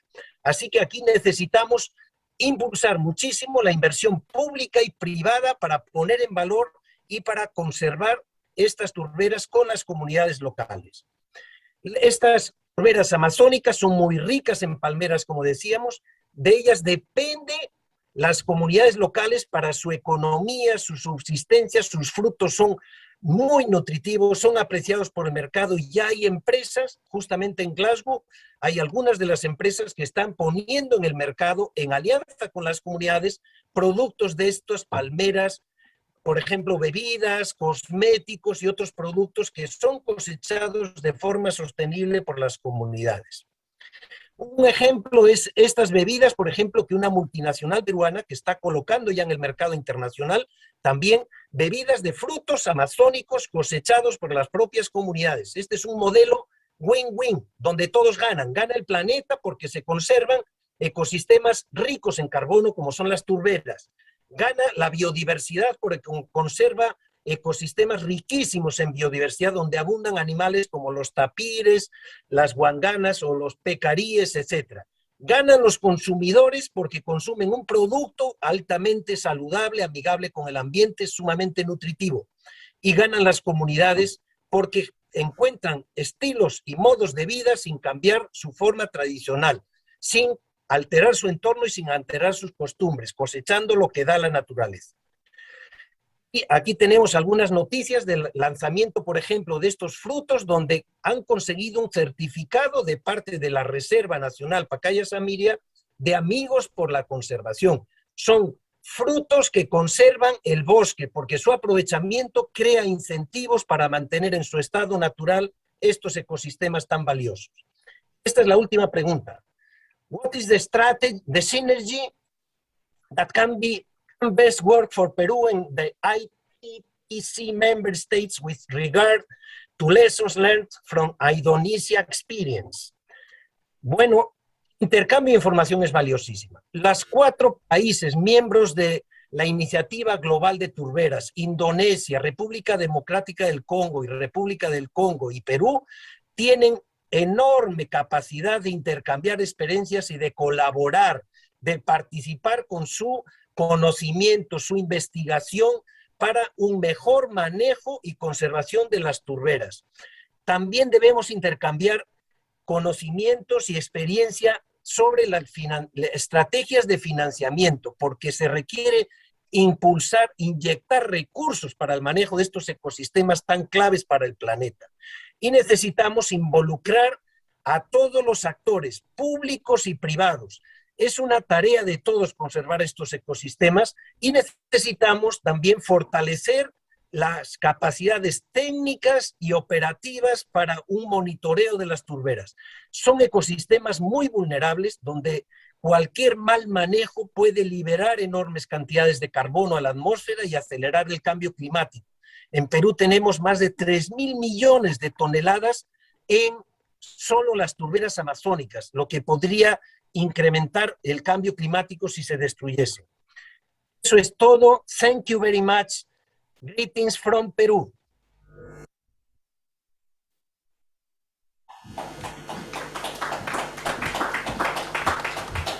Thank you, Dr. Jose, for your nice presentation and sharing with us about the strategy and also how we can synergy work together within the ITPC countries. Stay with us, and next we would like to invite maybe first give opportunity to our colleagues from Indonesia before giving the opportunity to our colleagues from DRC. We would like to invite Ibu Ati, Ibu Budi Susanti, the Director for Peatland Degradation Control within Ministry of Environment and Forestry, Republic in Indonesia. Ibu Ati would like to hear more on what's the Indonesian government message on the subject on planning peatland restoration, and what is the achievement so far, and what is other challenges in the future. Ibu Ati, the floor is yours.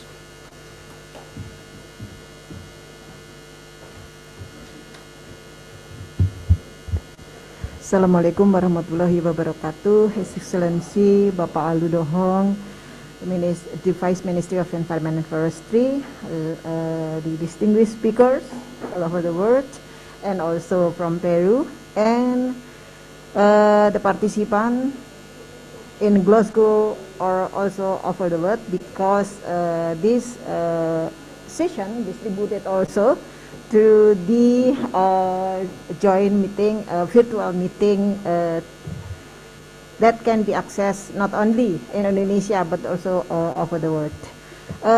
First of all, I would like to express our greatly appreciation to have opportunity to share regarding on what we have done so far, what Indonesia have done so far regarding to the peatland protection and management. Especially when we achieve on the peatland protection Indonesia, the challenge, and also what our plan for the not only near future, but also until 2049. We already developed the action plan for 2020 and 2029.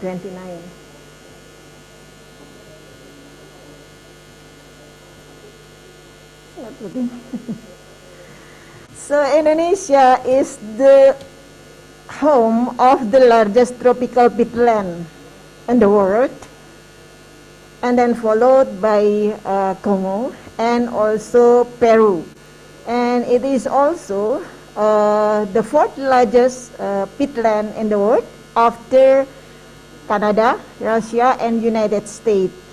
We have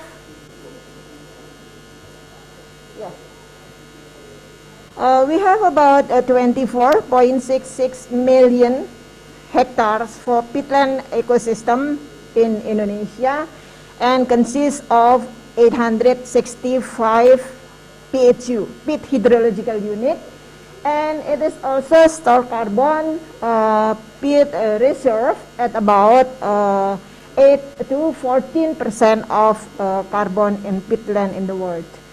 And this is the map of the peatland ecosystem in the world, in Indonesia, based on the ministerial decree number 129 2017 concerning the designation of national peatland hydrological unit. That I already mentioned before.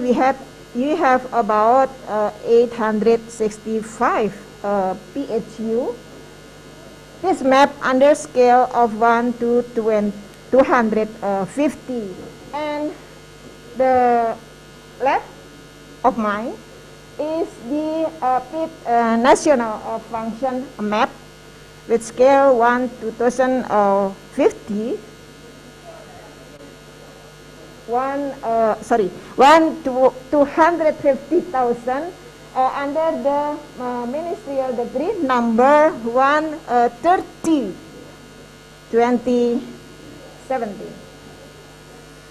And this is the milestone of regulation, the newest government regulation that already enacted in the 2014 regarding on the peatland protection and management, the government regulation number 71 2014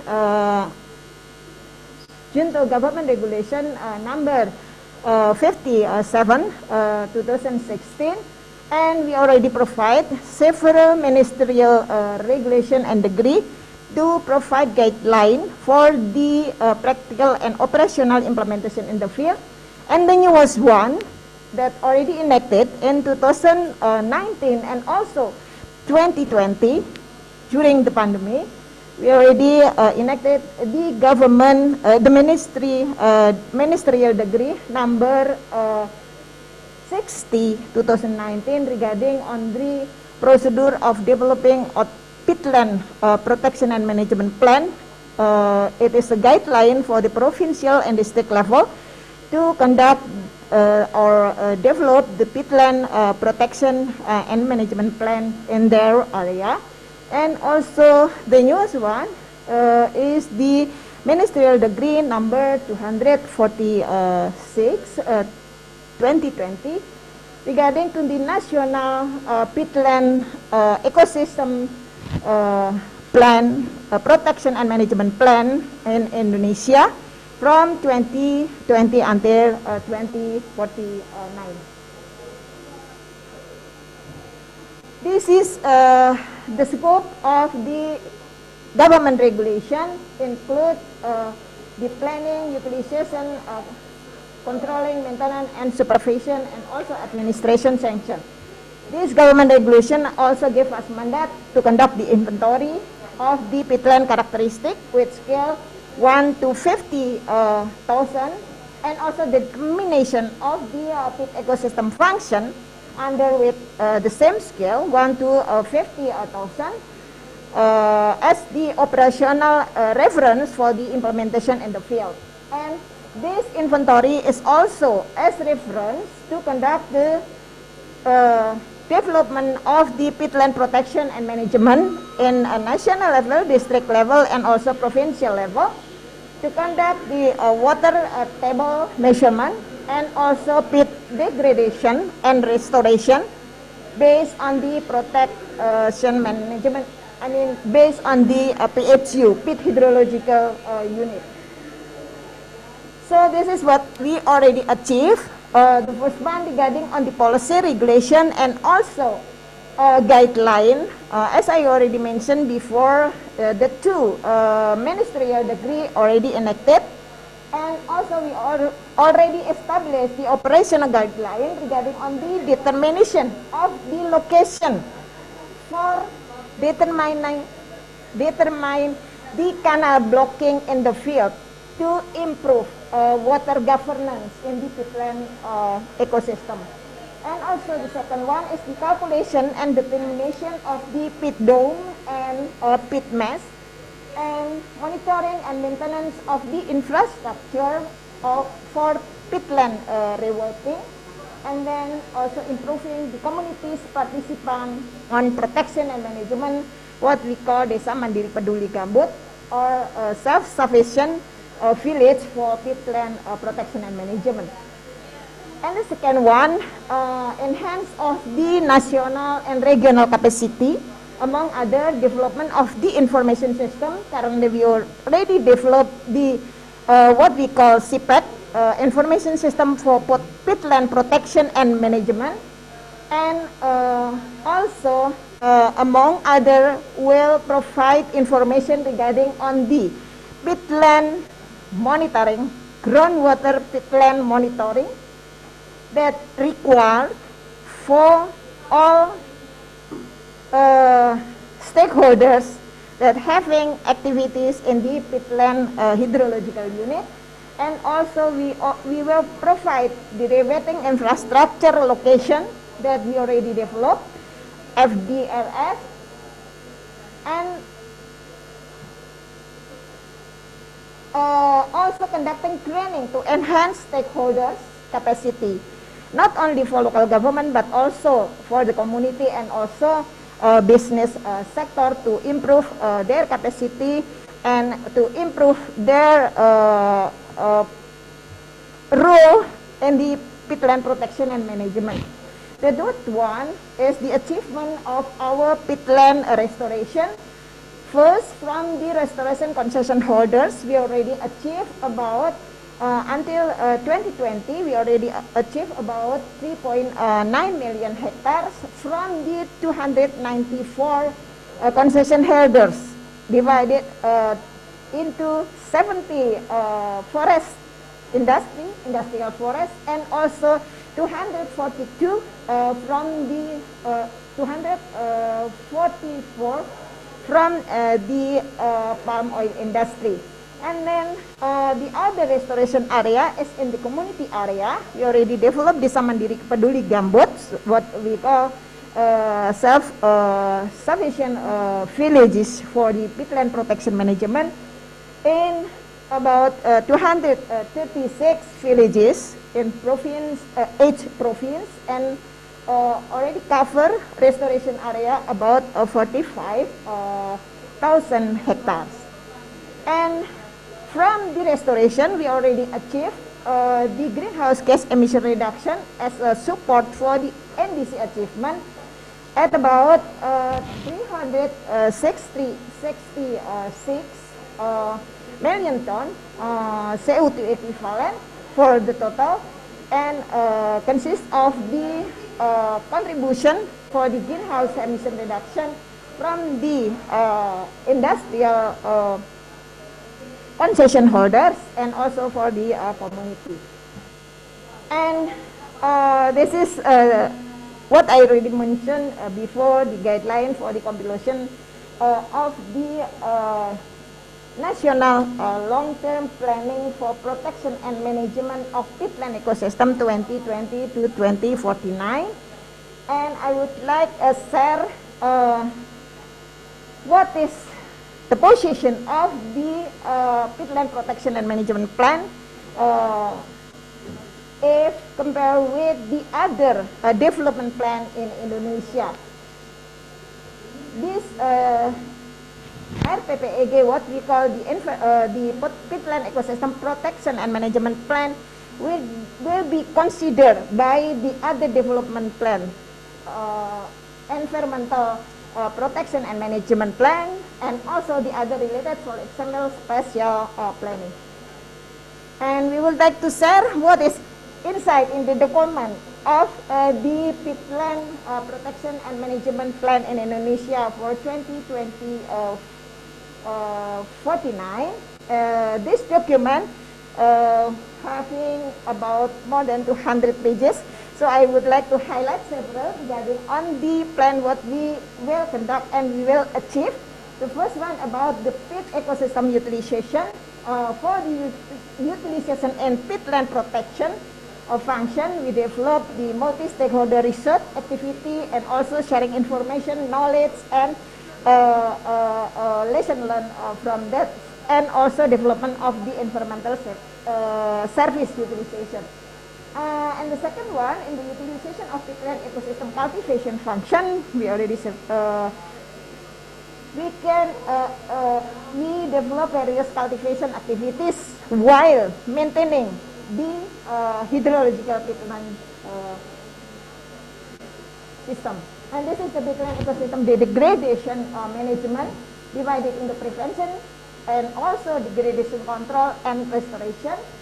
And this is the plan of the peatland ecosystem maintenance, consisting of preservation, conservation, and the last one is about the climate change mitigation and adaptation of the peatland ecosystem. From this explanation, we would like to highlight that research, technology, and also knowledge will be useful for us to support our implementation in the near future. So this is the information system that we developed, provide several data, Indeed, to provide updating data, we still need research, science, and technology. Thank you very much.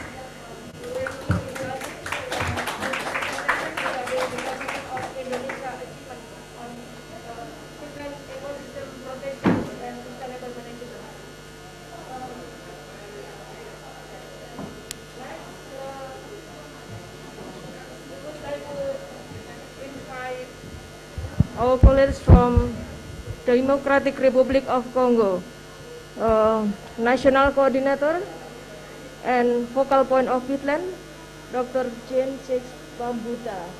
Very nice hair. Welcome.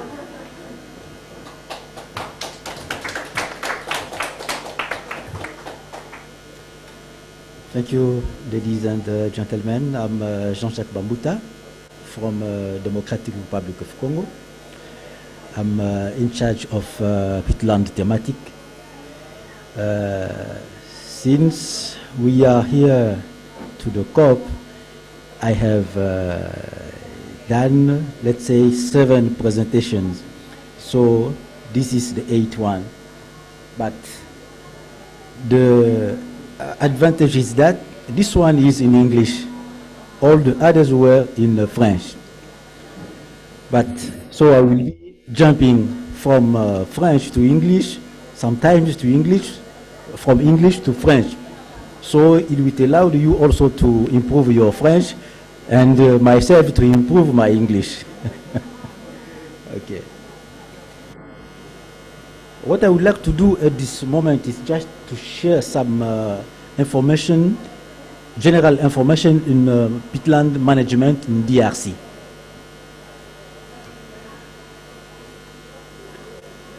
Nous pensons que la République démocratique du Congo, you can read what I have written. Nous pensons que la République démocratique du Congo est naturellement une solution basée sur la nature. En réalité, depuis des dizaines d'années, la République démocratique du Congo mène beaucoup d'activités que nous pouvons classer dans le domaine des solutions basées sur la nature, en réponse à la préoccupation de la lutte contre le changement climatique. C'est le cas, par exemple, dans le cadre de la Convention de la biodiversité, la République démocratique du Congo a mis en défense 30 millions d'hectares. Et dans le cadre des défis de Bonn, la République démocratique du Congo a mis 8 millions d'hectares. Et maintenant, nous sommes embarqués dans un grand projet de reforestation. Donc on veut planter les arbres là où il y a eu cette dégradation. Et ça, c'est un projet qui est initié par le président lui-même. Mais en dehors de cela, nous avons aussi ce processus RED que vous aussi vous avez en Indonésie. Donc nous pensons que tout cela fait de la RDC une bonne actrice en termes de solutions basées sur la nature. Mais depuis que le monsieur qui est ici nous a dit que nous avions des tourbières, nous pensons que notre contribution est encore plus élevée. Parce que, comme vous le savez, il y a beaucoup plus de tourbières, il y a beaucoup plus de carbone dans les tourbières. Donc nous pensons que la République démocratique du Congo est en fait un pays naturellement embarqué dans les solutions basées sur la nature. Alors, notre grand problème, c'est où sont les tourbières de la RDC? C'est ça notre plus grand problème. Parce que si nous voulons monter une politique de tourbières, nous devons savoir où se trouve cet écosystème dont nous parlons. Nous avons, grâce aux efforts du professeur Simon Lewis, reçu la première carte que vous voyez là-bas, avec l'étendue, à peu près 111 400 km² de tourbières, mais nous avons, d'après leurs études, à peu près dans cette zone-là, 21,5 gigatonnes de carbone. Alors, ça c'est que nous, ce sont des enseignements que nous gardons de nos collègues de Congo-Pit. Nous avons reçu une autre carte qui nous indique les zones humides, wetlands, de la RDC. Nous savons tous que toute zone humide n'est pas forcément tourbière. Mais nous pensons que de cette zone-là, nous pourrons extraire la partie des tourbières en avançant un peu plus dans la cartographie. Nous avons reçu une autre carte qui tient en compte les premières estimations faites par nos amis de Congo-Pit. La carte, bien qu'elle soit imprécise, elle nous dit que il se pourrait que nous puissions avoir d'autres tourbières dans d'autres zones. C'est dont moi personnellement je suis sûr, c'est que ici, dans la partie de mangrove, nous avons des tourbières à ce niveau-là.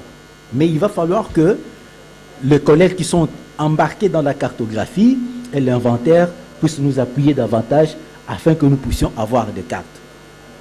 Puisque nous sommes ici dans le cadre des échanges sud-sud, il est important aussi pour nous de pouvoir identifier quelles sont les synergies que nous pouvons avoir, par exemple, avec nos collègues de l'Indonésie, même à travers la structure ITPC.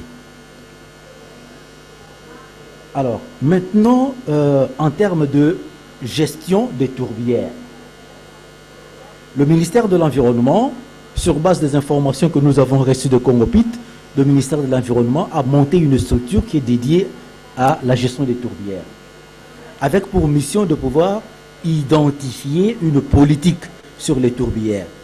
Mais il faut que cette politique soit connectée aux autres thématiques, par exemple l'aménagement du territoire, le foncier, mais aussi la RED.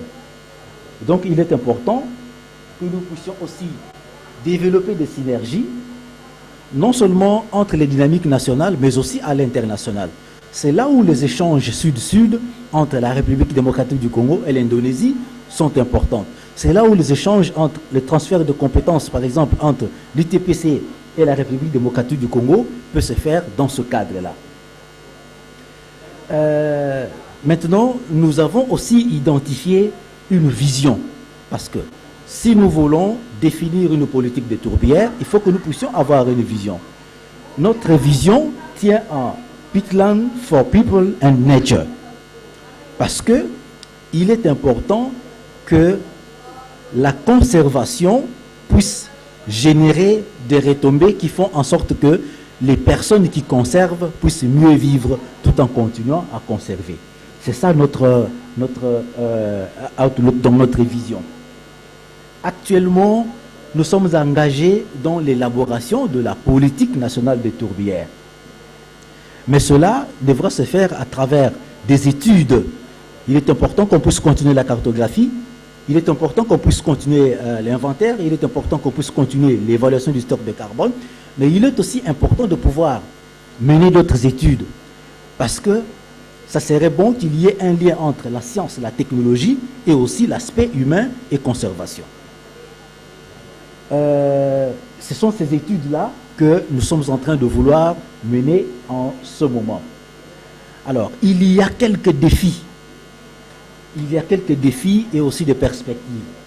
En termes de défis, je pense que ça sera une activité très difficile de pouvoir cartographier les tourbières de l'ensemble de la RDC. Mais je pense qu'on devra quand même y arriver avec les efforts des uns et des autres. Et nous pensons qu'il est important de pouvoir développer les connaissances sur les tourbières. C'est pour ça que je suis en train d'insister sur la connexion et les synergies entre les pays en termes de coopération sud-sud, mais aussi avec nos collègues de ITPC, mais aussi nous, République démocratique du Congo, nous avons besoin de renforcement des capacités dans le domaine des tourbières. Voilà un peu les quelques domaines dans lesquels nous pouvons mener une coopération sud-sud et aussi avoir des connexions avec l'ITPC. Voilà ce que je peux partager à ce niveau, mesdames et messieurs. Je vous remercie.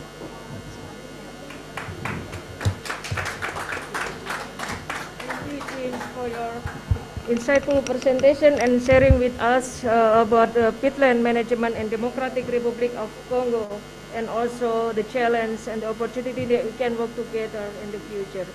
I think next we would like to move to Greifswald Mail Center, Dr. Franziska Tenneberger, is it? Yeah. Maybe you could share with us how you could contribute to strengthen the ITPC and how that could be improve the knowledge sharing in the future. Thanks.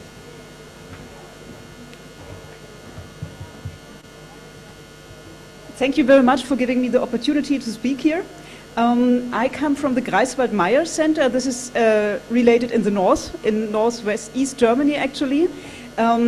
We are a collaboration of 3 partners: a university with a long history of peatland studies, a foundation managing own peatlands and doing peatland restoration work, and an NGO. And we are co-organizers of the Peatland Pavilion. Some of you may have seen it. It's quite close to here, and it's the first ever Peatland Pavilion at a climate conference. We are very happy that this is possible now. It is largely driven from the Global Peatlands Initiative and its network.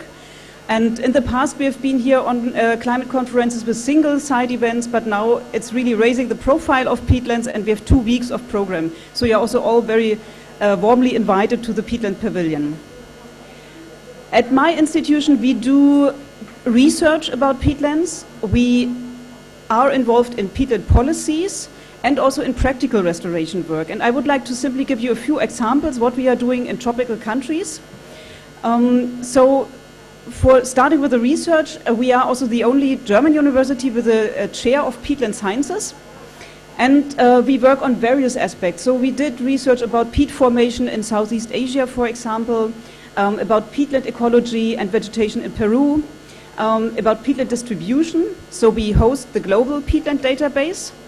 And this is also the database that was used to produce a big new peatland map, which is hanging on the walls of the Peatland Pavilion, and which is now the backbone, the main map for the global peatland assessment. Many of us are paleoecologists, so we use the peat and to read the peat as landscape archives, for example in Vietnam, in Red River Delta, in Uganda. But we have also other ecologists. We work on bird migration in Mauritania and Senegal, for example. Regarding policy, I said already, we have been present on many climate conferences. It is key to collate data where the peatlands actually are located, as Jean-Jacques pointed out. So we help providing information to countries who are not sure about their peatlands, where they are. And because this is the first step then to reflect them in the national greenhouse gas inventories properly. So many peatland areas are still underreported towards UNFCCC in terms of emissions, also in Europe. So for Europe, we assume that half of the peatland emissions are not properly reported at the moment. This relates to wrong spatial data, but also the use of wrong emission factors. So this is not a problem of southern countries. This is everywhere.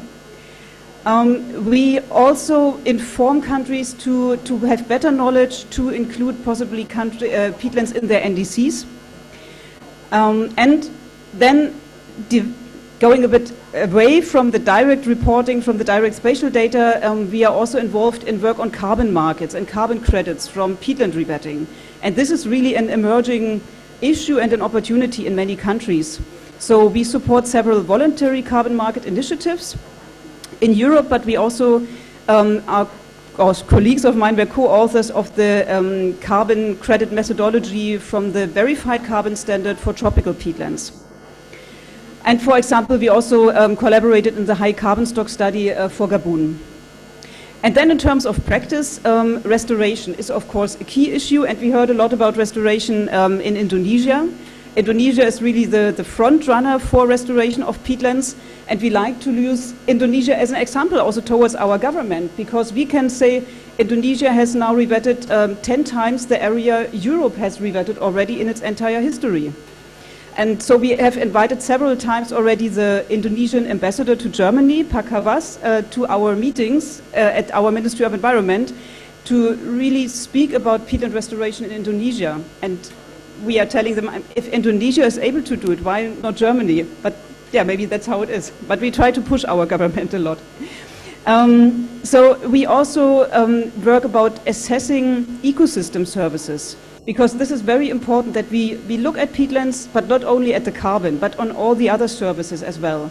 So we did research about the sacred swamps, for example, in India. they are very important to the local communities, and it's also a good reason to protect them. We have facilitated environmental dialogues in the Caribbean region. So that was about stakeholder involvement in these countries. They are peatland rich as well. And last but not least, paludiculture is a key topic at my institution. This is the wet agriculture or wet forestry on wet peatlands. So we need to find new ways of agriculture or forestry. We cannot continue like this. There is no climate neutrality with drained peatlands, but people need to get income on many peatland sites.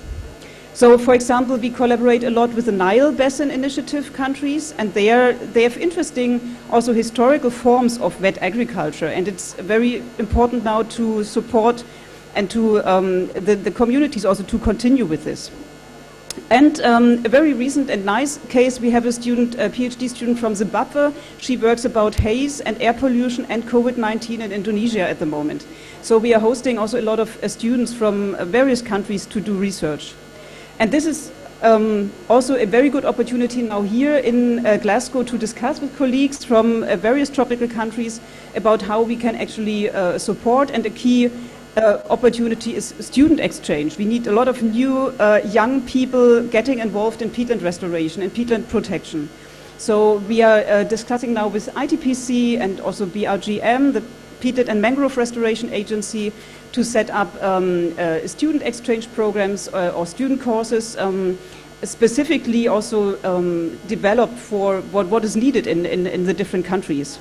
And so we are very happy also to announce that we will work further about this, especially with ITPC, and towards a memorandum of understanding, hopefully soon.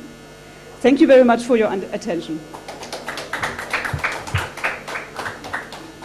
Thank you, Francisca, for sharing with us from your research center. I think there will be good opportunity in the future that we can work together. Next, we would like to invite our colleagues from the representative from the private sector, Ibu Elim Sritaba, Chief Sustainability Officer from APP. You could share with us how the commitment from private sector on managing and protecting peatland, of course, how would you like to contribute to strengthening ITPC? Thank you, Bu Harin. Maybe I just using this microphone.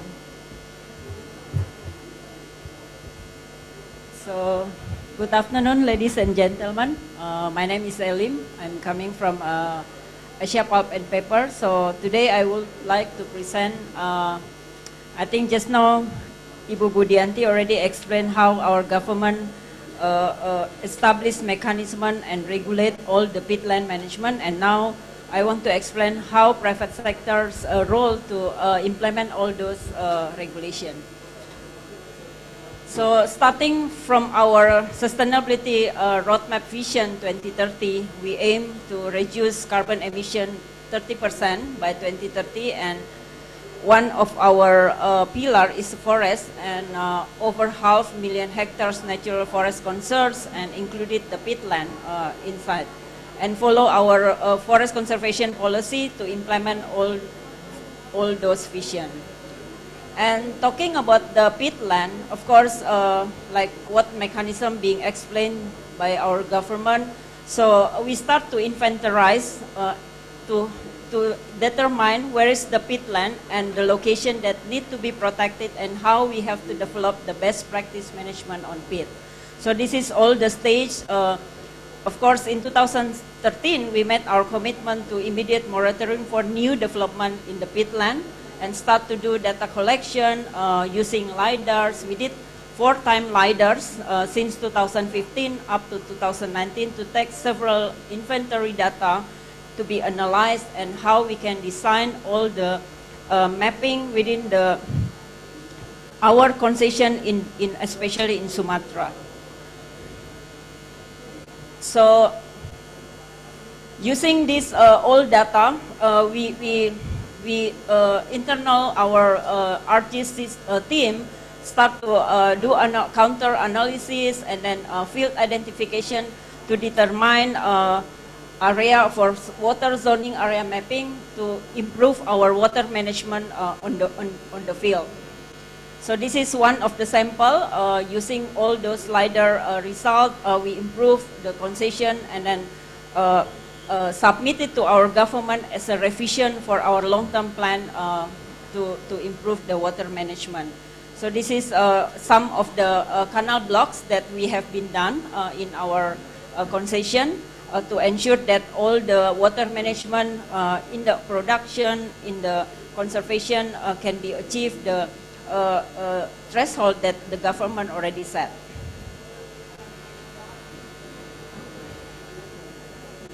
And of course, to make sure that the water management is will achieve, we also have to have a do infrastructure to monitoring, and then this is all the tools that on the field we put to make sure that we can measure and then monitor in our system to make sure that water level monitoring report in our concession can be gradually improved to achieve the government threshold. And of course, automation is really important. So we put some tools to measure and then which part that we can have a quick response action if something that happened related to the water management.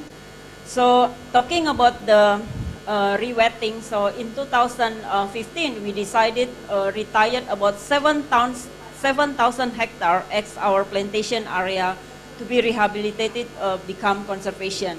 These two areas in Sumatra area, Riau and South Sumatra. And then what happened with this area as well, we improve the flow canal blocking, and we monitor the water level to be in the zero ground level. So while improving the water management as well, we monitor the revegetation of the area, how the conservation or natural, especially the natural species can coming back to the location. And we involve several scientists here to monitor the area. So I will show you one video.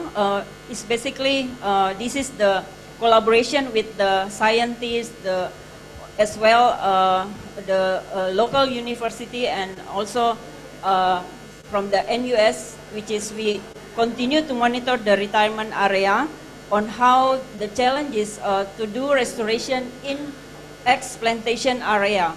So maybe you can on the video.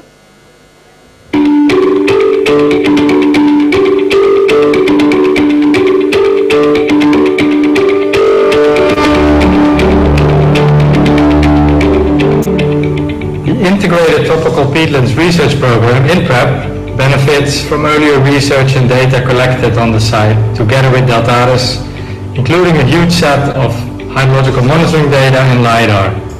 Based on that research, canals in the site were blocked, water levels were raised, and APP made the decision to retire part of the TPG concession, which is the study site of INPREP.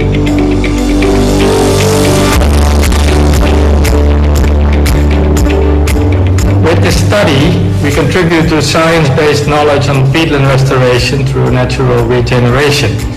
We are looking for answers to questions such as what are the drivers of succession and what are limiting factors to vegetation emergence. The LiDAR data set collected allows a unique reconstruction of natural revegetation stages following clearing of acacia trees and rewetting of a drained tropical peatland.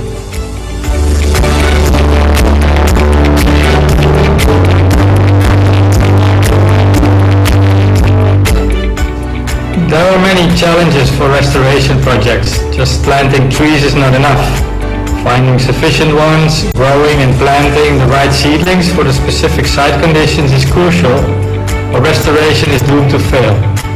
Hence, this project aims to have better understanding on successful restoration conditions. And restoration is a long process. It takes many years before you see some results. This is a huge multidisciplinary study integrating data and knowledge from large-scale remote sensing imagery up to DNA level of microbes in the soil.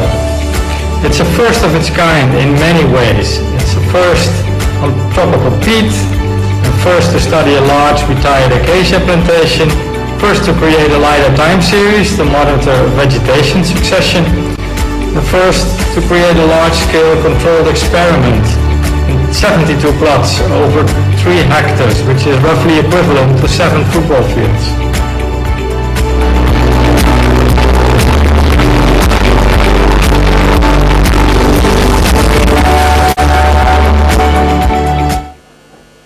Yeah, thank you for the video, and I would like to say that all the water monitoring system also automatically logger using CIMATAC linked to our government, so the government directly can monitor if something wrong, and then can send alert to the company or forest management unit.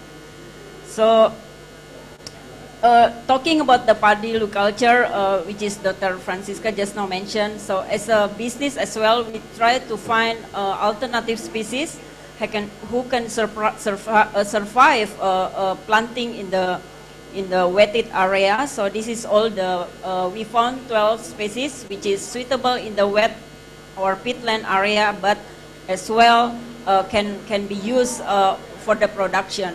So this is continue and also involve our research agency under Ministry of Finance, Environment to help private sector to find the best way on how we can do some alternative species.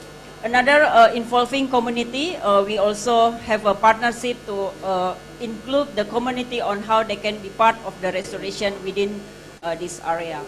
I think collaboration is really important here. Sharing is a value. So as a private sector, our role, how we can implement and doing continuous improvement, of course, based on the scientific approach. And we invite all the scientists and also everyone can contribute for our continuous improvement in our operation. Thank you.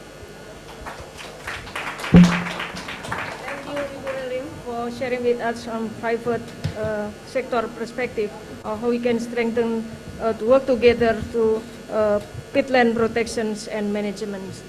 I think we have one last but not least speaker. I think this is Professor Simon Lewis from Leeds University. Would like to hear more from you. You can share the most challenging issue for community in peatland areas, and also maybe a challenge in the program of climate change activity, especially connected with the community, and maybe what is the best synergy that we can work together for researcher and for ITPC in the future. Professor Luis, time is yours.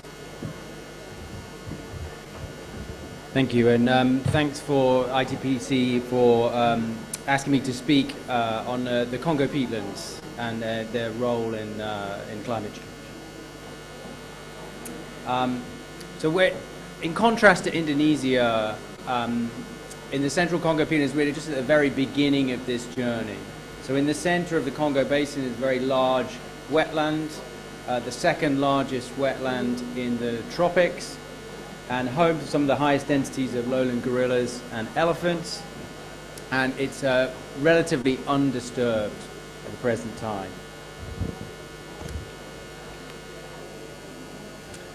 So actually the first bit of kind of south-south or triangular cooperation was talking to scientists who were working in the peatlands in Peru, who started me thinking that perhaps there was peat in parts of this wetland. So we went off to central Congo to have a look and see if there was peat underneath the swamp forests. And actually there was peat. As soon as we walked far enough away from the river system, then we found considerable quantities of peat wherever we looked. So the first stage of trying to understand these peatlands was to make a map. So we are mapping the associations between vegetation and peat, or vegetation and no peat, and then using remote sensing, satellite data, both optical and radar, to run these maps 1,000 times on the supercomputer and assess their accuracy against some data that we've held back, to then produce this peatland probability map, and this is the places where the probability of peat is more than 50%.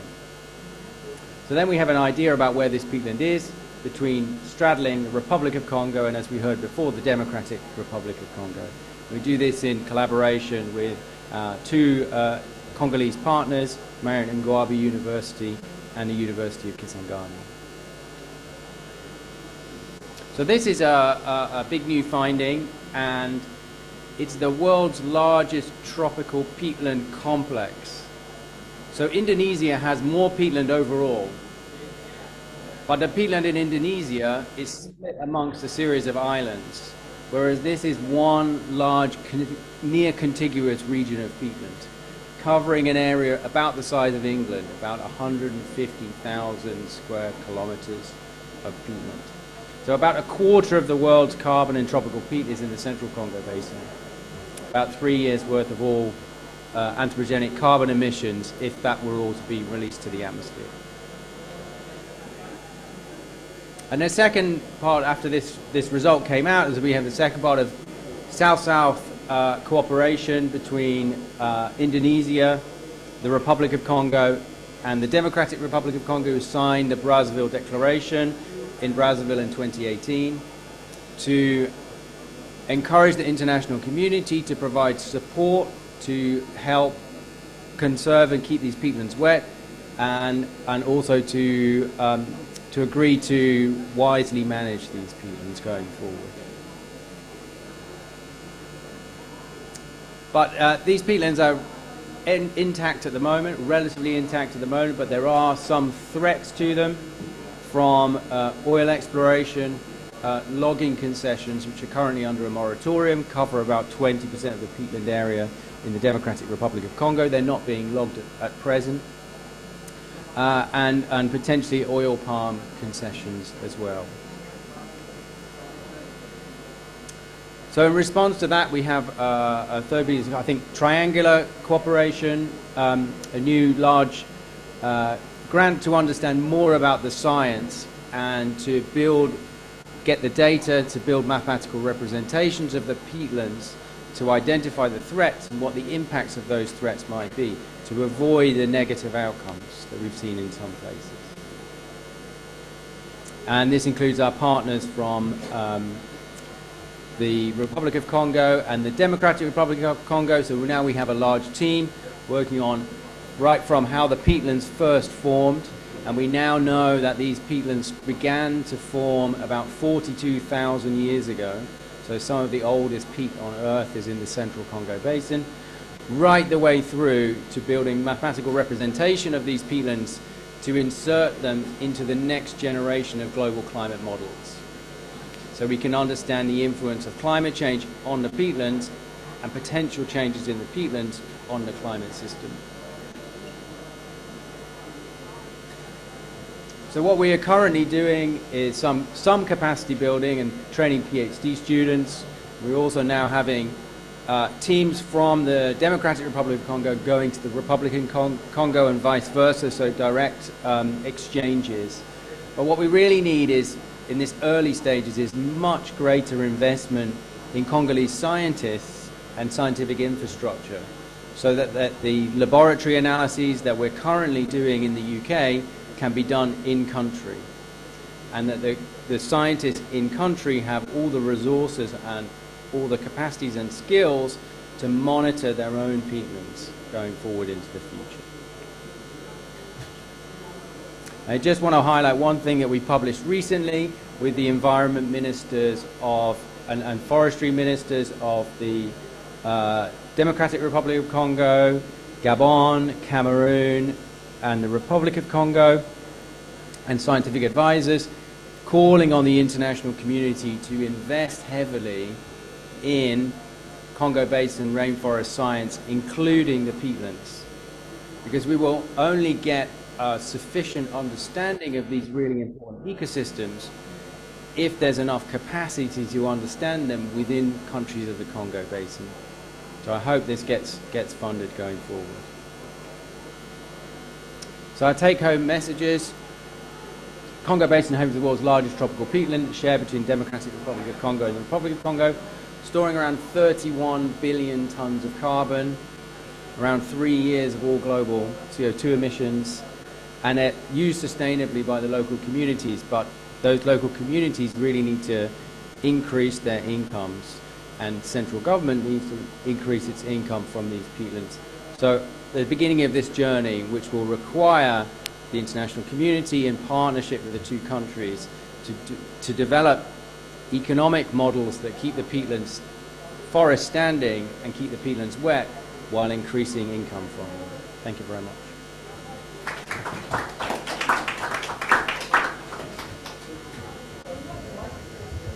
Thank you, Prof. Simon, for sharing with us on your experience and working on Congo peat projects.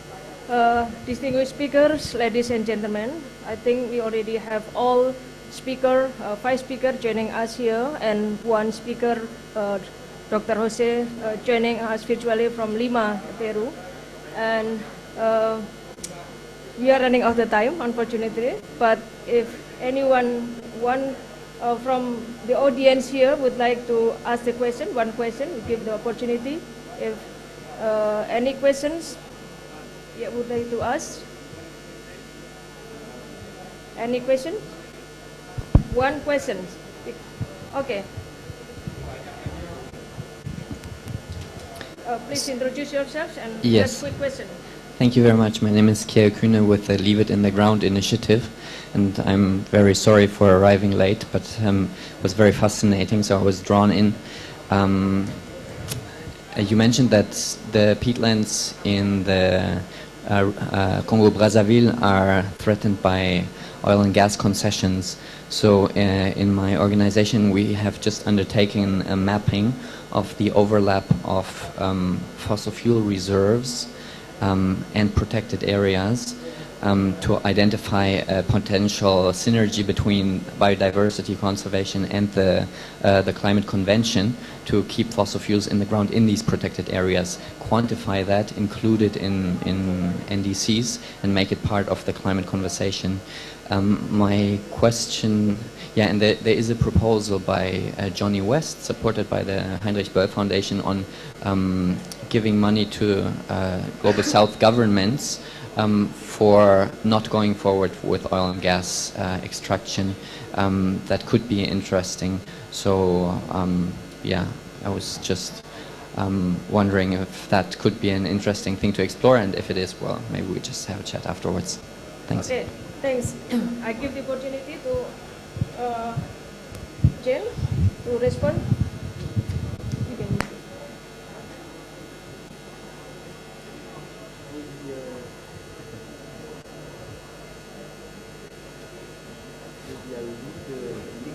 Translation, because I'm just improving also my English, so I don't know if someone will understand the question, so I get now.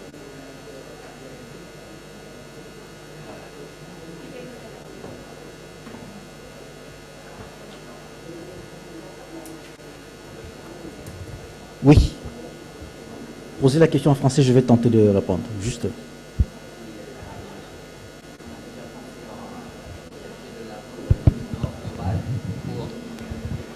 Si vous avez pensé à en chercher de l'argent du nord global pour maintenir dans le sous-sol le pétrole et le gaz au Congo-Brazzaville et protéger ces écosystèmes-là au même temps. Alors, ok. Je ne suis pas du Congo-Brazzaville. Je suis de la République démocratique du Congo. C'est nous qui possédons la grande partie des tourbières. Mais vous avez raison de souligner cela parce que nous savons que même en République démocratique du Congo, il y a du pétrole en dessous des tourbières. Donc il est important qu'on puisse identifier un mécanisme qui fera en sorte que ces tourbières restent conservées, même s'il y a du pétrole. C'est pour ça que nous avons, en République démocratique du Congo, défini la vision sur les tourbières en disant « tourbières pour le peuple et la nature ». Donc, ces genres d'informations, si vous avez des contacts que nous pouvons avoir, ça serait bon que nous puissions discuter après parce que nous en avons énormément besoin. Parce que il y a cette guerre-là entre les ministères. Le ministère de l'Environnement veut conserver les tourbières. Le ministère des hydrocarbures veut exploiter le pétrole. Okay, I'm just saying this. You know, in the area that we have peatland, we can also have petrol. Now, the Ministry of Environment is would like to conserve peatland. But on the same land, the Ministry of, let's say, hydrocarbures would like maybe to exploiter, c'est quoi déjà? To extract the petrol. So what can we do? This is why DRC have defined the outlook on peatland by saying peatland for people and nature. So we have to identify, let's say, the just milieu. Measures. Thank you. Sorry. I think we are running out of the time, and we already reached the end of the sessions. And thanks you once again for all speakers who has been sharing with us on the beautiful pavilion here regarding such collaboration. We have learned the experience from Peru, and then from Democratic Republic of Congo, and for Indonesia, and of course from the project in Congo. I think the time is already over, and thank you again for all the participants who stay with us until the end of the session. And we would like to give applause to everyone. Thank you. Thank you very much, Ibu Haruni Krishnawati, and I would like to invite all the speakers to gather in the center of the stage to take some pictures. And thank you very much for all the participants here in Glasgow, also joining us online. We appreciate your enthusiasm, your questions, your comments. And this session is initiated by the Ministry of Environment and Forestry and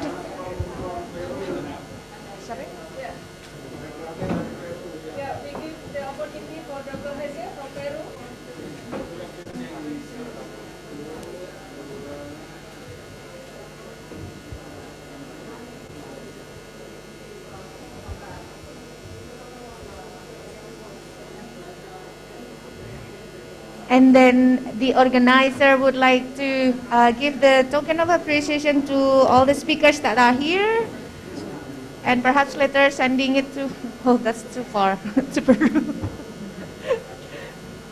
I think this is a little bag made from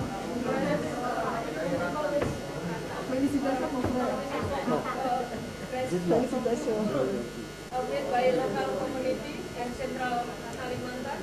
Acho que a gente já deu comunicação. Deu comunicação. So this is handmade by the local communities in Central Kalimantan. It's a waving technique with local motif. So there is a different type of motifs. So this is to support the local economy, which is sustainable.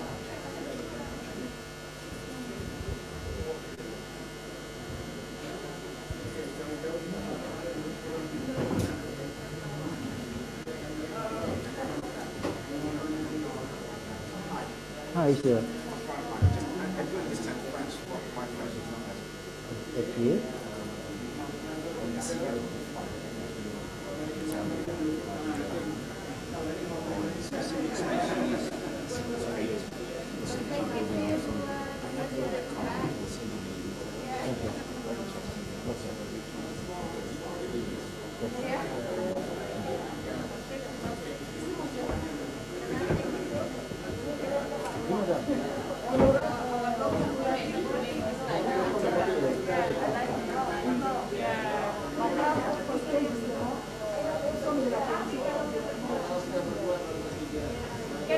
Okay, ladies and gentlemen, thank you very much. We're going to have a break for 12 minutes. We resume our next session on 3 p.m. We will start our next session at 3 p.m. With the title, Women Saving the Planet, Gender Equality in the Fight for Climate Change. So stay tuned. And please feel free to have a cup of coffee and snacks outside too. That's our appreciation. Thank you very much.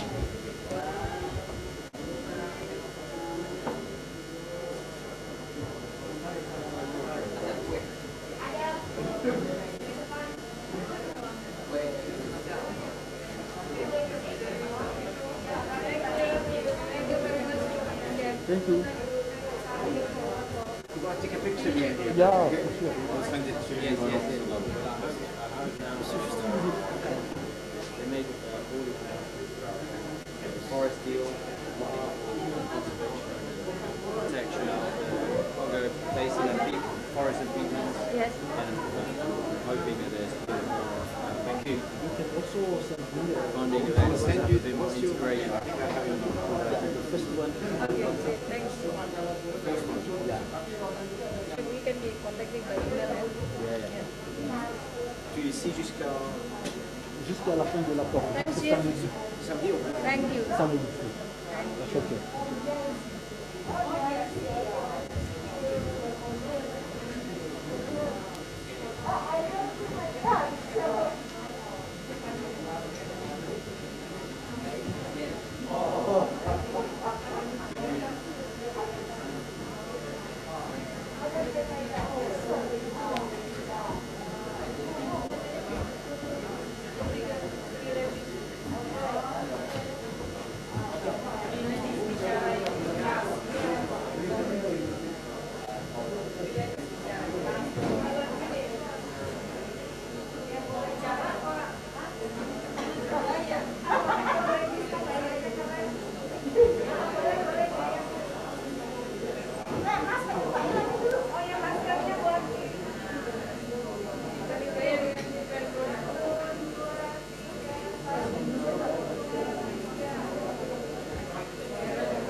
Nggak ada sih tadi kalau marahin saya.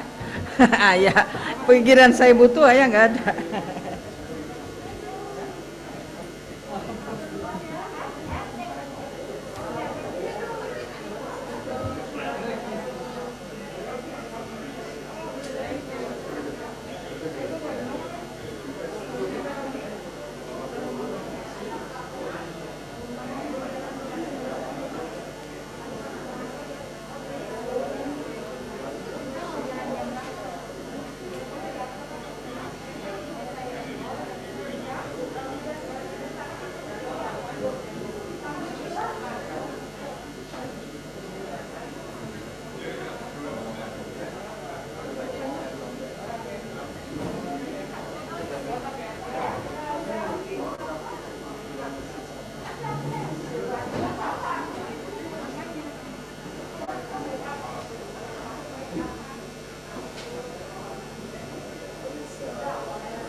tangannya yang udah.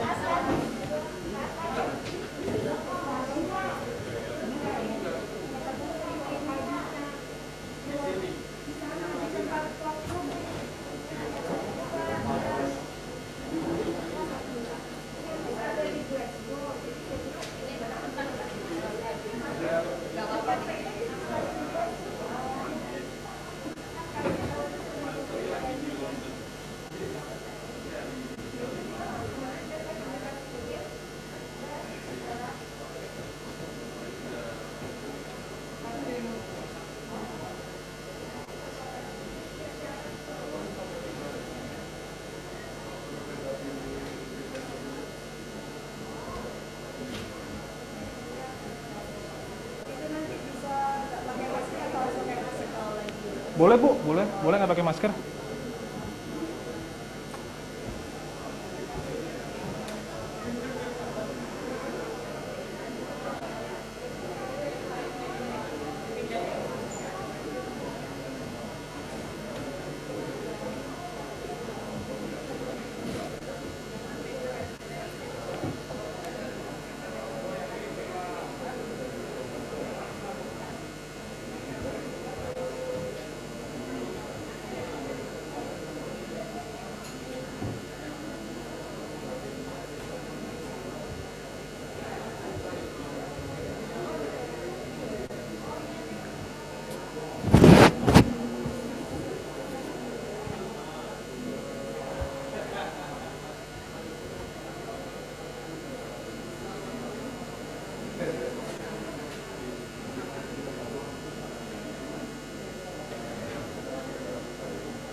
Cek. Tapi nggak ke bawah. Emang sama kacamata. Kacamata for everyone. Emang berapa? Oh boleh dong. Kayaknya nggak perlu. Udah kurang tidur. Semalam baru 1:30. Cek. Satu masih oke lah, boys jangan 3 nanti malah pusing. Soal perkara model aja. Karena aku harus tanya perkara model. Maksudnya nanti bener-bener belajar. Kalau saya kan harus pan.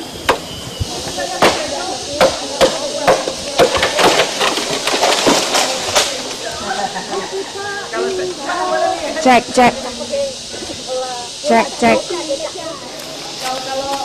Ya, lagi. Iya, tangguh ini. Cek. Alright, ladies and gentlemen, good afternoon.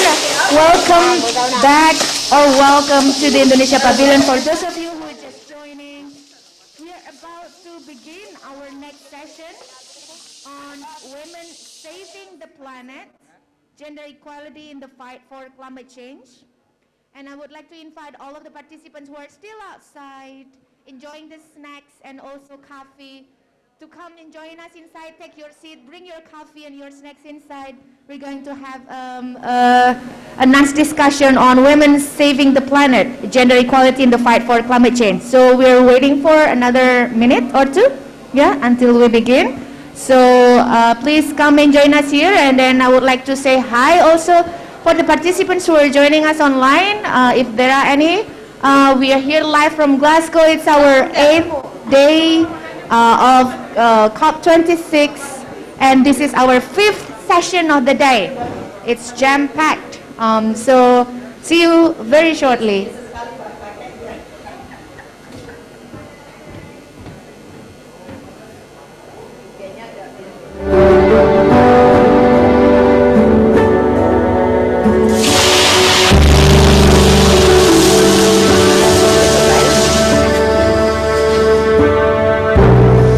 sa teraba ko anak betul cina sama bila sa teraba nasao temui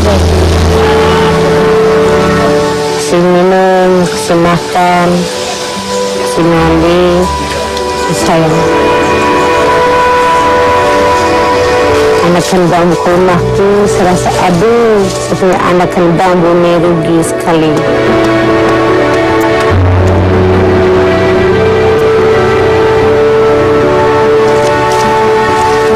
Mama kami mulai betul, jadi kerana betul dengan sana. Karena ini sudah besar khabar, ni nani sepeda anak betul tepi kemudian.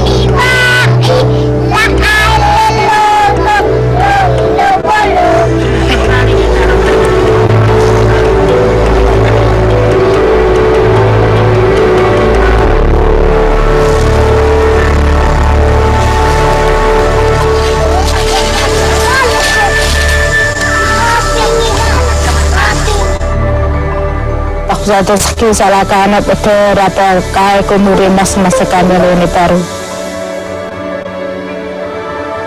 Bagaimanapun mama harus cari untuk hidup, cari naik ke atas hutan bambu. Ajak dengan mama Agus, mama Eva bantu jalan dengan saya. Saya rasa bagaimana memang karena di dalam rumah uang tidak ada. Urus anak yang bungsu ini untuk pergi sekolah, masak, sambil urus mereka ini bertiga nih yang duduk di dalam rumah. Saya rasa capek, dan saya rasa hampir berani. Woi kalau anak hebat ngekai, pas ngengo, woi kami tak ngengo, dapat kai kemudian.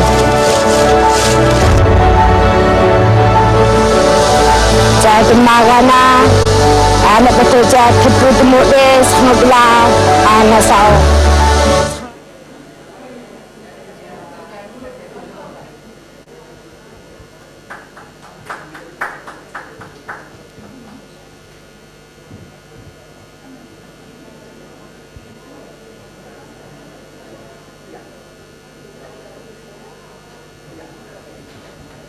All right, ladies and gentlemen, welcome to our fifth session of the day, Women Saving the Planet, Gender Equality in the Fight for Climate Change. Thank you very much for joining. For those of you who are here and also online, this is our fifth session of the day, and then I would like to invite our moderator for this interesting discussion, Monica Tanuhandaru, the Executive Director of Environmental Bamboo Foundation. Ladies and gentlemen, please give warm welcome to Monica Tanuhandaru.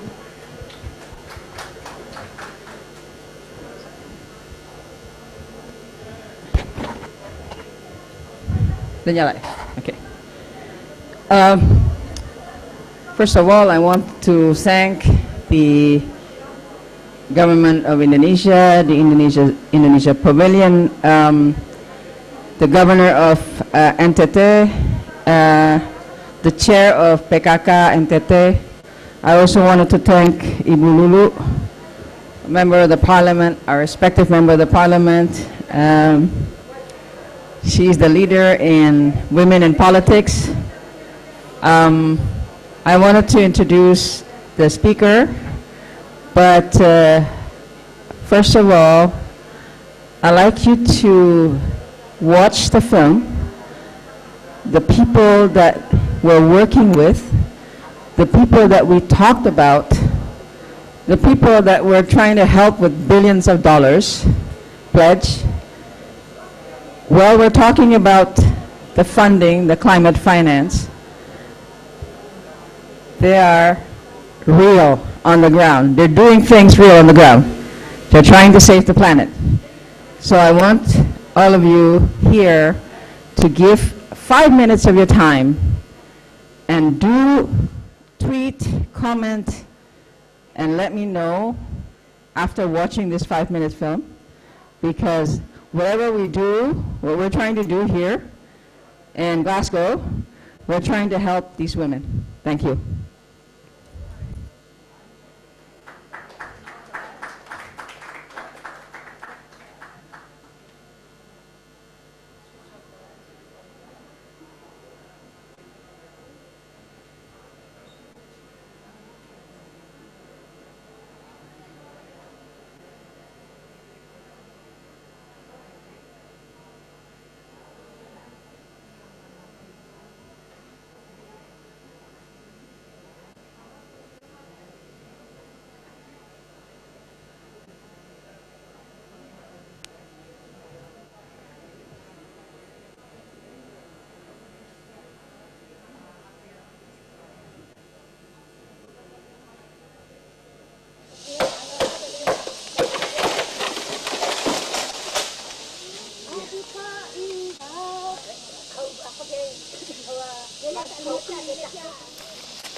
Aku kita kakak kami anak hari pasang baik kami ni bela betul kami ni kelak kasu rumah tahu kot rumah kami kanang tahu kami kelesa.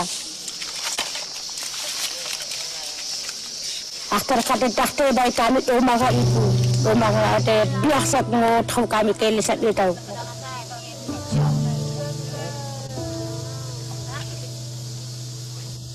Mali te kakak sangat pakai seperti temu de duka te saat isi.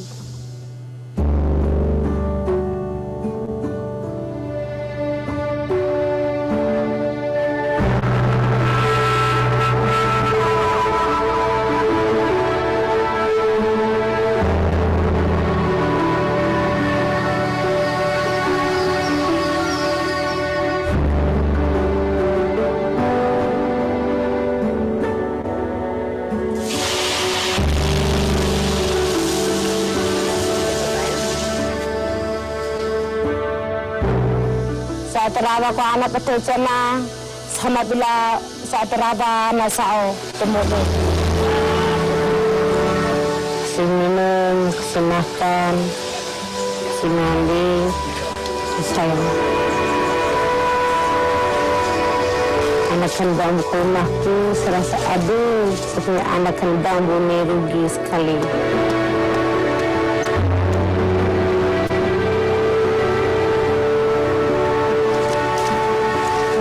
Mama kami mula betul, dia kerana betul dengan sana. Karena ini sudah besar khabar, ni nani seperti anak betul tepi kemudian.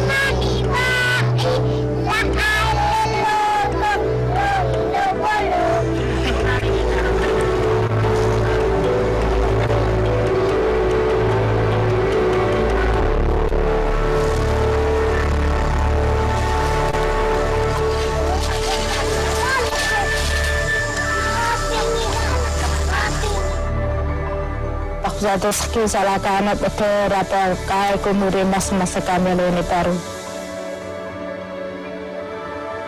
Bagaimanapun mama harus cari untuk hidup, cari naik ke atas hutan bambu. Ajak dengan mama Agus, mama Eva bantu jalan dengan saya. Saya rasa bagaimana memang karena di dalam rumah uang tidak ada. Urus anak yang bungsu ini untuk pergi sekolah, masak, sambil urus mereka ini bertiga nih yang duduk di dalam rumah. Saya rasa capek,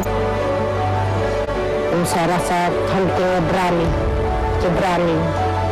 Kalau anak hebat ngekai, ngengo, baik kami tak ngengo, dapat baik.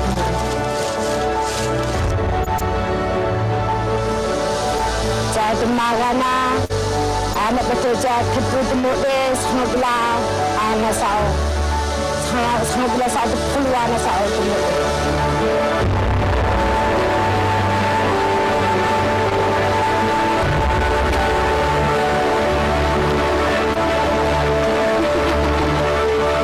Bila ni betul sana sao maga lalu waktu sao ni sama orang berluar. मेरे muscle में सादी muscle में तो बोलोगे हाँ कुछ muscle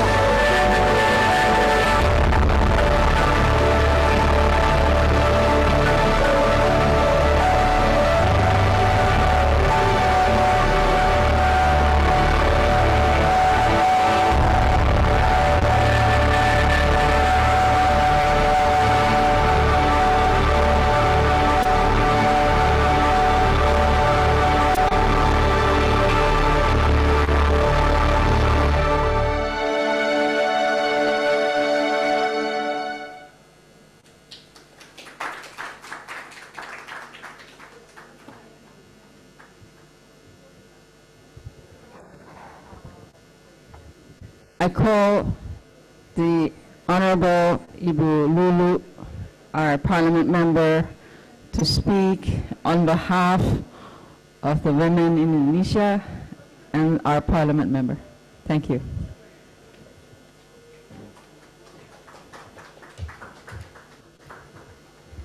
Yeah, thank you, Ibu Monica. It is really very big honor for me to speak in front of you and also in a very important forum in the middle of COP26 in Glasgow.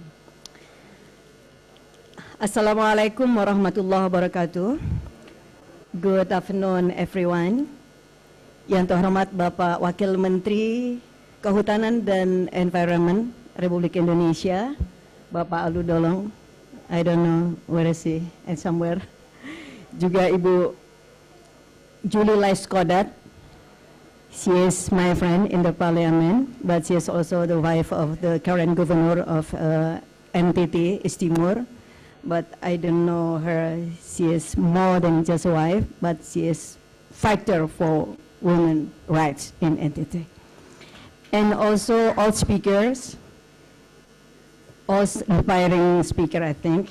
Ibu Benich Dapa, also Nicole Raycroft, Helianti Hellman from Indonesia, and all delegates, participants, audience here also in Indonesia. Selamat sore, selamat berbahagia untuk semuanya. Ibu Monica, Ibu Bapak, dan all participants, also delegates and all speakers, please allow me to give very brief speech in this very important forum about women and climate change or gender equality in the fight of climate change. Climate change is one of the major problems faced by the global community nowadays. Based on the IPCC report published on September 13, 2013, there has been an increase in global temperature of 0.89% since 1901.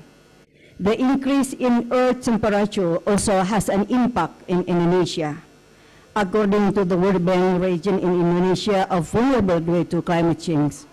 Although the temperature have only slightly increased, the climate change has resulted in greater rise in the sea level. And also, according to the World Bank report, it is projected that communities and ecosystems in Java, Bali, part of Sumatra, Nusa Tenggara Barat, Nusa Tenggara Timur, and most of Papua are very vulnerable and at risk to climate change. And recently from BMKG, or the National Disaster Mitigation Agency, they also mentioned about the current issue in Indonesia about La Nina, which will be affected to all agriculture and fisheries sector in Indonesia in the end of this year until the next year. The increase in temperature change the pattern and distribution of rainfall in some parts of Indonesia. The tendency is that dry areas will get drier and wet areas will get wetter, so that sustainability of water resources will be disrupted. The additional impact is that the food production from agriculture and marine resources will be disrupted. Climate change causes many rice fields to experience crop failure due to droughts during the dry seasons and flood during the rainy season. Climate change also makes fishermen unable to go to the sea due to change in sea level, high waves, and storms that make it difficult for fishermen to go to the sea. Climate change also causes catastrophic events such as drought, flood, landslide, storm, tornadoes, and more common in-flight climate change also affect human health. Ladies and gentlemen, women are increasingly being seen as more vulnerable than men to the impact of climate change, mainly because they represent the majority of the world poor and are proportionally more dependent of threatened natural resources. The difference between men and women can also be seen in their differential roles, responsibilities, decision-making, access to the land, and natural resources, opportunities, and needs. In developing countries, for example, 79% of economically active women spend their working hours producing food, working in agriculture. Women are 43% of farming workforce, yet women farmers are 20 to 30% lower than for men. This is because women have less access to improved seed, fertilizer, and also equipment. In spite of their vulnerability, women are not only seen as victims of climate change, but they can also be seen as effective agent and promoter of adaptation and mitigation. For a long time, women have developed knowledge and skill related to water harvesting and storage, food preservation and rationing, and also natural resources management.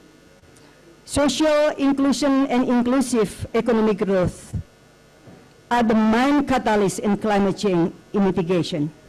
Adaptation initiatives should identify and address gender-specific impact of climate change, particularly in areas related to water, food security, agriculture, energy, health, disaster management, such as inequalities, access to resources, including credit extension and training services, information and technology should also be taken consideration. In Indonesia, forest fires, along with agriculture, expansion, and other unsustainable land management practices have resulted in the degradation of over 24 million hectares of land within state forests. Meanwhile, about 34.1% of Indonesia villages are located in forest-fringed areas heavily dependent upon natural resources.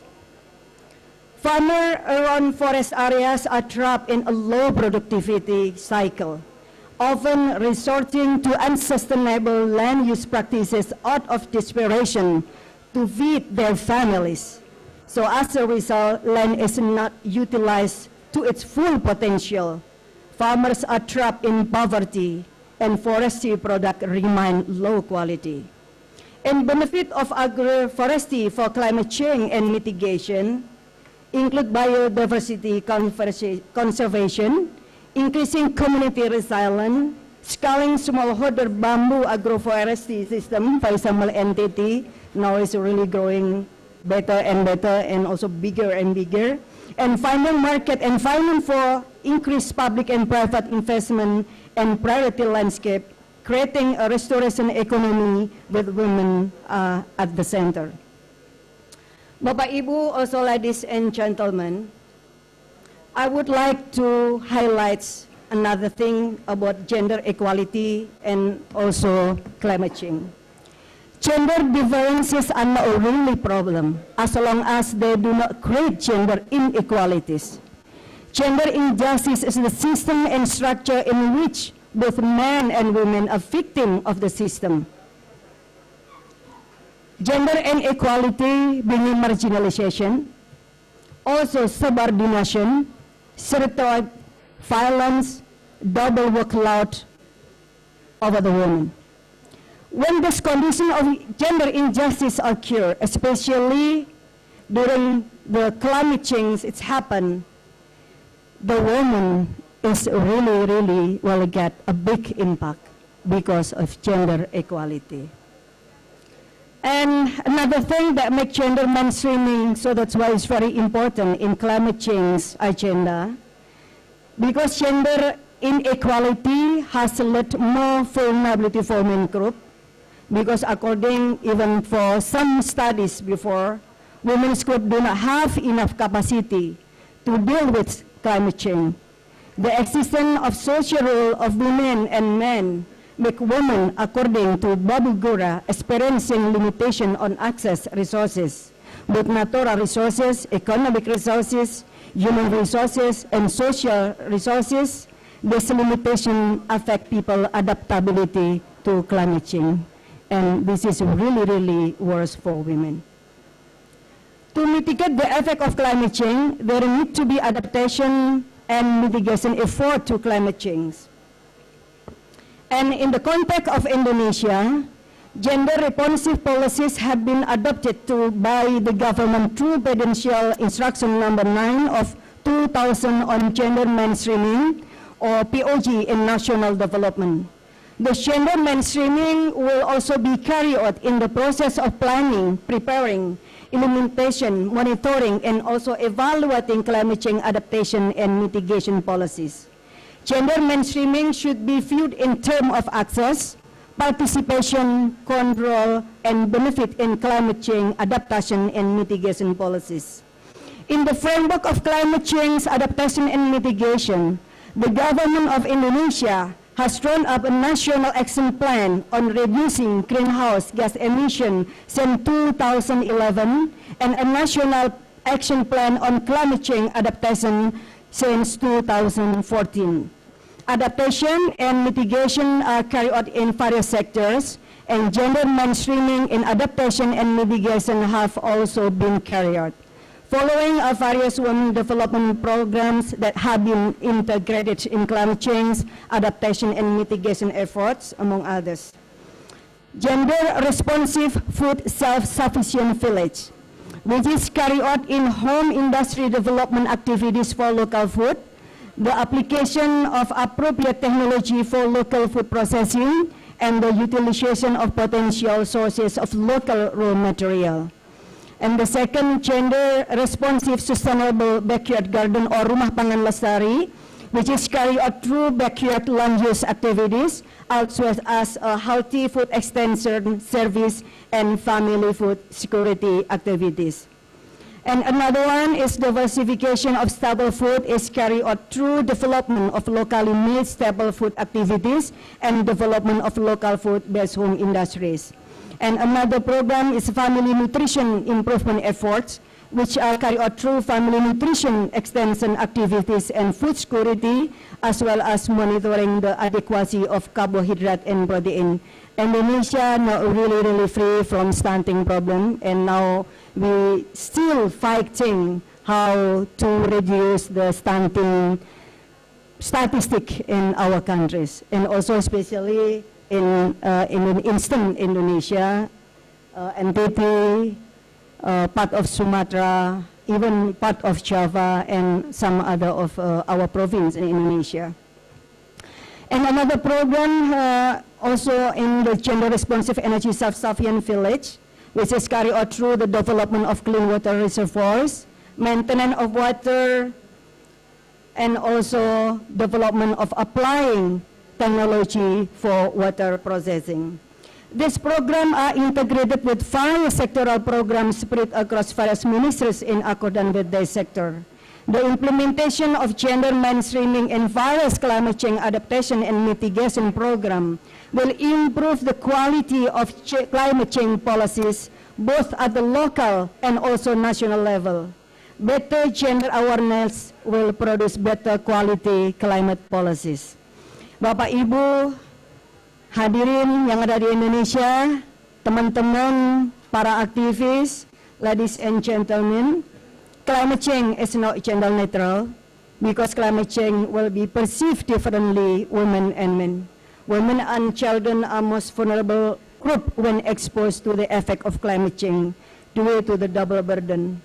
More women become victims, and women lack capacity in climate change adaptation and mitigation.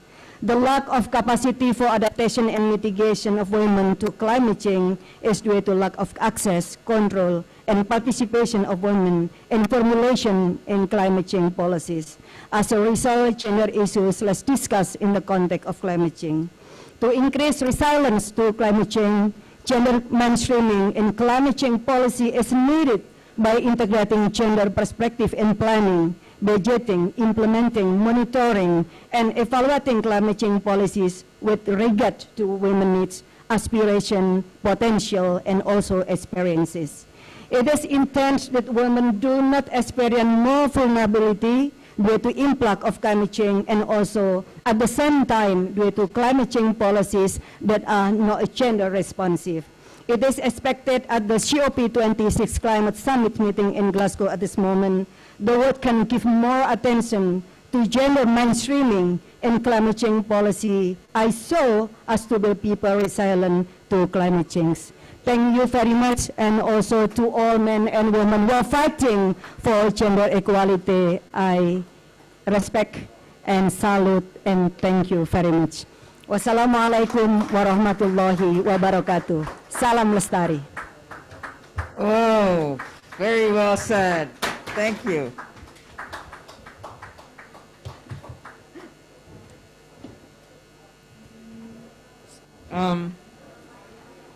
Okay, I want to invite the first speaker, Bernice Dapa. She's Ghanaian entrepreneur who's the founder and CEO of the Ghana Bamboo Bike Initiative in Kumasi.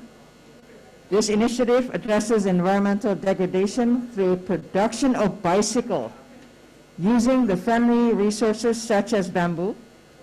She and her company, Ghana Bamboo Bike Initiative, have won several awards. In 2016 to 2017, she was listed as one of the Women Rising 100 Most Outstanding Women Entrepreneur in Ghana. She is a member of the World Economic Forum, Global Agenda Council on Biodiversity and Natural Capital. Bernice, the floor is yours. Hello.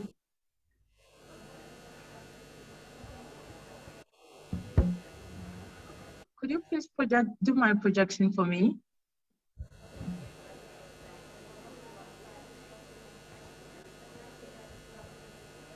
Are you good? We want you to run the slide, or we run the slide? Yes, please. Yeah, can they write the slide for me? Okay. Thank you very much for giving me such a beautiful platform to articulate my voice on some of the work we are doing in Ghana as women championing climate change mitigation and adaptation. Currently, we are embarking on seedling development as an alternative livelihood for women, and some of our women are also articulating their voice or creating awareness of the importance of using bamboo as a green gold, as an alternative to wood for industrial use, also planting bamboo on the degraded lands. Can you go ahead for me? Can you go ahead? Okay. So as you see, these are some of our women group, championing our bamboo plantations in Ghana. They are doing a lot of work with some of the communities, and some of them are being trained to do transfer of technology to others. Can you go ahead? These are some of the bamboo seedlings that our women are also developing in Ghana. We can see we have developed most of our baseline solutions by using bamboo as an alternative to manufacture bicycles in Ghana. Can you go ahead, please? Yeah. These are some of our bamboo plantations we have developed, the degraded lands as an alternative livelihood, and also to protect the land, and also biodiversity conservation. Can we go ahead? Okay. As you can see, this bicycle is made of bamboo. And we've trained quite a number of women in our communities to manufacture these bicycles in Ghana. We are all using bamboo to manufacture these bicycles as an alternative livelihood. So in terms of climate change mitigation, we are using Ghana Bamboo Bicycle as a mouthpiece to develop the culture of cycling in Ghana. Currently, we've trained quite a number of youths, and we are also championing to see how best we can do bike sharing at universities in Ghana to reduce noise and air pollution, to help the students so that they can get affordable form of transport in terms of using green bicycle as a sustainable transport. So these are some of the projects we are currently doing in Ghana alongside with the plantation development. And there are some few challenges that some of our women are also encountering in Ghana. Some are assessing of land, how they can get land for bamboo plantation development for industrial use like bamboo bicycle and other purpose. They also have some few challenges of improved technologies. For instance, we are manufacturing bicycles. Once we are going to bike sharing at the campus, university campuses in Ghana, we are doing a lot of research to see how best we can improve our technology so that we can use app to integrate the services for the students at the campuses. And some of the women too within our communities like basic finance. So we are trying to see how best we can put our heads together to see how best we can champion the climate change mitigation and adaptation in Ghana. Thank you. And please, if you need any further inquiry in the near future, these are some of our details, and kindly reach out to us for further discussions. Thank you.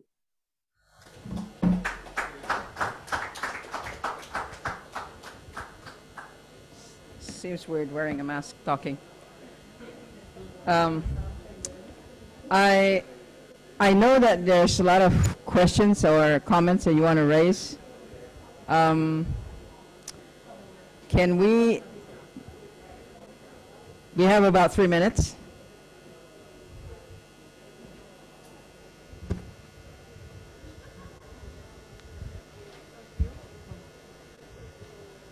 Thank you so much for so interesting session. And for me, I am Sumaya from Sudan, working for Ministry of Agriculture and Forest. I'm very interested in this views and your experience in climate change adaptation mitigation and the women mainstreaming in climate change solution and the challenge they face, and they resolve this challenge in constitution bodies like organizing the villagers in committee to tackle this climate change. And I am very admiring this organization bodies down to village levels. Asking how can you convince men so as to let their women to be participated in these organizations of women? Thank you so much. Bernice, you want to answer that? Or Ibululu? Yes, I would want to check on that. I think with all this work that we are doing, I think there are also women behind closed doors trying to see how best we can get seats at the table so that we can also work hard to see how best. So that I'm very sure the men are also very supportive in whatever we are doing. But as a woman, we are also trying to see how best we can also, utilize our resources and ideas we have to see how best we can solve most of the climate challenges across the globe. As we are all in here, sharing ideas from different countries. I'm from Ghana, somebody is from Canada, and somebody is from Indonesia. So I'm very sure the men are very supportive behind closed doors.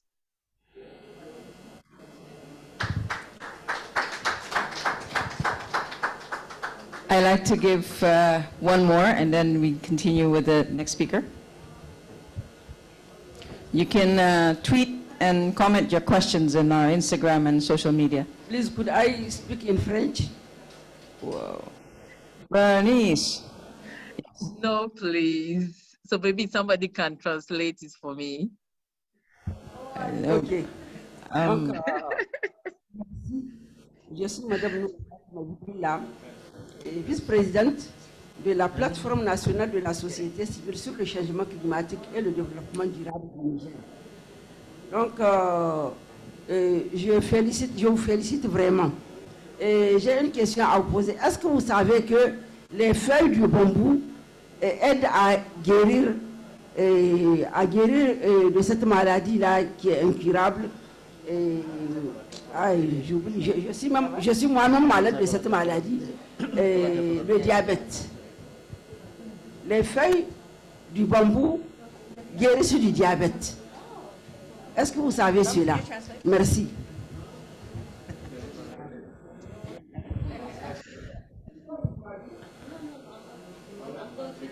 You want to translate? Okay. You want to translate? There's a translator. Yes. Madam asks that does bamboo helps with medicine effects concerning diabetes? Do you understand very well?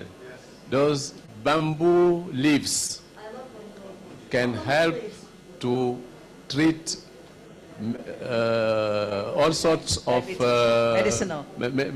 medicinal aspects, maybe, but the one of diabetes. I'm gonna be, strict with the. My response to the question from the lady from Sudan. We have a tradition where women are kept in the house and they need the permission of in-laws and husbands to go out.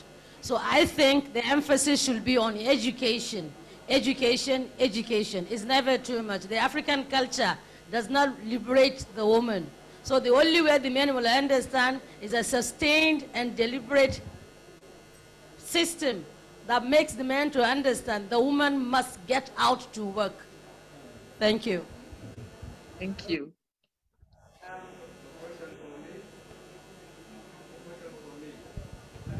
We have to roll. We only have 90 minutes to run, so I'm sorry. Our next speaker, Bernice, thank you. Big thank you to Bernice. Thank you.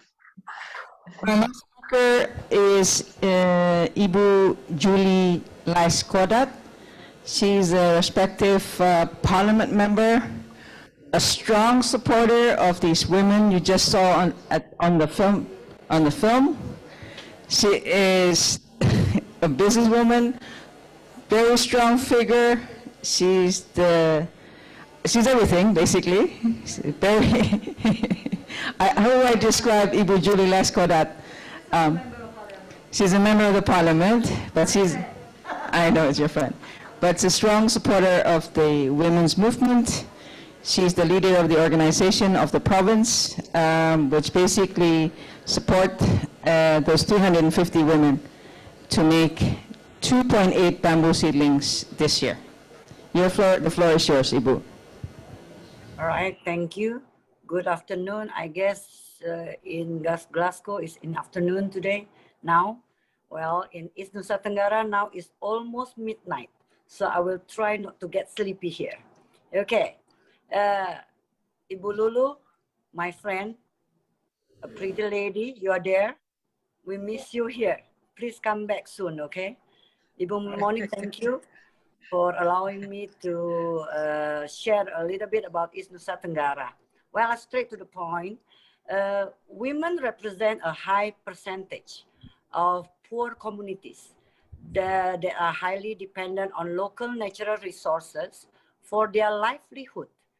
In rural areas where they shoulder the major responsibility for household water supply and energy for cooking and heating, as well as food security, women have limited access to and control of environment goods and services. They have not participate in decision making and are not involved in the distribution of environment management benefits. Consequently, women are less able to confront climate change. During extreme weather, such as drought or floods, women tend to work more to secure household livelihoods. There will leave less time for women to access training and education, develop skills or income.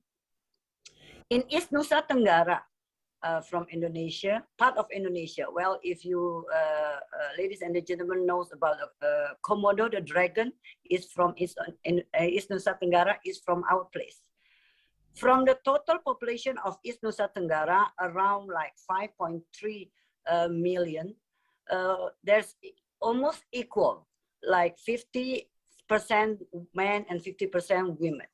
But there are almost 21 people living in poverty. Inequality Inequality between rural and urban areas is very high. There are seas and there are mountains in our areas. The number of poor in the rural areas is 9 times more than in the city. Gender inequality, especially in the field of education and job opportunities, occurs in both urban and rural areas.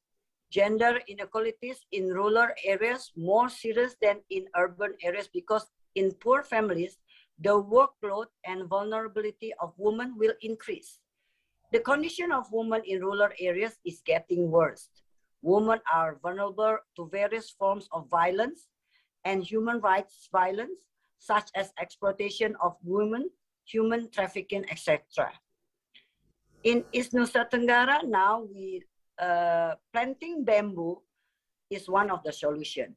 Planting bamboo is vital for climate change mitigation and adaptation. Bamboo is great for restoring land, cleaning air, and providing material for greener products.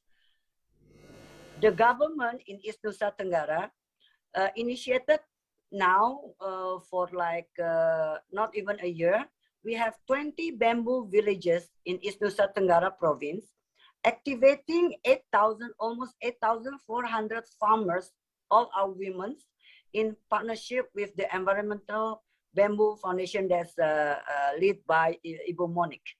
The province became the first in the world to officially endorse the bamboo villages strategy within 5-year signed commitment to fund another 180 villages. We hope that in 5 years we have 200 bamboo villages in East Nusa Tenggara.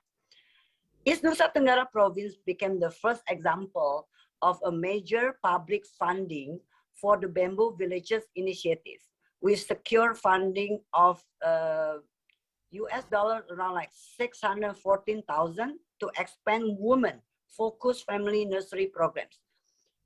With a total future commitment around like US dollar 46.4 million. A vital part of the program is the Mama Bamboo Nursery Program. The ladies in the village, we call them Mama. Okay. Indicative map of social forestry areas in East Nusa Tenggara shows around 468,000 hectares in total, but 55 hectares managed by forest farmers groups, and there are still 13,400 hectares is still waiting for the approval for processing. There are still 400,000 hectares for social forestry areas that have not been transferred to be managed by the community. That's why I hope that ladies and gentlemen who are interested to invest or to help us, please come to East Nusa Tenggara and help us. There is still 400,000 hectares. From 2015-2019, women benefited less than men from the social forestry program. Why? Because the national regulations state that the beneficiary of social forestry program is the head of the family. That means dominated by men in East Nusa Tenggara. So women don't have the chance. As a result, only 5% women, only 5% the women are the heads of the household, have the beneficiary of the social forestry program. In East Nusa Tenggara, until mid-2020 last year, there were no women forest farmers who were organized and empowered as beneficiary of the social forestry program. Actually, this is the first time Bu Monique and me bring the new program for the women in East Nusa Tenggara. And you can see the video just now, they are so happy and they give, they can help their families. In 2020, the Minister of Forestry and Environment changed the rules regarding communities that can apply for approval for social forestry management and does not limit to the head of the family. So that's the chance. We fight for that. So the Ministry of Forestry allow that. Based on the regulation in 20,000, East Nusa Tenggara has formulated a policy that ensures at least 30% of social forestry lands obtain management approval by the minister so they can be managed by women. The efforts to increase women's access as beneficiaries of the social forestry program are integrated into the Sustainable Bamboo Forest Development Program. Women are a huge source of untapped potential in rural community development. Well, the ladies, the women in East Nusa Tenggara, Mama, they are very strong women. Women creating bamboo seedlings to get them strong enough to transplant into forest. The woman-driven seedling program in East Nusa Tenggara became a financial cash for work program. So we pay them cash for each seedling, allowing participating women champions to earn an additional income per month is around like 8,100, is around like 56 US dollar per month. That's already very high to a village woman. Well, there are really a great and very positive impact after a year of this program. The firstly is like women gain knowledge and skills about bamboo nurseries, access to knowledge and skills. Usually the bamboo, they don't plant, they just cut for making, for occasion or for houses. And they don't have skills, they just cut it. They don't even know what to cut. They cut almost everything and they don't plant. Secondly, women can negotiate with the family. So now women have the chance to negotiate with the husband and children, other members about plans to use the yard and nursery activities. So actually make them close relationship about the family relationship. Women receive money payments directly from nursery activities. This benefits a lot to the women.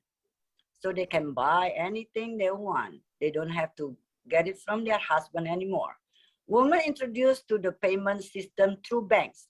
Well, we tend to teach them cashless because, but they are really not good and doesn't know about the new payment system. So this is one of the chance that we teach them about financial system. Women make their own decision about the use of the money. Funds used to buy food, improve family nutrition, help their children who were laid off due to COVID, business capital, or for the kids to go to school. Women can monitor seedling development using smartphones. That's the information of technology that Ibu Monique and the team teach them. Women involved also in meetings at village level. Usually last time, the women only cook and put food on the table for the men after the meeting they eat. But now the women also involved in meetings. So women's participation in developments of the village now they already started. I think it's about it from me, from East Nusa Tenggara. Hope that ladies and gentlemen from anywhere you are, if you care about the women in East Nusa Tenggara, please come and help us in East Nusa Tenggara. Stay healthy. Thank you. Thank you, Ibu Julie, for the wonderful overview of the impact of our program in East Nusa Tenggara. But it's also because of your trust and your belief and your strong will to support the women in East Nusa Tenggara. I would like to give a question and answer, but we're running out of time. So we're going to go through the next speaker. Any questions, you can go through our social media. I'm sure we can answer that. In fact, we can go to you directly. I want to invite Helianti Hilman, Ibu Helianti Hilman. She's the founder of Javara. She found passion and expertise in creating nutritious, healthy, and tasty food products using the local heritage biodiversity ingredients. She founded Javara Indonesia back in 2008 to to bring forgotten food of Indonesia. Here you will listen to her about the forgotten food, the indigenous food crops across the Indonesian archipelago. I'm sure wherever around the world there is those forgotten food crops because of the monocrops.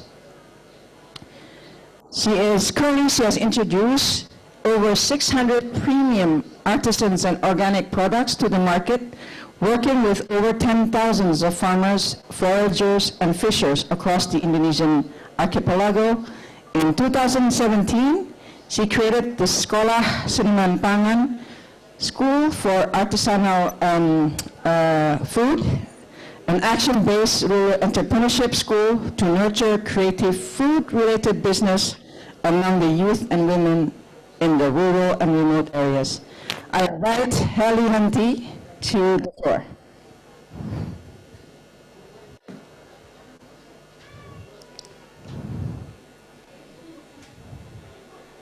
Hello.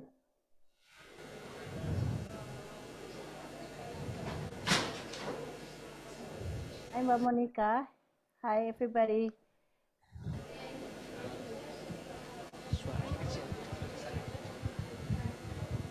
Sorry, can you hear my voice?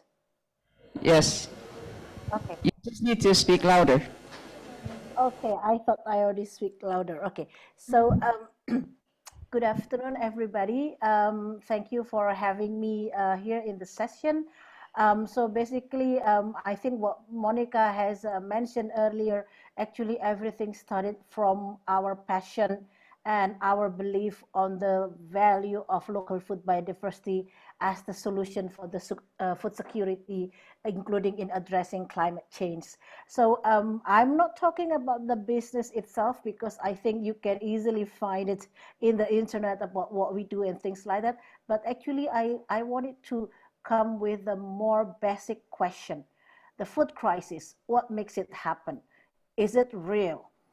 So I think it's interesting because I think if you understand the landscape of Indonesia, which is very rich, we are 17,000 islands across the archipelago, which are located in the equator lane, you will find a very diverse landscape of Indonesia. And if we just take a quick tour on how the landscape looks like, you will see that we have the marine, the forest, the mangrove, the peatland areas, the wetland areas, highland, the river areas, and even the dryland. So I think what's really interesting is that this statement of Charles Toto, which is he's a part of the Papua, he's the founder of Papua Jungle Chef. He always a true believer and promoter of statement that forest is our supermarket. So I think when we look into all these landscapes, it's very interesting that for us who doesn't understand the local wealth of the food biodiversity, we thought like, oh, it's just a nice, it's just nice pictures, nice view, nice landscape. But we don't realize that actually it is abundant with food biodiversity. So these are only a very few of the things that we found in the pictures that you saw earlier in this different landscape. So when we started to look into this, I think we have to question ourselves. Is it real? Is the food crisis real? Or is it our ignorance of what we have in our local food biodiversity, which led us to the food crisis? Because I think with the globalization, everybody is brainwashed to eat the same thing. You can find, similar thing in any supermarkets, and we are marginalizing what actually our land has provided. So again, I always believe that we have to walk the talk, talk the walk. So after visiting across Indonesia and looking into how rich Indonesia is, I try to mimic that at home. I want to showcase to everybody that if we connect back to our local food biodiversity, if we connect back to our indigenous wisdom in the sustainable food system, actually there should not be any malnutrition, there should not be any stunting, and there should not be any poverty. So I think looking into these examples of what I saw when traveling across Indonesia, what kind of abundance of food that we found, and try to mimic that at home.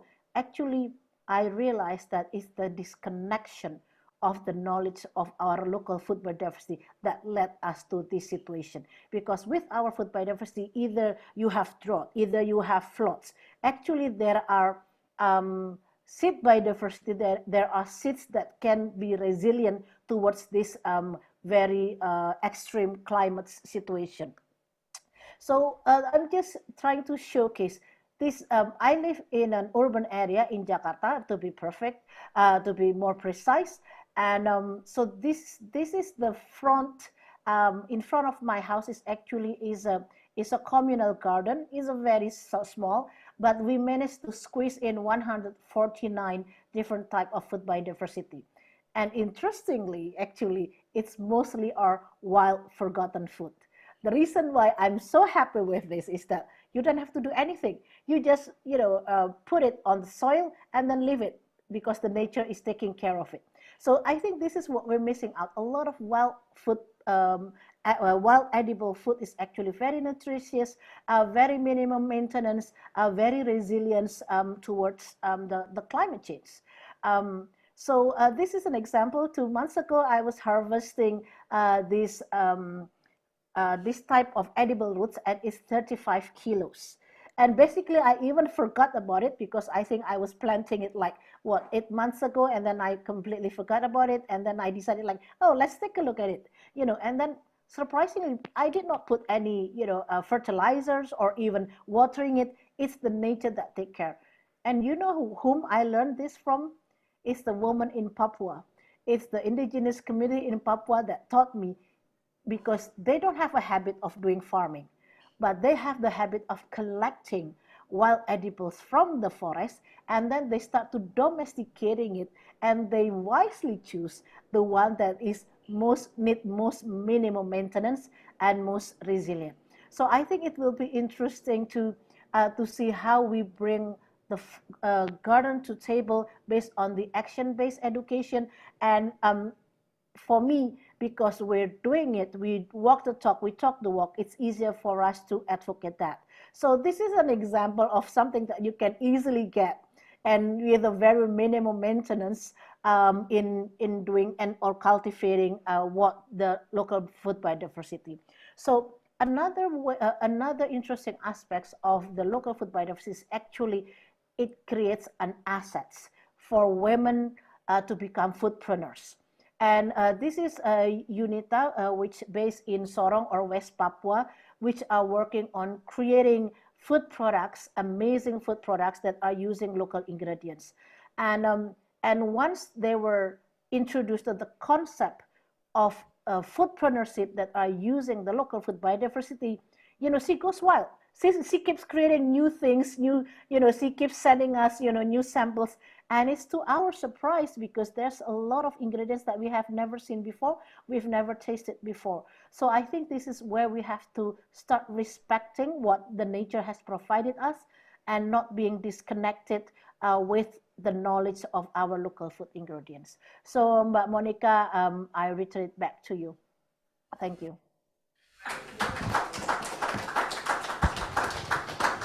Thank you, Ibu Heli.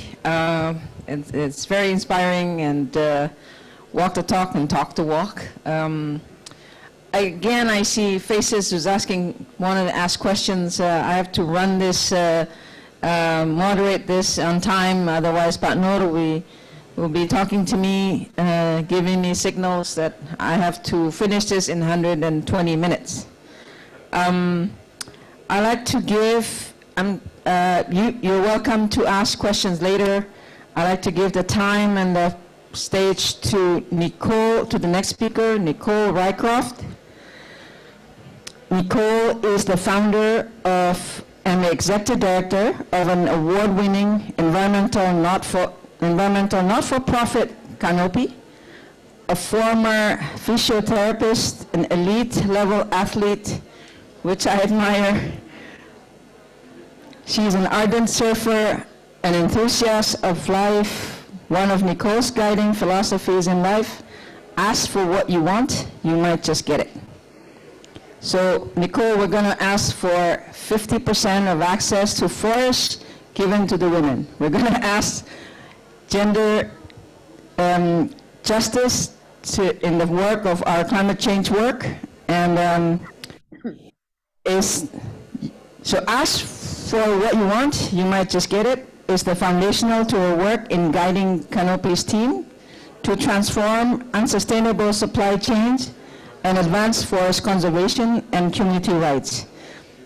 In addition to being member of the UBS Global Visionary Program, Nicole is an Ashoka Fellow, the recipient of Canadian Environment Award Gold Medal, winner of the 2020 Climate Breakthrough Award. Along 2019 was Arif Rabik, our founder of the Environmental Bamboo Foundation. So we have 2 Climate Breakthrough awardee here, and a recipient of the Meritorious Service Cross of Canada. I give the floor to Nicole. Thank you, Monica. Selamat sore for those of you in Glasgow. Selamat malam for Ibu Julie and others that are joining us from Indonesia. I'm just going to share my screen I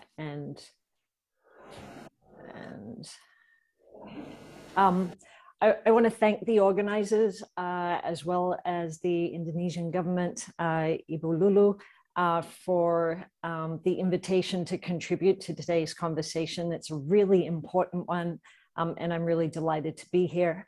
As Monica introduced, Canopy is a solutions-driven NGO. We work to protect the world's forests, species, and climate, and help advance frontline community rights. And we do this by harnessing the purchasing influence of the international marketplace. So we work with hundreds of large corporate customers of wood-based products, be it pulp, paper, packaging, wood-based clothing like rayon and viscose, and we work with them to develop cutting-edge environmental policies that help transform unsustainable supply chains, help catalyze low-carbon next-generation solutions, and help the transition to conservation-based economies and just large-scale forest conservation. We currently work with about 750 large corporate brands. They include Walmart, Amazon, H&M, and Penguin Random House. And my comments will be a little different than those of my esteemed panelists in that it's going to be less focused on the-ground projects and more about the changes that are taking place in the international marketplace. You know, I'm sure we're all aware that commodity wood and pulp products and supply chains have been a very male-dominated sector. And I'm going to speak about how these markets are shifting and how women have a really important role to play in the new low-carbon alternative feedstocks and conservation-based economy opportunities, and especially in countries like Indonesia that are still blessed with a lot of carbon-rich forests. So without further ado, I'll just work out the... So forests have always been foundational to life on Earth. But what has changed dramatically in the last number of years is the recognition and prioritization of forests and forest conservation as a key climate strategy and biodiversity strategy by brands. And they're building that into their business strategies to ensure business stability moving forward. So keeping high carbon, high biodiversity value forests standing and peatland standing is the fastest, cheapest, most cost-effective way for us to stabilize our climate. And brands and investors are building that into their business practices and priorities. And I know that expectations and calls for large-scale forest conservation can seem like a burden for countries like Indonesia that are still blessed with significant tracts of carbon critical forests. But markets are swinging towards jurisdictions that are accelerating these game-changing low-carbon alternatives to forest fiber and protecting climate-relevant tracts of forest. And so I think there's an incredible opportunity. The forest fiber, it shows up in many commodities, from ice cream to the e-commerce boxes that turn up on our doorsteps to the latest clothing that we've bought. These products carry heavy environmental costs that often don't show up on the price tag. And that's whether the cost is associated with logging of boreal forests, of temperate rainforests, or of tropical landscapes. But brands are digging into their supply chains, and they are shifting away from controversial or carbon intensive fiber. And so business as usual is changing. And I'm going to focus in on one supply chain that's doing that transition right now. So 8 years ago, Canopy discovered that there was a link between the world's high carbon and biodiverse forests and viscose and rayon fabrics. We were shocked to learn that 200 million trees disappear into viscose and rayon clothing every year, and that it's slated to double within the next decade, and as such is an aggressive growing threat to forest ecosystems around the world. And so we reached out to brands, and if we fast forward 8 years, Canopy Style has become one of the fastest moving environmental initiatives within the apparel sector. There are now more than 455 brands representing $780 billion in annual revenues that are formal partners of Canopy Style. These brands are all implementing policies that commit them to eliminating sourcing from high carbon, high biodiversity value forests and peatlands or socially controversial sources. They're leaning in to really kickstart commercial scale production of next generation alternatives, and I'll get to that in a minute. And they're supporting rights-based conservation in really key landscapes like the Loser ecosystem in Indonesia. And so as a result of these 455 brands sending a very consistent message and engaging their suppliers, producers that represent 90% of global viscose production now have similar policies in place, and more than half of global viscose production have taken steps to ensure that they are no longer sourcing from high carbon, high biodiversity value forests. So more than half of this supply chain has within the last 5 years shifted to ensure that they're at low risk of sourcing from the world's ancient and endangered forest. It's a supply chain that's transforming in real time, and companies like Zara and H&M now only buy from producers that are at low risk. And so as markets shift away rapidly from sourcing from the world's most vital forests, the race is on to really scale the low carbon alternatives. And Indonesia is really well positioned to be at the fore of this shift. So rather than continue to rely on forest fiber, brands are increasingly seeking out what we call next generation solutions. Now, these next generation solutions are alternatives to forest fiber. Next generation solutions rely on byproducts of other processes, so agricultural residues after the food grain harvest, waste textiles from the clothing sector, or microbial cellulose that is grown on commercial food waste.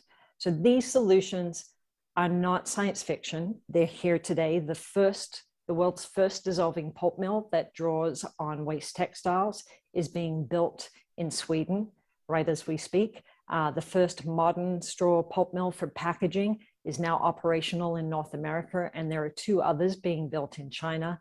And Indonesia is really well positioned to be an early global leader in the production of next generation pulp, paper, packaging, and viscose and rayon fabric because of its abundant sources of agricultural residues, the textile scraps that are left over from the textile industry, and other on-purpose fibers like bamboo and the work that's being done by Bamboo Village and others. So these are all low carbon fiber alternatives to markets that are hungry for these kinds of solutions, and markets that are looking to support local communities in the transition to conservation-based economies.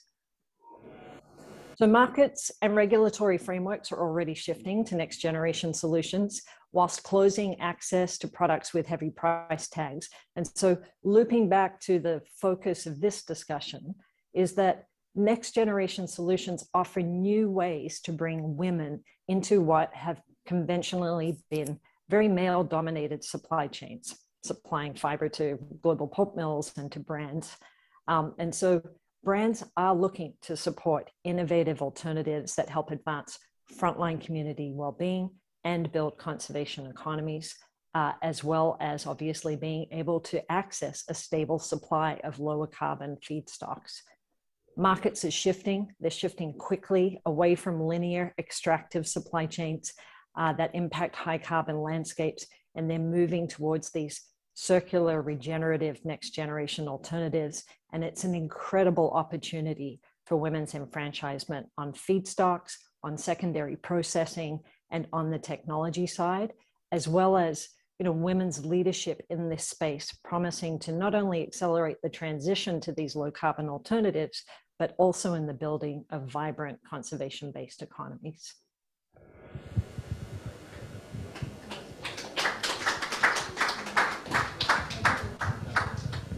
Thank you, Nicole. Again, I see faces are going to ask questions. I wish to warn that I have 15 minutes left for our session. I invite the next speaker, Ibu Amanda Katili. Amanda is the environmental, climate change and sustainability activist, scholar, author who partners with individuals, organizations, and corporations to protect the earth. She is the director of Climate Reality Project Indonesia since 2019 with Mr. Al Gore, part of the global organization founded by Al Gore with 37,000 volunteers in 171 countries to mainstream the climate crisis in its solution and action. Ibu Amanda, silakan. Thank you, Ibu Monica. Yeah, okay.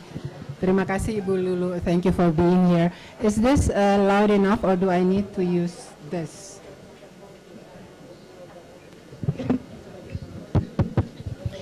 Ladies and gentlemen, we are here at COP26. Allow me to connect what's happening in here and what's happening out there. This event couldn't be more timely because yesterday here at COP26 was the Gender Day. A number of events yesterday focused on the disproportionate climate impacts suffered by women and girls across the world. Data shows that 80% of people displaced by climate change are women and children. They are on the front line of the fight against climate change. And as we heard from our distinguished panelists here, as well as the Mama Bamboo documentary, women are already leading their communities in adaptation and resilience. Ladies and gentlemen, climate change is a global environmental disruption set apart from conventional ones in that in a global case, countries that generate problems do not always suffer. As climate change is a global problem that needs global mobilization of resources to manage, allow me to refer to the Paris Agreement and see how it resonates with what we are talking about now. At the adoption of the Paris Agreement, countries acknowledge, among others, the right to development, as well as gender equality, empowerment of women, and intergenerational equity. In recognition of the need for women and men to be equally represented in all aspects of the convention process, and for climate action to respond to the differentiated needs, experiences, priorities, and capacities of women and men, parties have focused on two goals under the dedicated gender and climate change agenda item. First, improving gender balance and increasing the participation of women in all UNFCCC process. And second, increasing awareness and support for the development and effective implementation of gender-responsive climate policy and action at the regional, national, and local levels. The Honorable Ibu Lulu already illustrated what's happening in Indonesia in terms of policy and action. I'm also happy to say that although in Indonesia we are quite progressive in both aspects, we have actions on the ground as initiated by the Environmental Bamboo Foundation. Ladies and gentlemen, as a trained climate action coach, I'm trying to look into the two dimensions of climate action, and in this case, for the cases represented by the Environmental Bamboo Foundation. Imagine the x-axis is about being, whether you care about the issue, and a spectrum from dissonance to resonance, whereas the y-axis is about doing, with a spectrum from inactive to active. Obviously, the Environmental Bamboo Foundation is at the ideal quadrant involving actions with resonance. Most importantly, in a country like Indonesia, where one of its cultural principles is equanimity and patience is virtue in all cases, we have to provide spaces for women, safe spaces on the front lines to express emotions, the women's emotions such as helplessness, anger, and grief due to the climate crisis. Ladies and gentlemen, during the Advancing Gender Equality in Climate Action event yesterday, countries set out bold new steps and ambitious pledges to ensure climate action is gender responsive and to improve women's leadership and meaningful participation in climate action. There are also non-state actors' commitments. I will just mention one or two of them. There was the launch of gender equity diversity investments for almost $150 million venture capital firm. There are also commitments under Feminist Action for Climate Justice.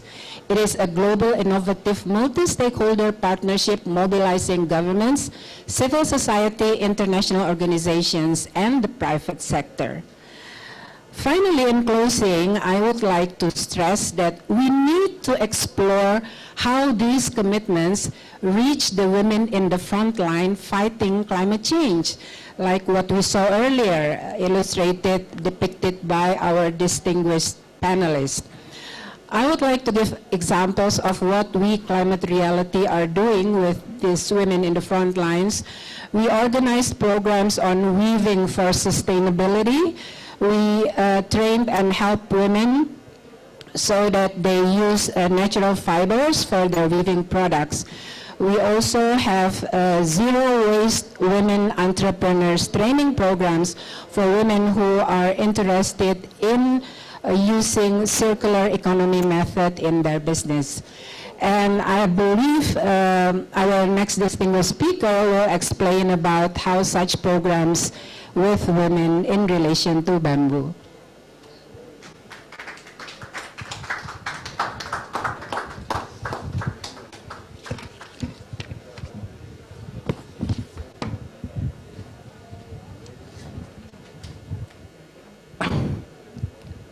Thank you, Ibu Amanda. That's we have a global overview of collaboration from Ibu Amanda. Last speaker, I'd like to invite Ibu Desi Ekawati. She is going to finish her PhD on bamboo.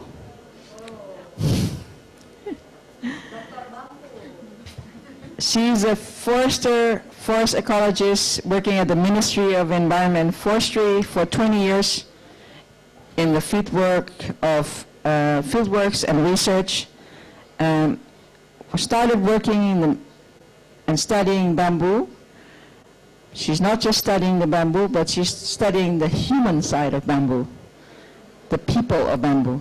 So today we will listen to her based on what she has profiled, studied, how these women, if you saw the women in the film, she's doing that detailed studies and anthropological studies and environmental studies of the women in bamboo agroforestry. Thank you very much, Ibu Monica. Good afternoon, ladies and gentlemen. Thank you very much. And to be honest, it's been an honor for me to standing here among the distinguished panelists, among the great and inspiration women, and I'm so grateful that I can learn from all the best here. So in this session, I would like to share our experience. It is also related with the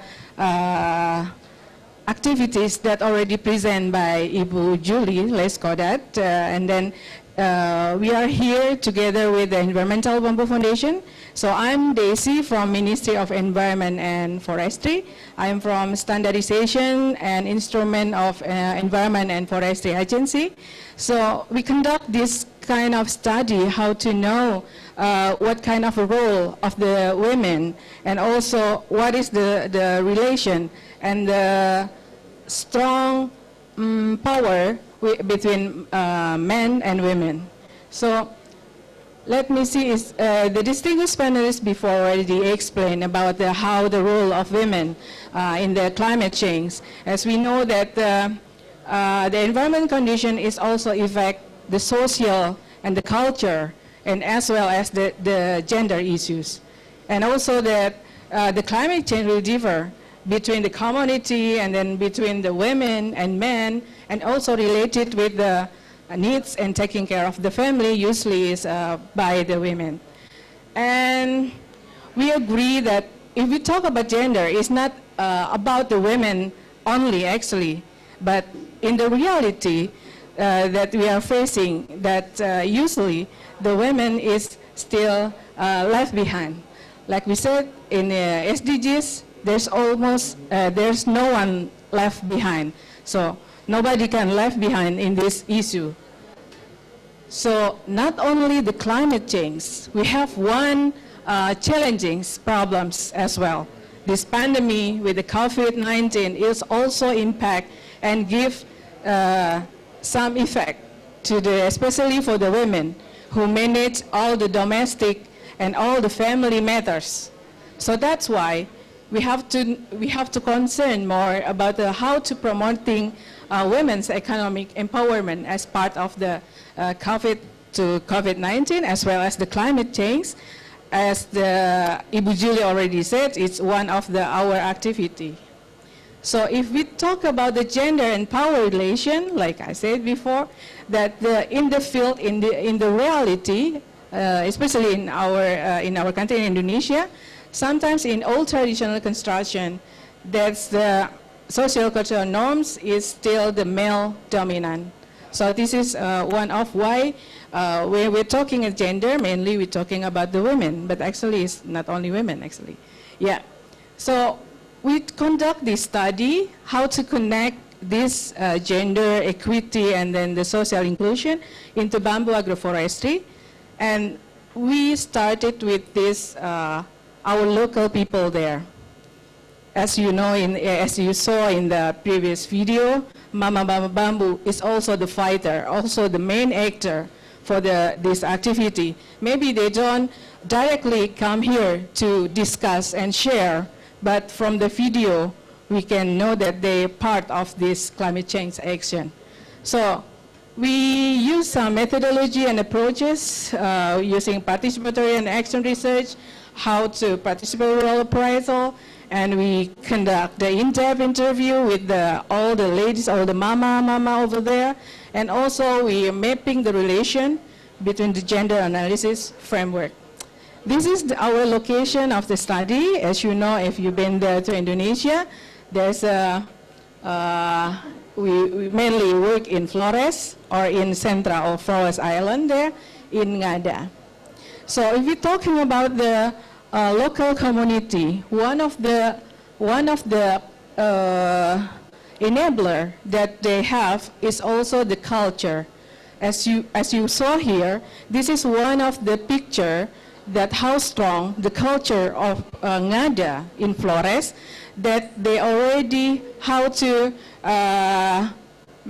distinguish between the women and also the men.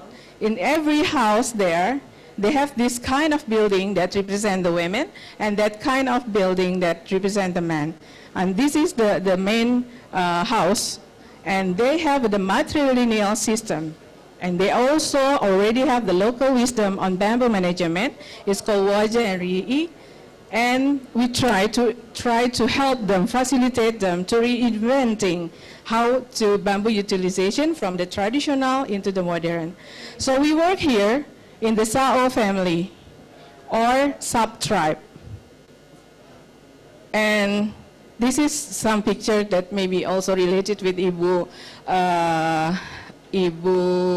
from Jafara, yeah, the forest or their garden is the supermarket. They can take anywhere from their garden, their home garden, including the bamboo and now coffee and also the woods. This is some picture of their home garden that could be as a supermarket. And this is the step in our community-based bamboo agroforestry, and of course we including all the women into in each of our step here. And this is all the system. The system of sustainable bamboo forestry actually is invented by Ms. Pa Arif Rabik from Environmental Bamboo Foundation, and in collaboration with our ministry we try to socialize this in the upstream level. And this is the result actually the gender relation in our sustainable bamboo forestry is in level SAO is relatively equal. It means that the women also involved in every process. So this is some picture that every daily life that combining between men and women, and mainly they can do it all, the gray one is they can do it both between men and women. So only cooking and fixing the house is usually doing by men and also by women and also by men. And this is also the daily time management analysis. We try to collect information. So as you can see, mainly the women is very busy, and all the men is only some part activity, something like that. So that's why the woman is powerful. We can do anything. And speaking of that, so we're talking about that the tribe, the culture is as a social capital. Why we use that as a social capital? Because we know that the trust, the networking, organization, and norms is very important. How we want to strengthen our sustainable bamboo forestry system. And also, when we identify what is the status of the social capital and also the state of capacity, we know that we'll pick the collaborative management.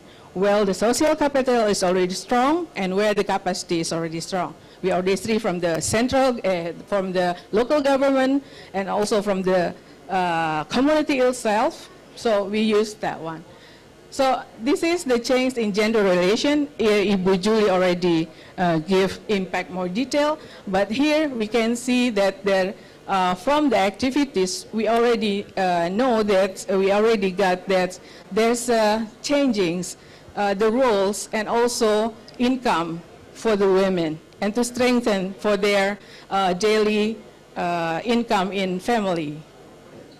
Yeah. At the end, I would like to give some quote from their local, that they already have the allegatory, I mean the same position between men and women, because they said that if they have one slice, they can enjoy together.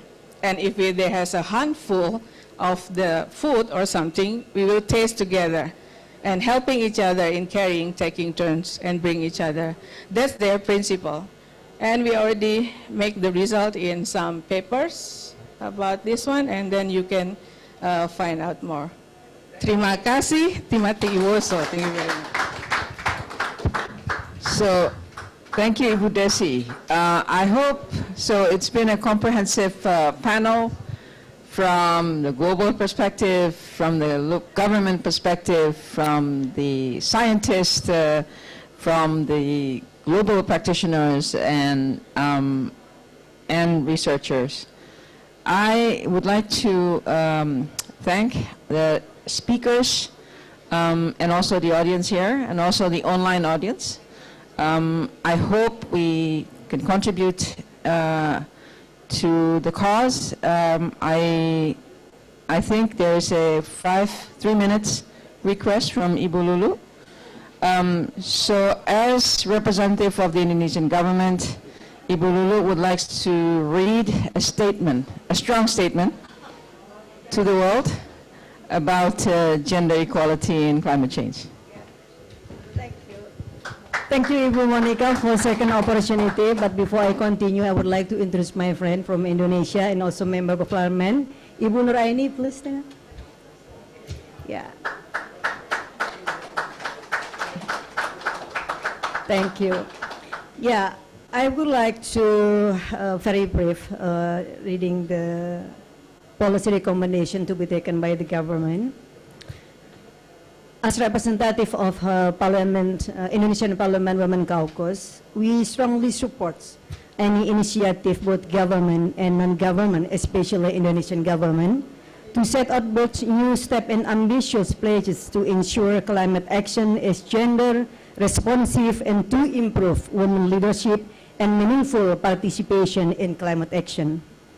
We support the Indonesian government to hold the commitment to promote the leadership of women and girls, especially komunitas adat or indigenous people, and rural women through their participation in the design of sustainable development, and also the use of gender breakdowns in official national statistics on environment and climate change, and also prioritizing the most vulnerable women and children and developing them as agents of change in climate change adaptation efforts, to increase analysis on the impact of climate change decisions on women, and to integrate violence prevention into consideration.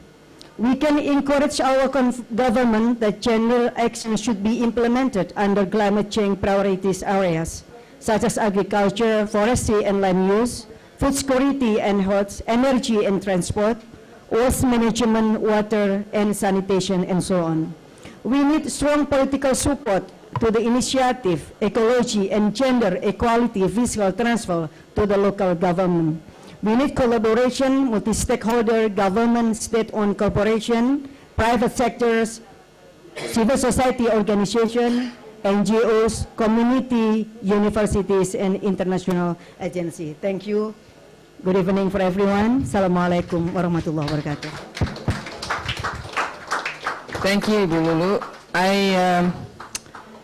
I couldn't say more, and she wrapped it up in a statement, and that statement should not just speak on behalf of the Indonesian government, it should also go to the global communities and also to this COP audience.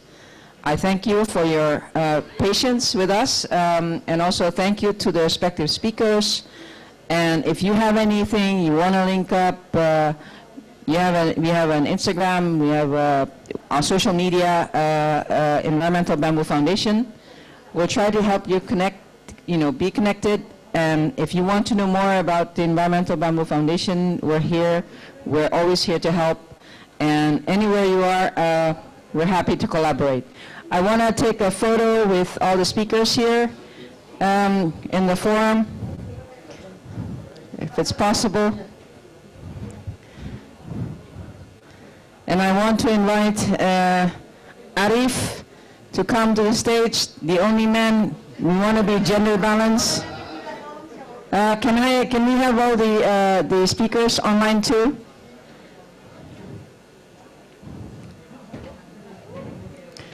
I want Arif here because there's...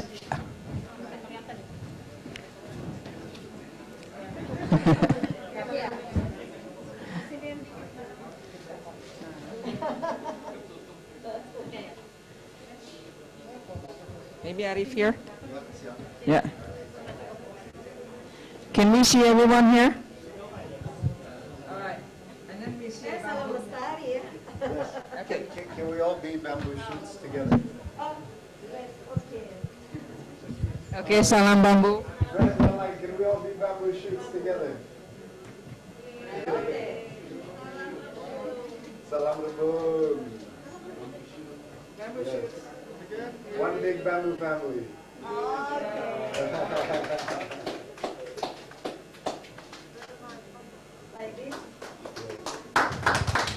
Thank you. There's 2 bamboo bicycles outside produced by our partners. One is from Portugal, the other one is from Java, from Indonesia, so you can look at it. Thank you. One of the makers of the bamboo mic is in the corner here, Ibu Joanna from Portugal. Thank you, Ibu Julie. Selfie, selfie. Thank you, Ibu Nicole. Thank you, Bernice. Okay, thank you very much, ladies and gentlemen, distinguished speakers, for this great session. So next, we're going to have a break for 4 minutes before our next session, which is about insight and experience from BioCF ISFL Emissions Reduction Program in the land use sector, a progress and lesson learned. So thank you again, participants. You may enjoy our coffee and snack outside, and if you would like to join our next session, please come back here in 3 minutes.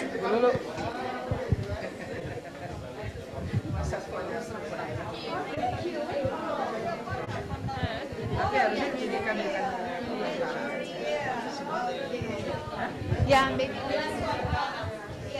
We are about to have our next session after this, yes. Okay, but let me just say Yes,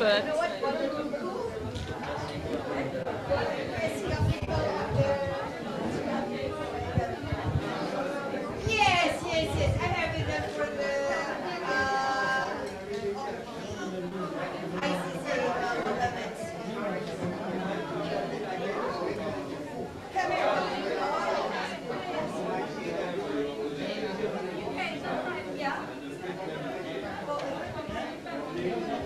So ladies and gentlemen, our next session will begin shortly in 2 minutes.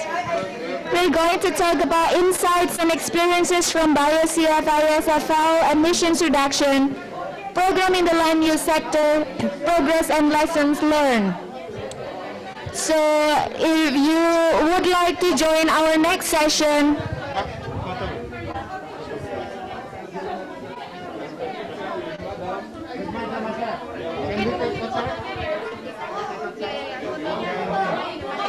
If she has time.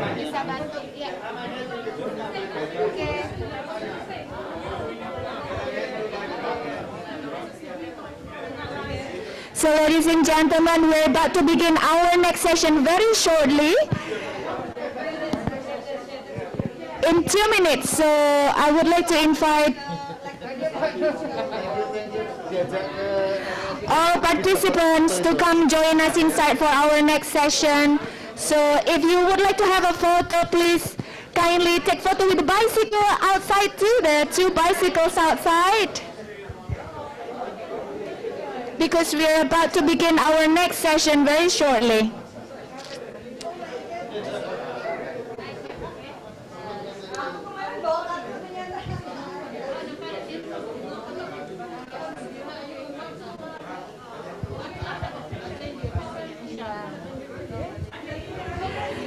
Yeah, we're about to begin our next session.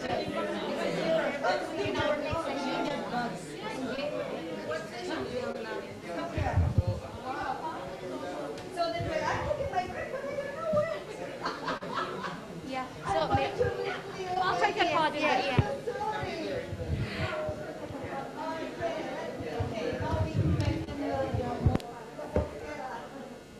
All right.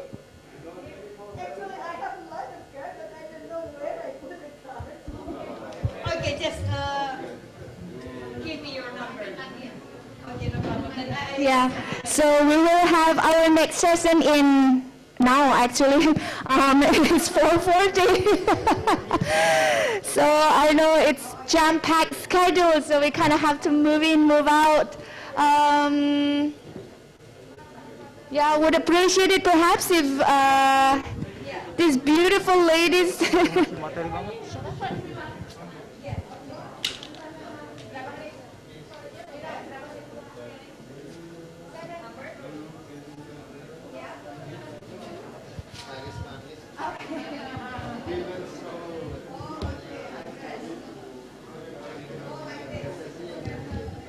All right.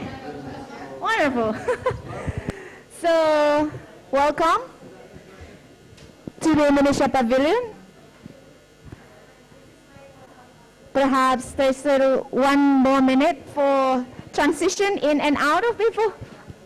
We have very limited space here with so many interests from people to our sessions.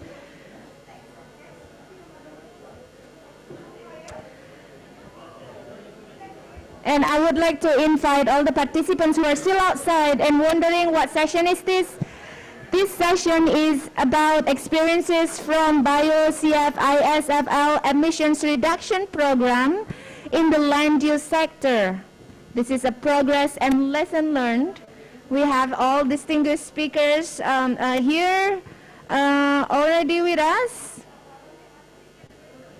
And I would like to invite one more time the participants that are still outside, please kindly join us inside here so that we can start our discussion soon. This session is also being recorded, so you can also rewatch it later or share it to your networks.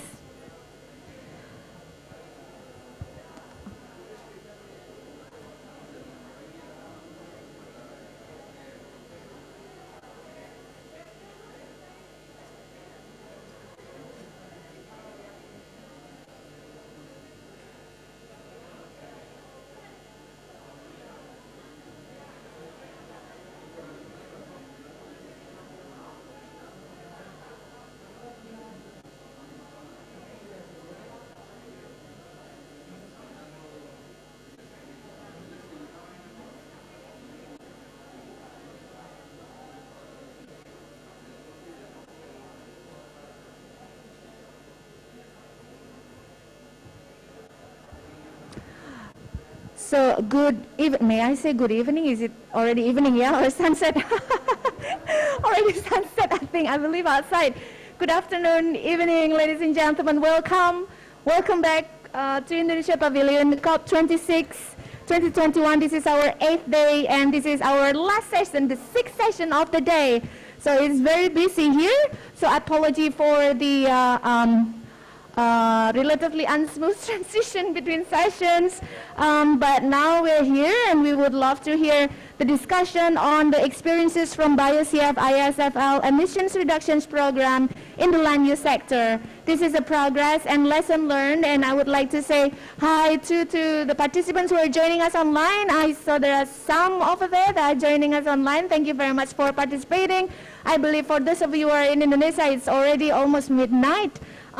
So appreciate your participation, and without further ado, I would like to invite our keynote speaker for this session. For the first one is Ibu Laksmi Dewanti, the Director General of Climate Change of the Ministry of Environment and Forestry, Indonesia. So ladies and gentlemen, please join me to give warm welcome to Ibu Laksmi Dewanti. Ibu.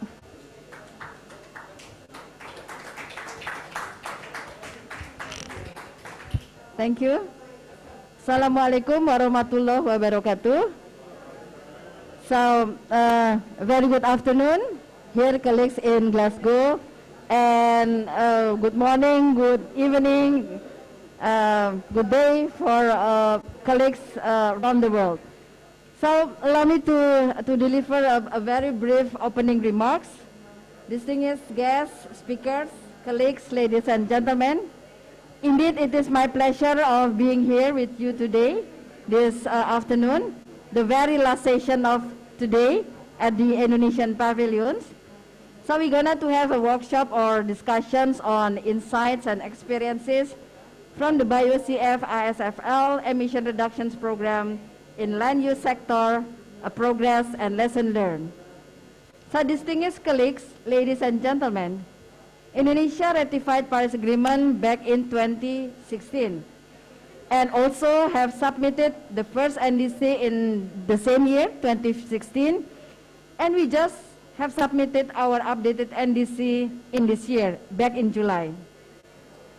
So in Indonesia, indices in the forest sector consists of reduced emissions from deforestation, reduce emission from forest degradations, land rehabilitations, and other activities including the peatland restorations. So some of the activities actually are contributed to the REDD Plus program.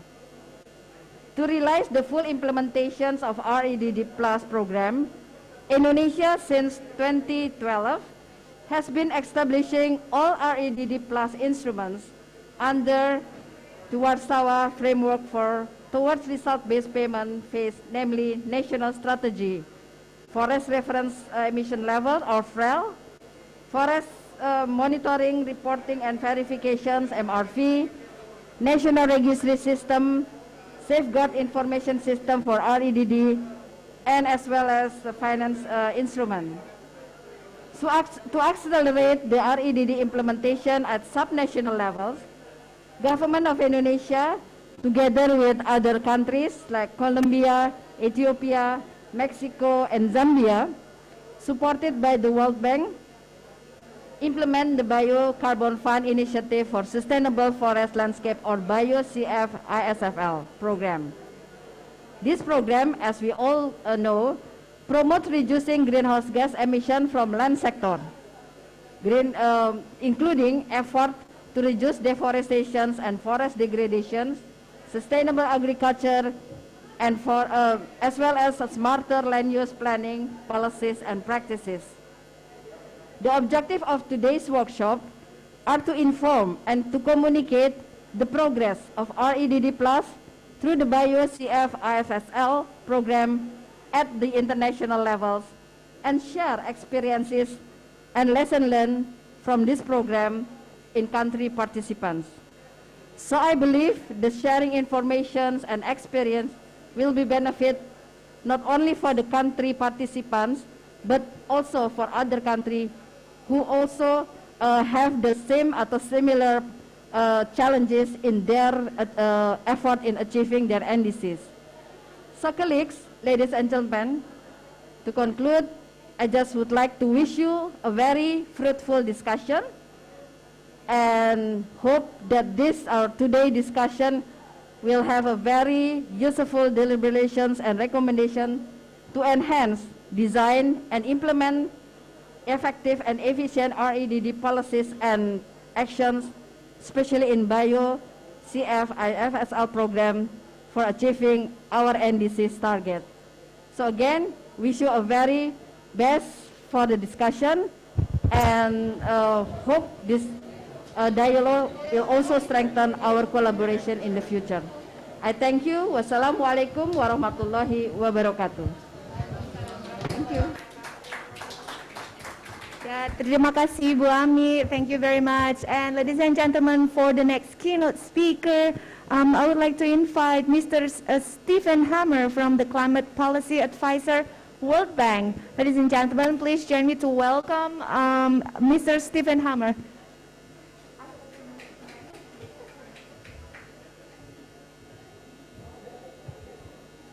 Thank you very much. It's a pleasure to be here. Ibu Dewanti, Ibu Rahmawati, Excellencies, ladies and gentlemen.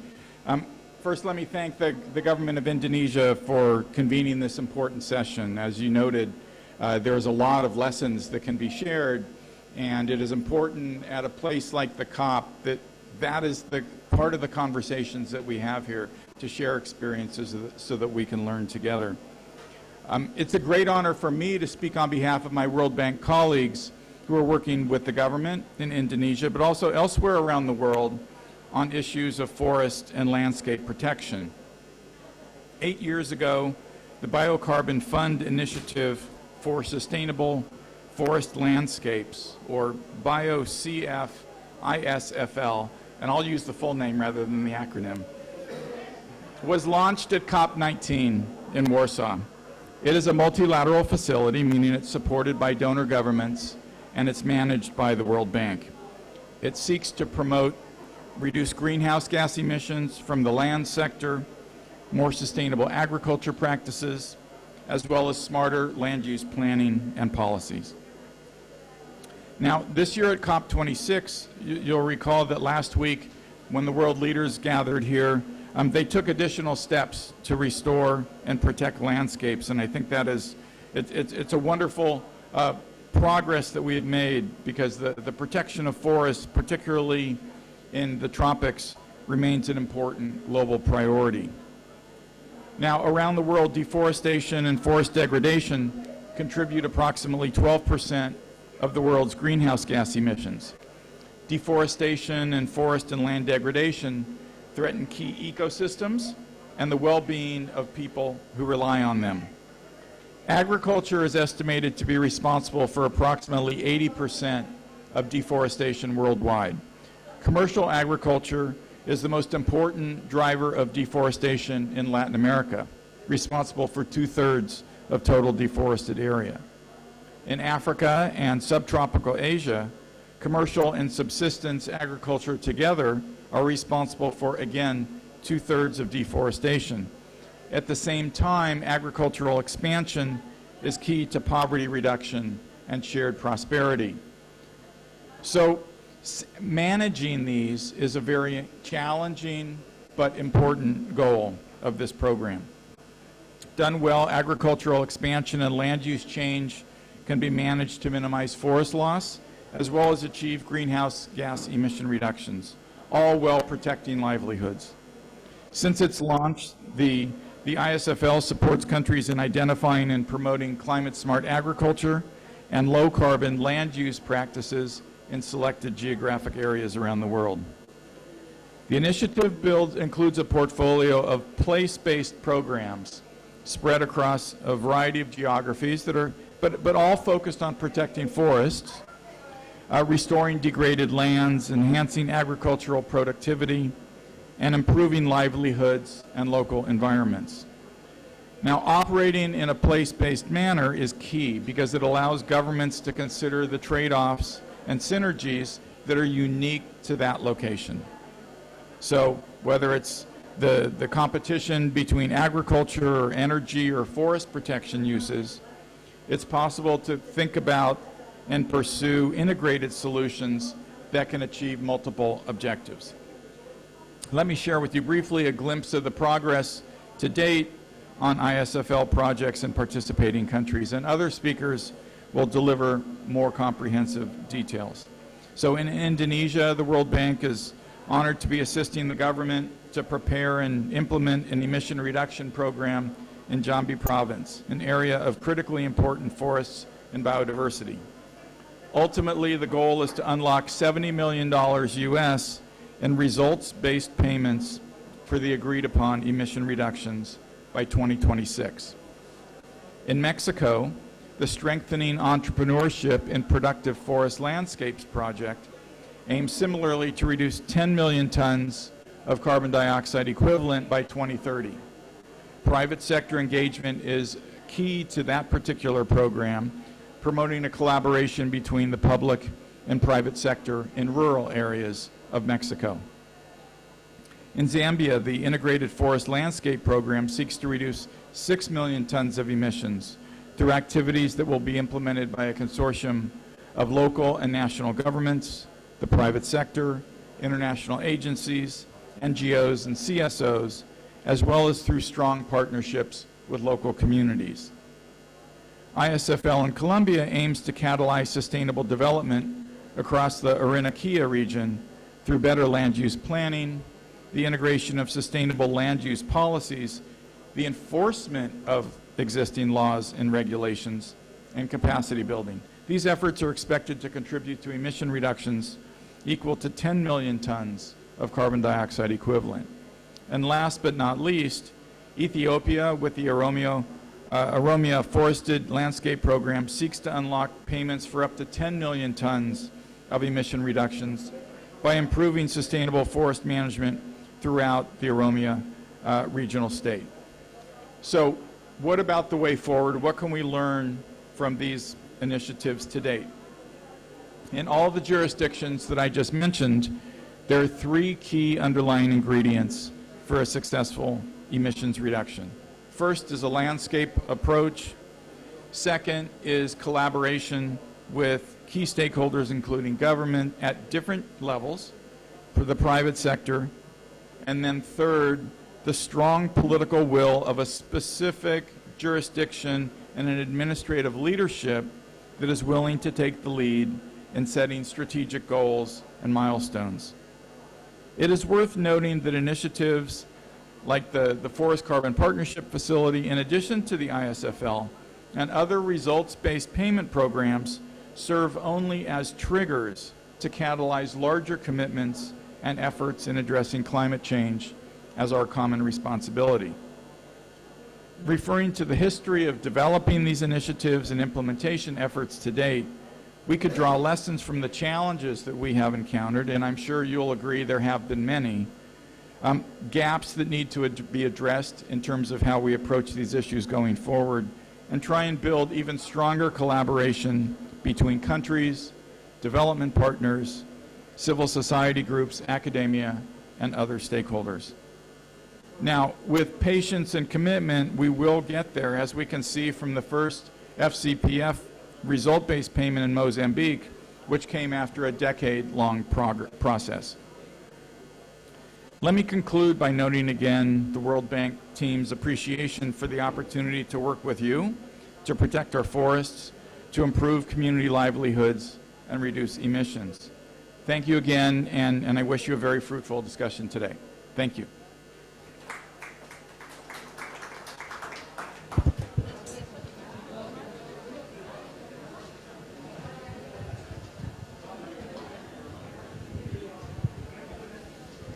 Thank you very much, Mr. Stephen Hammer. And then now I would like to invite our moderator, Dr. Nur Masri Patin, the Senior Advisor to the Minister of Environment and Forestry. Ladies and gentlemen, please give a warm welcome to Ibu Nur Masri Patin. Ibu, the stage is yours.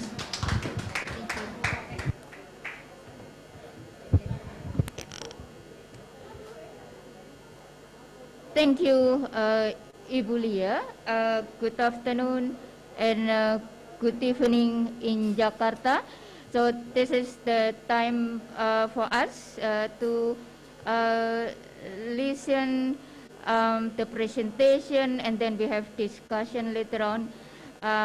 The experience and lesson from 4 countries who are under the program of Biocarbon Fund Initiative for Sustainable Forest Landscape. We will hear from each country how Indonesia, Colombia, Ethiopia, and Zambia design the program, and how is the process, the progress, and may also be the challenges and how each country address the challenge. Before that, I would like to invite all speakers to join me here on the stage.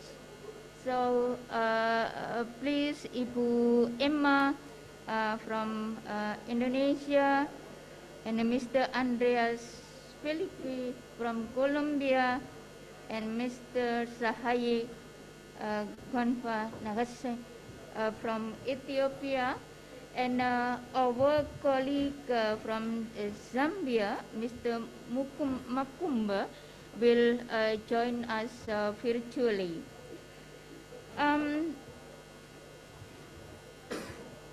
In order to have the time for us to take up a question from the floor, I would like to request all speakers, if you could please give your presentation within 7 to 10 minutes maximum, so that we will have time for discussion.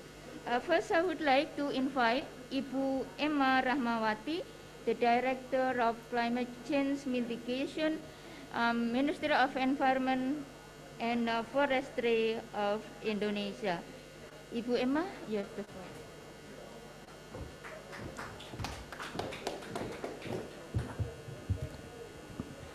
Thank you very much, Dr. Nur Masri Patin. Assalamualaikum warahmatullahi wabarakatuh. Good afternoon, colleague here in Glasgow, and good evening, all participants that are attending this workshop in Jakarta.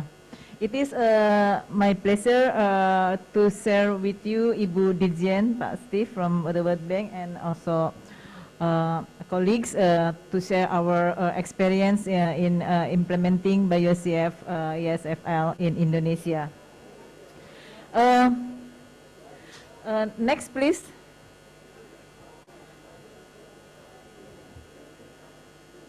Oh.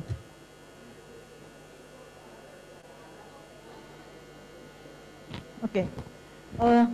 This is the overall details of the BioCF ISFL that we are implementing in Indonesia. We choose Jambi province in Sumatra Island. The total area and also that's in Jambi province, and also the document that we have prepared for this BioCF ESFL, and also we have established institutional arrangement at national level and also at provincial level. We have also under this program developed Red Plus instrument in provincial level. As the DG mentioned that at national level we have established all Red Plus instrument referred to workshop framework, and then we also develop Red Plus instrument in Jambi province. That's on the MAR, the measurement analysis and reporting, and also on safeguards and benefit sharing mechanism. There are some works have been done in Jambi province in preparing the benefit sharing plan, and also we work together with all these stakeholders at national and also in a provincial level. The total funding that we have received from the World Bank is 1.5 million US dollar for preparation, and then 13.5 million US dollar for pre-investment stage, and then we will have result-based payment for 14 million US dollar for 14 million ton 14 million ton carbon dioxide equivalent. That's for the total result-based payment is up to 70 million US dollar. This is the area of Jambi province, and we will have a specific the activities will throughout all the Jambi province, but we will have a specific activities in for FMU and forest management unit, and 5 conservation areas in Red Plus performance areas. This is the milestone that have been conducted. So we have started with the grant agreement preparation in 2018, and now we are in 2021. Just started the pre-investment stage just beginning of October, just last month, and then we are now in the preparation on finalization of ERPD, emission reduction project document, and then we are also in the process of preparing emission reduction payment agreement that we hope that we could receive this result-based payment soon after we could agree on the ERPA. This is the condition why we have selected Jambi. Jambi is one province in Indonesia that have very complex forest ecosystem. That it has mangrove, peatlands, and then lowland forest, and also mountain forest. Jambi is also one of the deforested province in Indonesia. This is the second deforested area. And then in this province, there were a significant progress on Red Plus readiness before this process came into into the process, and also strong commitment from all stakeholders for implementation of RED+. And then, of course, in this province, there are some policies that have been established by the government of Jambi province. They have policies on zero burning management, conflict resolution, community-based social forestry, and then task force on RED+ and on social forestry. So this is the output of the preparation stage. We have completed all document for preparation stage, but we are now in the process of pre-investment. There are some document we have we are going to prepare, and also for the RPD, hopefully we could finalize it soon, and also the document for a benefits sharing mechanism, and also for safeguard. So on the project design, this is the detail how we could calculate the emission reduction from FOLU, from organic soil, also from agriculture. We use the data that from national level, and also from Jambi offices. And then, as we have identified the largest driver of emission in Jambi province, was from forestry and land use sector, with annual emission in 171.8 million ton carbon dioxide equivalent per year. And this is the details of the emission reduction in conservation areas and also in FMU areas. Just to give you this is the Jambi province, the areas of Jambi province. We can see here the green color is forested area, and then the orange color is degraded area, and then the yellow color is agricultural land. So there are still some areas with forested land. So budget allocation for its for pre-investment in total 13.5 million, and then this is the component. We have the components in this project with all specific allocated fund for its activity in its component. For RED+ architecture development in Jambi province, so we have started to develop the monitoring system, and also we have for MAR system in Jambi for monitoring, analysis, and reporting. And then this is not only on forestry but also for FOLU sector. And also we will include GAG accounting and reporting, and also we conducted this accounting and reporting together with a benefit sharing plan.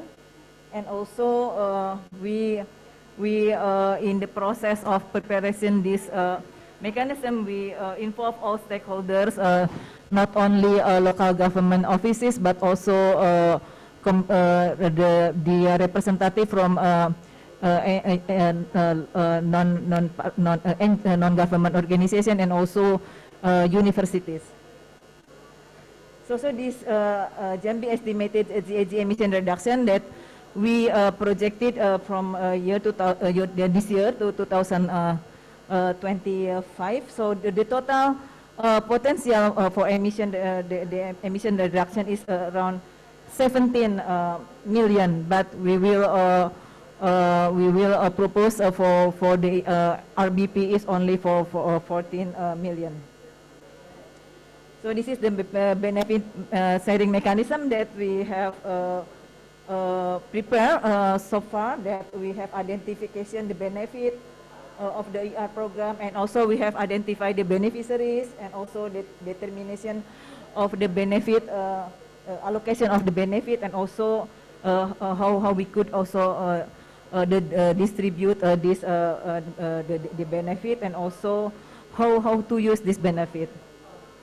And this is just to give you pictures on the safeguard milestones since 2019 up to this year. This is our activities this year on GAG accounting, on benefit sharing mechanism, and also on safeguard and program design and financing.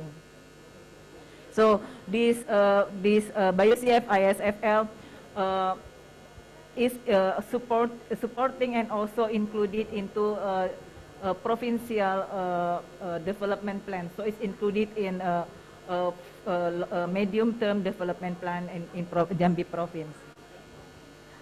So what are we going to do for next year is improving our GND accounting system in Jambi by having building capacity of all stakeholders, in particular local government offices and also universities. And also we would like to continue uncertainty analysis for GAG accounting. This is also very important input to finalize our RPD document. And on financing, of course, we have to finalize the benefit sharing mechanism, and also on the safeguard, we are going to have a final step with national public consultation to finalize this mechanism. Okay, thank you very much. Assalamualaikum warahmatullahi wabarakatuh. Thank you, Ibu Emma, for sharing the process of BioCF ISFL in Indonesia that started in 2018, 4 years now, and where we are now, and also Indonesia will receive the result-based payment for the performance from 2021 to 2025. And next, I would like to invite Mr. Andres Felipe Marmolejo Ikrit, Head of Cooperation and International Affairs of Colombia.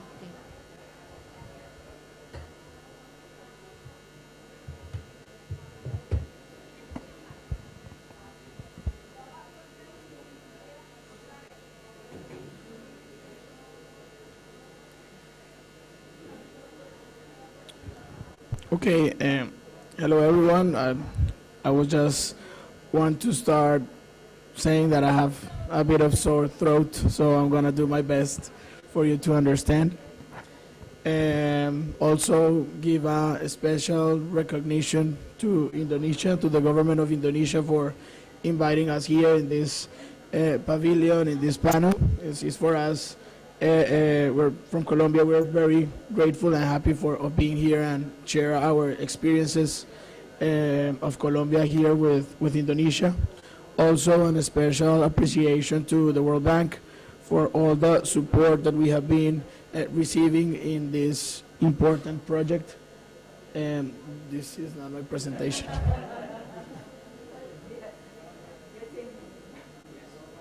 Please, colleague, Colombia, a colleague who have.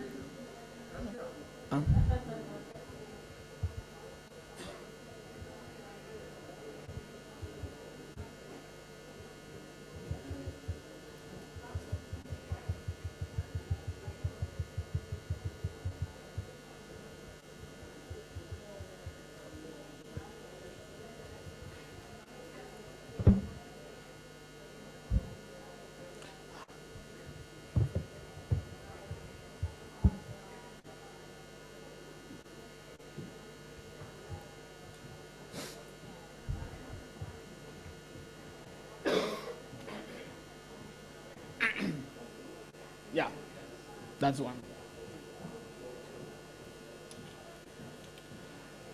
Okay, so let me begin with the name of our project is Sustainable Low Carbon Landscapes in the Orinoquia. So, okay, first to begin, this is a project that is worked with a lot of institutions in Colombia with different sectors. We have the Ministry of Environment and Sustainable Development of Colombia, representing the environmental sector. who's working with IDEAM, the institution that I work for. IDEAM is the Institute of Hydrology, Meteorology, and Environmental Studies of Colombia. Also, we have the Ministry of Agriculture working with us, as well as some other important institutions as the National Planning Department, and also the Presidential Cooperation Agency that is working for us, as well as having the other institutions, important institutions, where are the funders, the different embassies and governments that are working with us and that are giving this support for this project.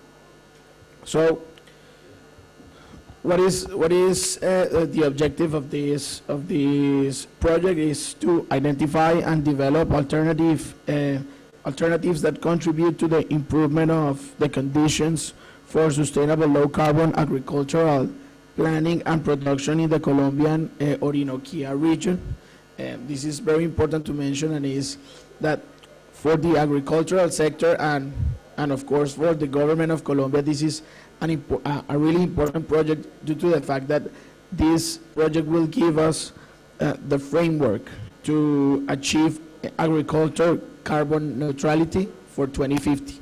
This is part of the of our President Duque's goal. So this project is totally aligned with all the actions that the government is currently doing. So as well, we have here a short storyline or timeline of the project. We started by signing the agreement with the agreed donation between the government and the World Bank in 2018.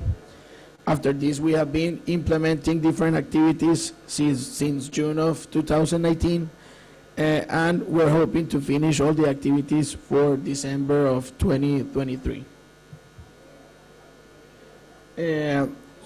Just an important mention is that the governments that are sponsors of this project are Germany, United States, Norway, and the UK. Okay, so a short description of the Orinoquia region of Colombia. It's in the east part of Colombia. It's right next to the borders of Brazil and Venezuela. We are working in 4 departments in the country and 11 municipalities. The departments where we work is Arauca, Casanare, Meta, and Bichada. These are really interesting departments in Colombia due to the fact that this part of the country has the greatest potential for the increase and development of agricultural activities without affecting strategic ecosystems in Colombia, taking into account that Colombia is one of the most biodiverse countries in the world and holds different type of strategic ecosystems among all its territory. So the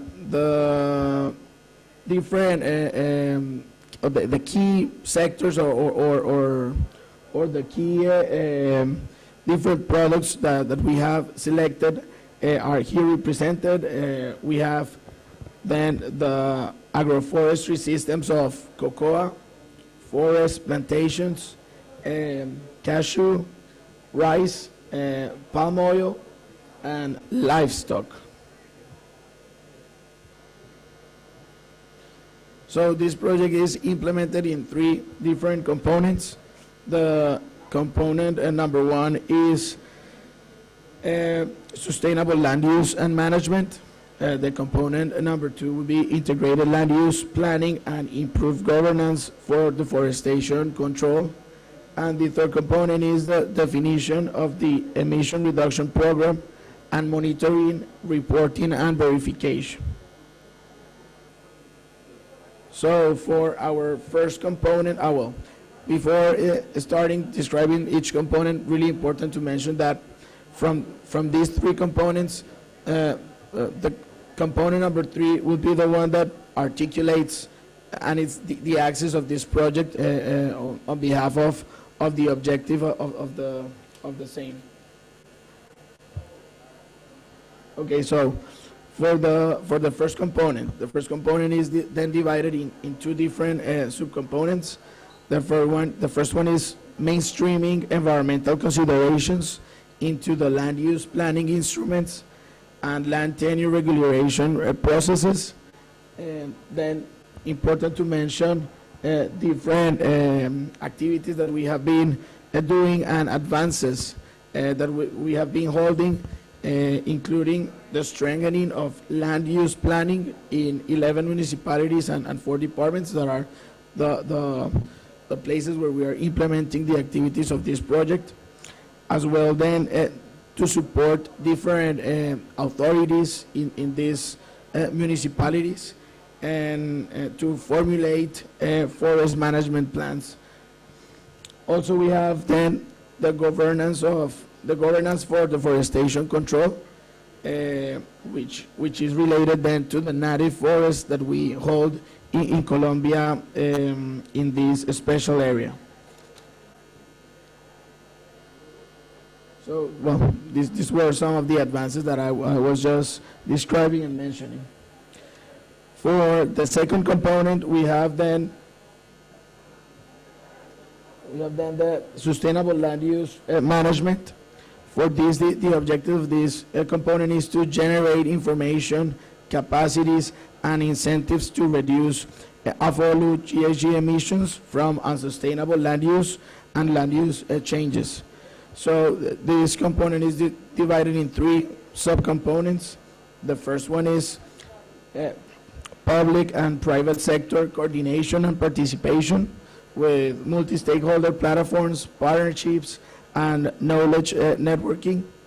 And for this, we would like to mention the different advances. We have been advancing in different areas, including technical agroclimatic regional roundtables, where we work with different entities of the national level, of the regional level, and of the local level to have different type of information to better inform the different agricultures to take better decisions. Also, we have the second subcomponent, that is the carbon efficient and resilient practices, technologies, and models. And for this, we have really important advances in sustainable and low carbon best practices validated in selected agricultural landscapes and prioritized productive chains.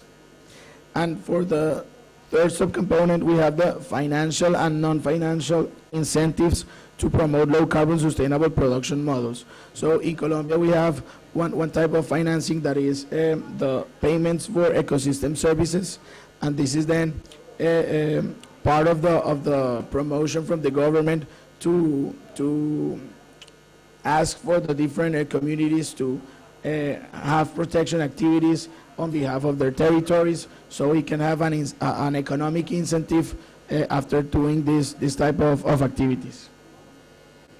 These are some of the advances that I was mentioning, and really important to say is that this component contribute to the generation of information, capacities, and incentives to reduce greenhouse gases emissions. Okay, for the third subcomponent, that would be the definition of the emissions reduction program and MRB. This is a really important component. Actually, from IDEAM, we implement this component. We are the lead participators on the implementation of this component. As the component says, is the definition of the emission reduction program and MRB, the activity that we do in this, and as an objective is to finance technical assistance for the preparation of the emissions reduction program and build institutional capacities and the conditions to meet the requirements related to the emission counts. So this is divided into 2 different subcomponents, where we find the first one is development of national capacity for monitoring, notification, accounting, and verification of emissions and absorptions of the AFOLU sector. And here what we have is then to improve the information that we produce for this type of sector. So in IDEAM, we have two different deputy directions. One is the deputy directions of ecosystems, and the other one is the deputy direction of environmental studies. And within these two subdirections, we have different systems of information where we produce all the data that we analyze to then transform it into different strategies for the different local and regional communities. So this subcomponent, what makes is give us technical assistance to then improve this type of information systems. And also the second subcomponent is the preparation of the ERP and MRB, which then give us a really important message to give, and is that actually Colombia right now is on track in the design of this emission reduction program in the Orinoquia region, and this is due to the access of financial resources from the World Bank's Biocarbon Fund. So as different highlights of this component 3, we have then the improvement of the quality of information, the implementation of the national forest inventory in this region, which give us more information and background information then to produce different analysis. Also the improvement of the greenhouse gas inventory in this region, in the 11 municipalities and the 4 departments. And just to end up this presentation, I would like to mention that we have been working among different actors, including the environmental authorities of Colombia that have their jurisdiction in these areas, different departmental and municipal governments, also NGOs that support these type of activities in Colombia, universities, research centers, the whole academia is helping us also in all these activities. We have the producers that are working with us. We're working with the people, so we can have better decisions, build strategies based on people, and build strategies also based on their needs. And also we have the private sector strategy, trying to work with different alliances that will make us have a sustainable program in the future. So thank you very much for this presentation, and sorry again for the sore throat. Thank you, Mr. Felipe, for sharing with us about the design and process of BioCF-ISFL in Colombia, including the engagement of relevant institutions and stakeholders. Also the link to carbon neutrality target of Colombia. Next, I would like to invite Mr. Sahai, Forest Landscape Program Coordinator of Ethiopia.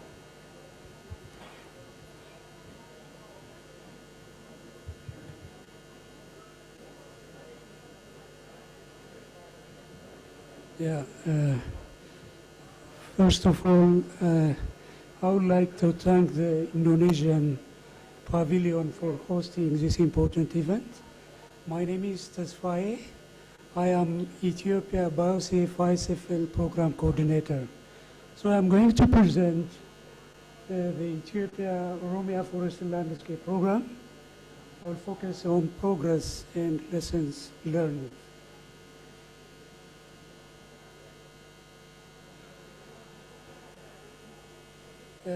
As a background, Ethiopia is one of the 5 ISFL program host countries.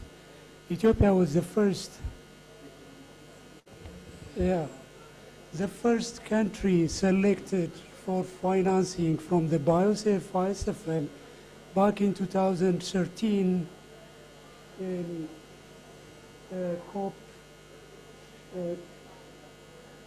ISFL, as you know, provides grant and reserve-based financing to incentivize and sustain its host country programs impacting multiple sectors.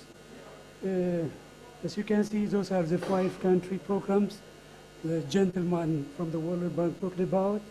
And yeah, Ethiopia is one of those programs. Just as a background, this is a map of Ethiopia. Ethiopia is located in the Horn of Africa. And the program is implemented in the Oromia regional states. Oromia is located in the center of Ethiopia. And Oromia is the largest regional state in Ethiopia. It accounts to about 1/3 of area, about 32 million hectares, and inhabited by a population of about 30 million. And about 88% of the population in Oromia lives off the land and makes a living from agriculture. And unsustainable management of land resources, like in many other developing countries, poses a serious threat. Why the government of Ethiopia is concerned about sustainable management of the Oromia forest landscape? Oromia is home for the most productive rural landscapes in Ethiopia. As you can see, that is coffee arabica, which grows in the moist forests within Ethiopia, and those forests fall within world's 34 biodiversity hotspots, and it provides, water to the neighboring regions and to other regional states in the country. So Oromia forests maintain other important land use. Forest agriculture is the main land use. So the presence of the forest provides, forest ecosystem services. It ameliorates microclimate environment. And Ethiopian forests have high livelihood values, spices, coffee, honey, other non-timber forest products. OFLP, Oromia Forest Landscape Program, is well aligned with the national government development agendas. The first one is the climate resilient green economy strategy, and the second is the growth and transformation plan. Both strategies aim at achieving a middle-income country status by 2025 while maintaining the 2010 greenhouse gas emission level of 150 by 2010, and if it continues for the business as usual, it will head to 400 metric ton of CO2 emissions. So, if the country implements a climate resilient green economy strategy, the emissions will be, net zero emission by 2030. So in Ethiopia, like most other developing countries, including, the Latin America, the land use sector alone is responsible for the majority of emissions. In Ethiopia, about 87% of the emissions comes from the land use. And from this, forestry accounts about 50% of the abatement potential. So as to the program milestone, we are well ahead of all the 5 biosafe and host country programs. We started program implementation in 2013. In 2013, the facility, the biosafe asset facility was established. In 2015, we started project design, and the program design was conducted until 2017, and on March 2017, the grant agreement signed between the government of Ethiopia and the World Bank, and by December 2019, advanced draft emission reduction program document submitted to the World Bank, and by July 2021, ERPA signature is forthcoming. It says, but we are a little bit late on this one. It is going to be emission reduction purchase agreement with the World Bank will be signed very soon. OFLP funding envelope, like other BARSEF-ISFL program host countries, we have two financial envelopes. The first one is a mobilization grant, which amounts to 18 million, implemented over 5 years period from 2017 to 2022. And the second one, emission reduction purchase agreement, that is a result-based payment for carbon, which is worth 50 million and which will be effected over the coming 8 years. So just to start from the problem, what drives land use change in Oromia? Like most other developing countries, agriculture is one, livestock is the second one, energy related to fuel wood collection, charcoal production. The underlying causes include ineffective land use planning and inadequate cross-sectoral and investment coordination. So all, as I assume, all BASF-ISFL countries work across sectors, promote cross-sectoral interventions and the measures to address the drivers of land use. So in Oromia, what we did, we took a jurisdictional and landscape approach, to address the main drivers of land use. Just to come to specifics, as you can see, we do have direct drivers, primary and indirect causes of deforestation and forest degradation. Under primary direct drivers, we have agriculture, and as you can see, the interventions promoted by the program include forest management investment in deforestation hotspots, including participatory forest management, strengthening extension services in forest, agriculture, and household energy, coordination with other relevant initiatives. As to fuel wood, in Ethiopia we use fuel wood for household energy, and to address that one, we promote forest management investment in deforestation hotspots, including afforestation and reforestation for fuel wood purpose, and the coordination with national cook stoves and biogas. Inadequate primary indirect causes include the land use issue and inadequate cross-sectoral coordination. For the land use, the program provides land use technical assistance and advisory services, and it also promotes small order land certification schemes. Under the inadequate cross-sectoral policy and investment, the program promotes statewide activities to promote cross-sectoral coordination, policy development and enforcement, and improvement of enabling environment and information management. So this is the vision, the Oromia regional state is opting, to address the main problems of land use change within the Oromia regional state. As you can see, we have an intact, pristine cloud forest, high forest. In this forest, we promote participatory forest management, where we organize communities into cooperatives and we hand over the forest to the community so that they, take part in forest management, and we promote improved cook stoves, biogas in the vicinity of the forest to address, the demand on fuel wood. We promote intensified livestock management, livestock and boundary, and increase agricultural productivity through promoting climate smart activities. And also, we promote cross-sectoral policy interventions across sectors. So this is, implementing all these activities is not that simple. It requires huge investment, and for that, we, promote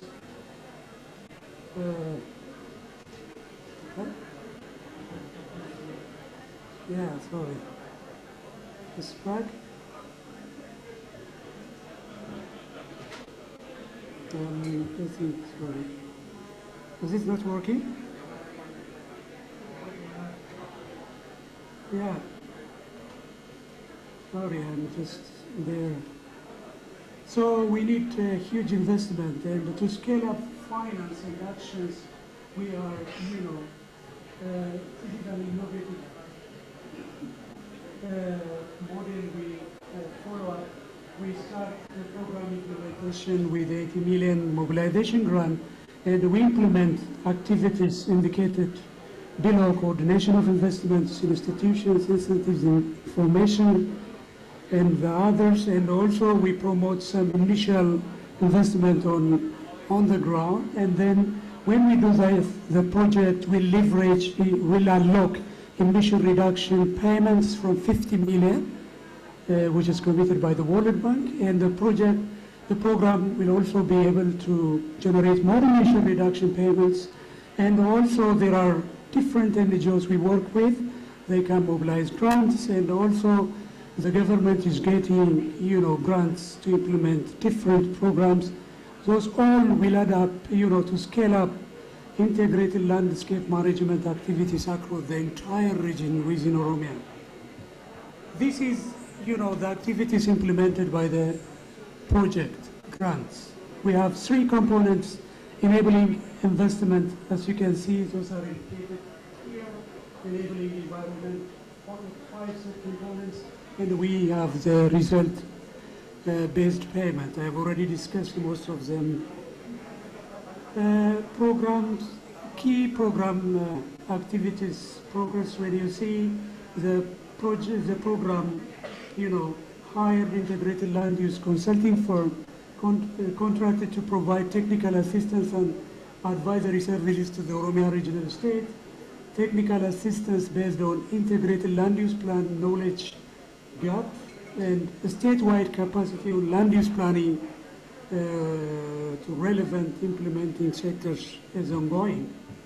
The other one on investment and extension, especially to undertake forest management activities, you need logistic, you need, manpower. So the project, availed those resources to help the successful implementation of the program. This is a community participatory forest management scheme we use to implement. We have 3 phases. We mobilize the communities, and then we plan the PFM process. We do forest resource assessment with the communities. We prepare management plan, and we organize the communities into cooperatives, and then we implement the forest management plan and the agreement. So this is an innovative, community-based forest management approach, and Ethiopia is leading on this. I'm just close to finalize forest. Another one, as to forest management, we've, organized 52 forest cooperatives and handed over 175,000 hectares of natural forest, for the communities to manage. We established 75 cooperatives to manage 9,500 hectares of plantation forest. And in our program, livelihood support activities are an integral part. And as you can see, those are some illustrations of we are doing. The other one, we were, engaged in policy reforms with the program financing. If you could please speak up. And this one is the last one, the emission reduction purchase agreement. We are we do have 2 phases of emission reduction purchase agreement. The first one is phase 1, where we account emission reductions from the forest.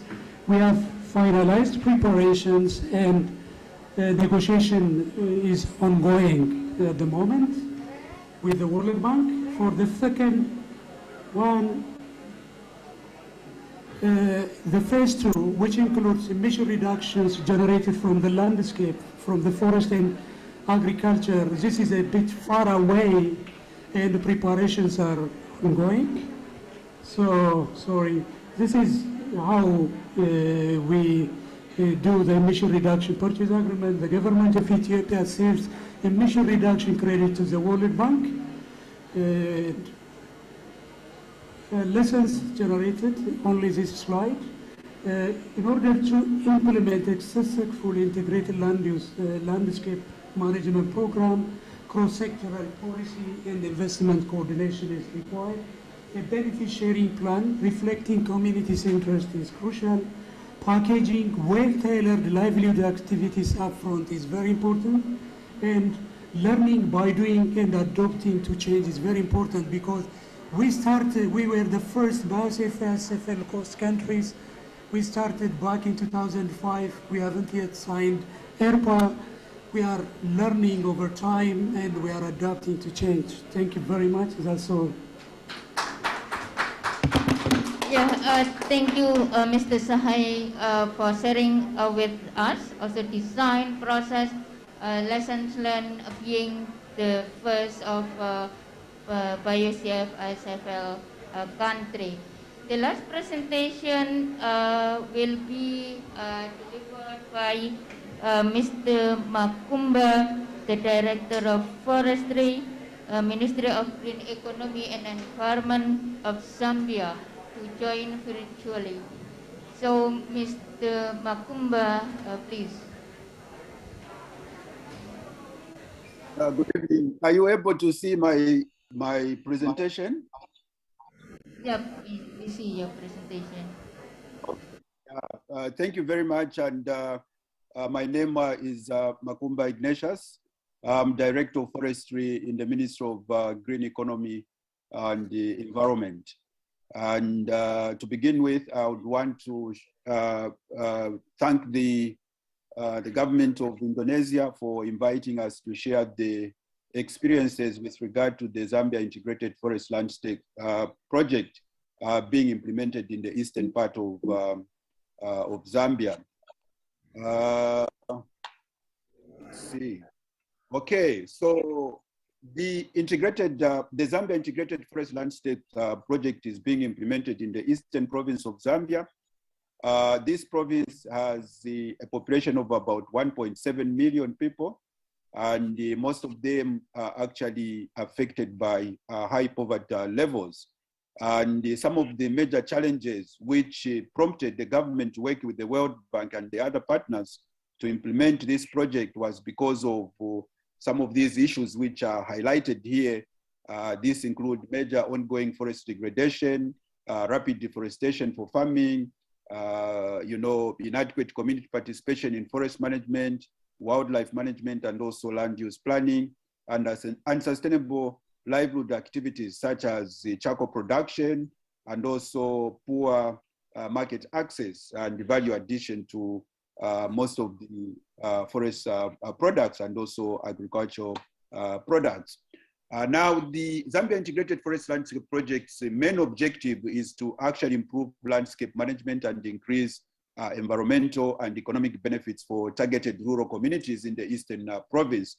The project is designed with two main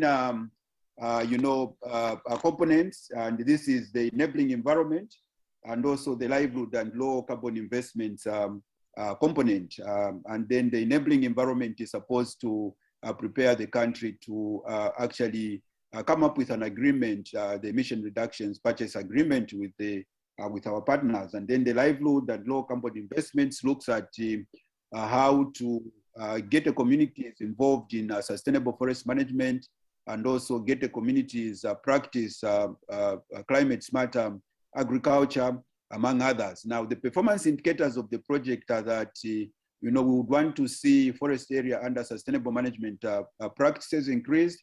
Would want to see also agricultural area under climate smart agriculture practices, and would also want to see crop yield increase in terms of agricultural activities, and also the people in targeted communities with increased monetary and non-monetary benefits. This is percentage share of which are supposed to be women. Now, in terms of the support, we have, like I indicated, the enabling environment, and then we also have the program management and also the low carbon and livelihood investments. And then the ZILFI program itself is supposed to be a preparatory program, which is supposed to transform into result-based payments, and then this will be done through the emission reduction purchase agreement, which is supposed to be signed by the government of Zambia and our partners. So the preparation phase started in 2015 to 2017, which was 3 years, and then the implementation phase 2017 to 2021, and then the emission reduction purchase, which was supposed to begin this year up to 2030. Now, in terms of meeting the Initiative for Sustainable Forest Landscape Area Program Design, there are certain requirements, and one of them is scale and ambition. Zambia is committed to develop a jurisdictional and integrated landscape management program for the Eastern Province, and the genesis of this was through a letter of intent on the potential purchase of emission reductions from the ZILFI program under the Initiative for Forest Sustainable Landscape. Then we have also analysis of drivers of affordable emissions and removals to inform the program design. And we also have feedback and grievance redress mechanism. We have also land and resource tenure assessment, and also benefit sharing plan, and then greenhouse gas reporting and accounting system for recording program transaction, then monitoring and determination of emission reductions for ISFL accounting. Now, in terms of sources of GHG emissions in the Eastern Province per year, you see that we have emissions from agricultural soils, and then emissions also from forest loss to agriculture, and also degradation of forest resources. You will see that these are most of the sources of greenhouse gas emissions. Then in terms of overall percentage contribution of sources of GHG emissions in Eastern Province, we have degradation of forest areas about 46%. Then we have forest loss to agriculture, and this is about slightly over 15%. And then emission from agricultural soils just well below 15%. So this is an example of a forest area.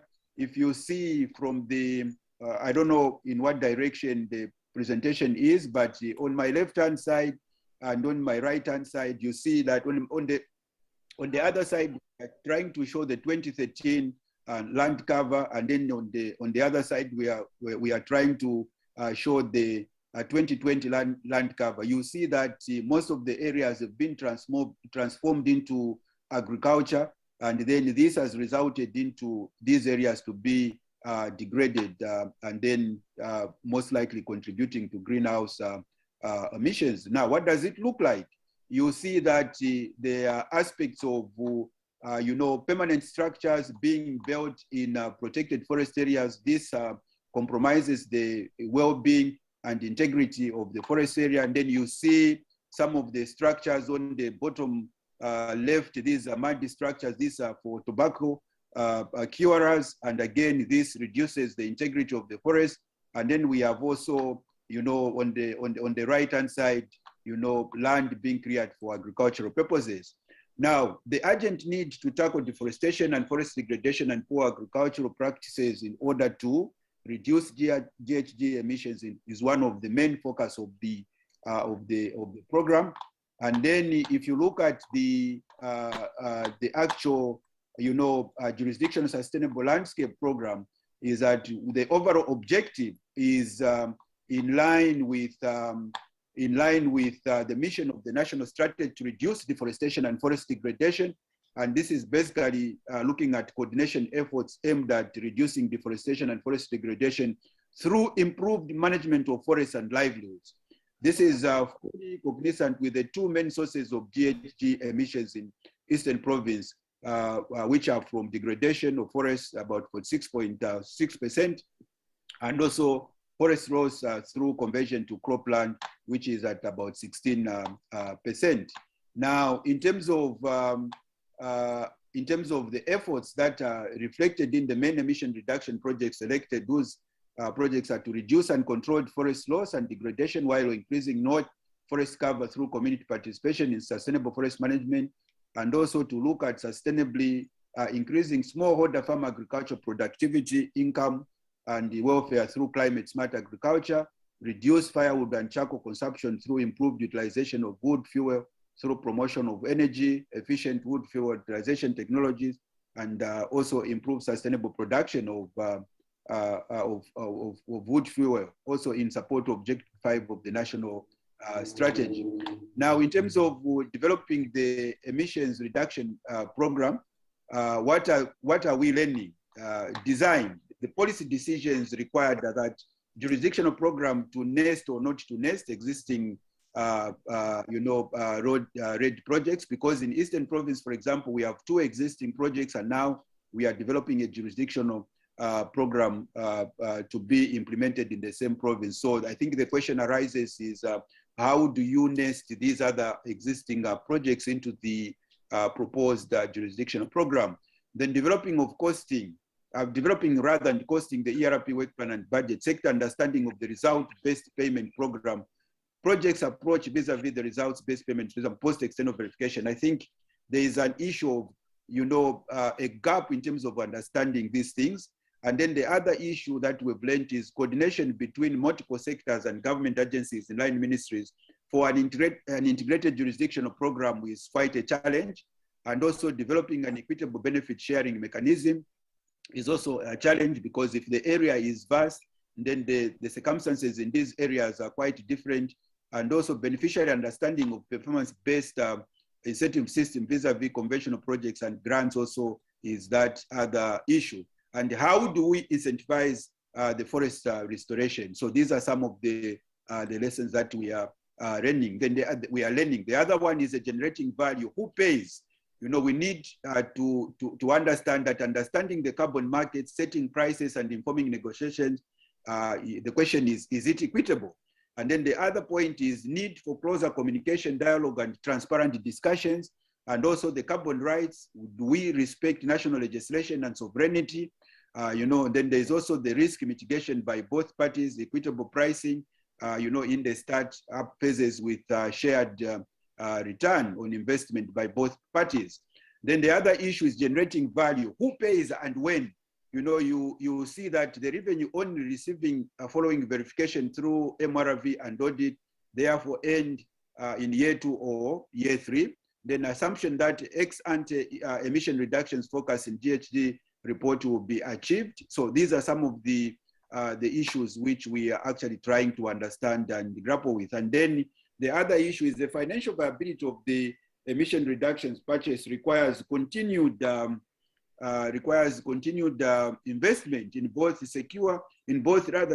both secure the areas generating critical emission reductions and also cover critical operational and emission reduction service delivery costs until the first station in year 2 with payment from Initiative for Sustainable Forest Landscape. And I think one of the issues which we are trying to understand is that for us to be able to reach that purchase agreement and to be able to trade in carbon, we need some huge amounts in terms of investment before we reach the level of actually carbon trading. And then there are issues of force majeure challenges, for example, the COVID-19 global pandemic. Then in conclusion, the expected outcomes of the emission reduction purchase will be to reduce emissions in Eastern Province while also strengthening sustainable land and forest management practices and creating increased incomes and resilience of local communities. Because when you increase local community income, the tendency is that they will desist from going out there, exploiting, forest resources, without consideration the well-being of the forest resources. And then the ERP is also expected to attract interest, investment, and access to climate financing, and also voluntary markets, including the private sector. This will be able to provide sustained support to indicated emission reduction interventions and results-based performance payments through the benefit sharing mechanism beyond the current planning horizon.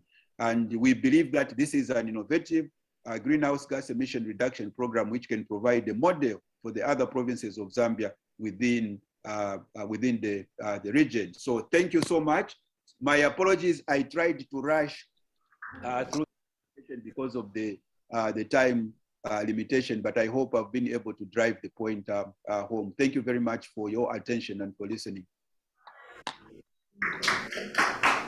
Thank you very much, Mr. Makumba. I think we are lucky enough that could hear your presentation very clearly here. Colleague, unfortunately we come to the end of this session, so we don't have opportunity to take up questions from the floor. But I think we learned very important things from this session. If we recall all of our presentation with similar or the same target, basically emission reduction and sustainable landscape, as well as of course sustainable development. We 4 countries, the BIO, CF, ISF, ISF. The countries has designed, also have processed differently, also the time frame, if we recall. But one thing that we have commonality is that all engage stakeholders and relevant institutions, and there are a number of target outcomes that are similar also. I think this is one thing that we could take from this session. I would like, on behalf of the Ministry of Environment and Forestry, to thank all the speakers for spending your time to present the experience in each country, and also to all participants. Thank you, and with that we close the session, and I will return the floor to the organizer. Thank you. Thank you very much, Ibu Nur Masripatin and all the distinguished speakers. Now it's time for a photo session.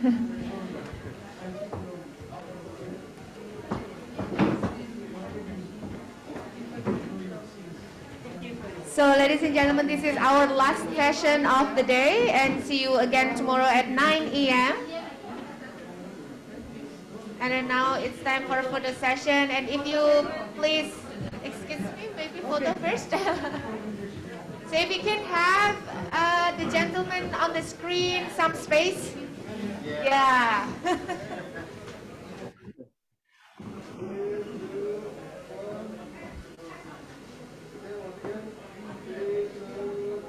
All right.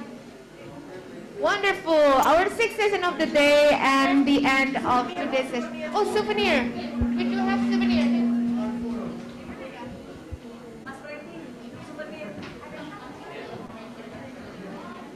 Yes, we do have some souvenirs from Indonesia still on the way.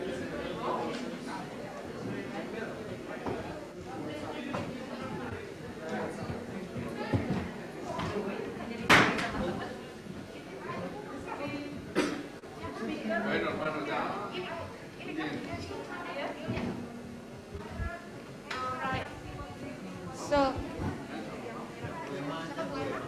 Ibu Emma can hand over the token of appreciation, maybe there in the stage.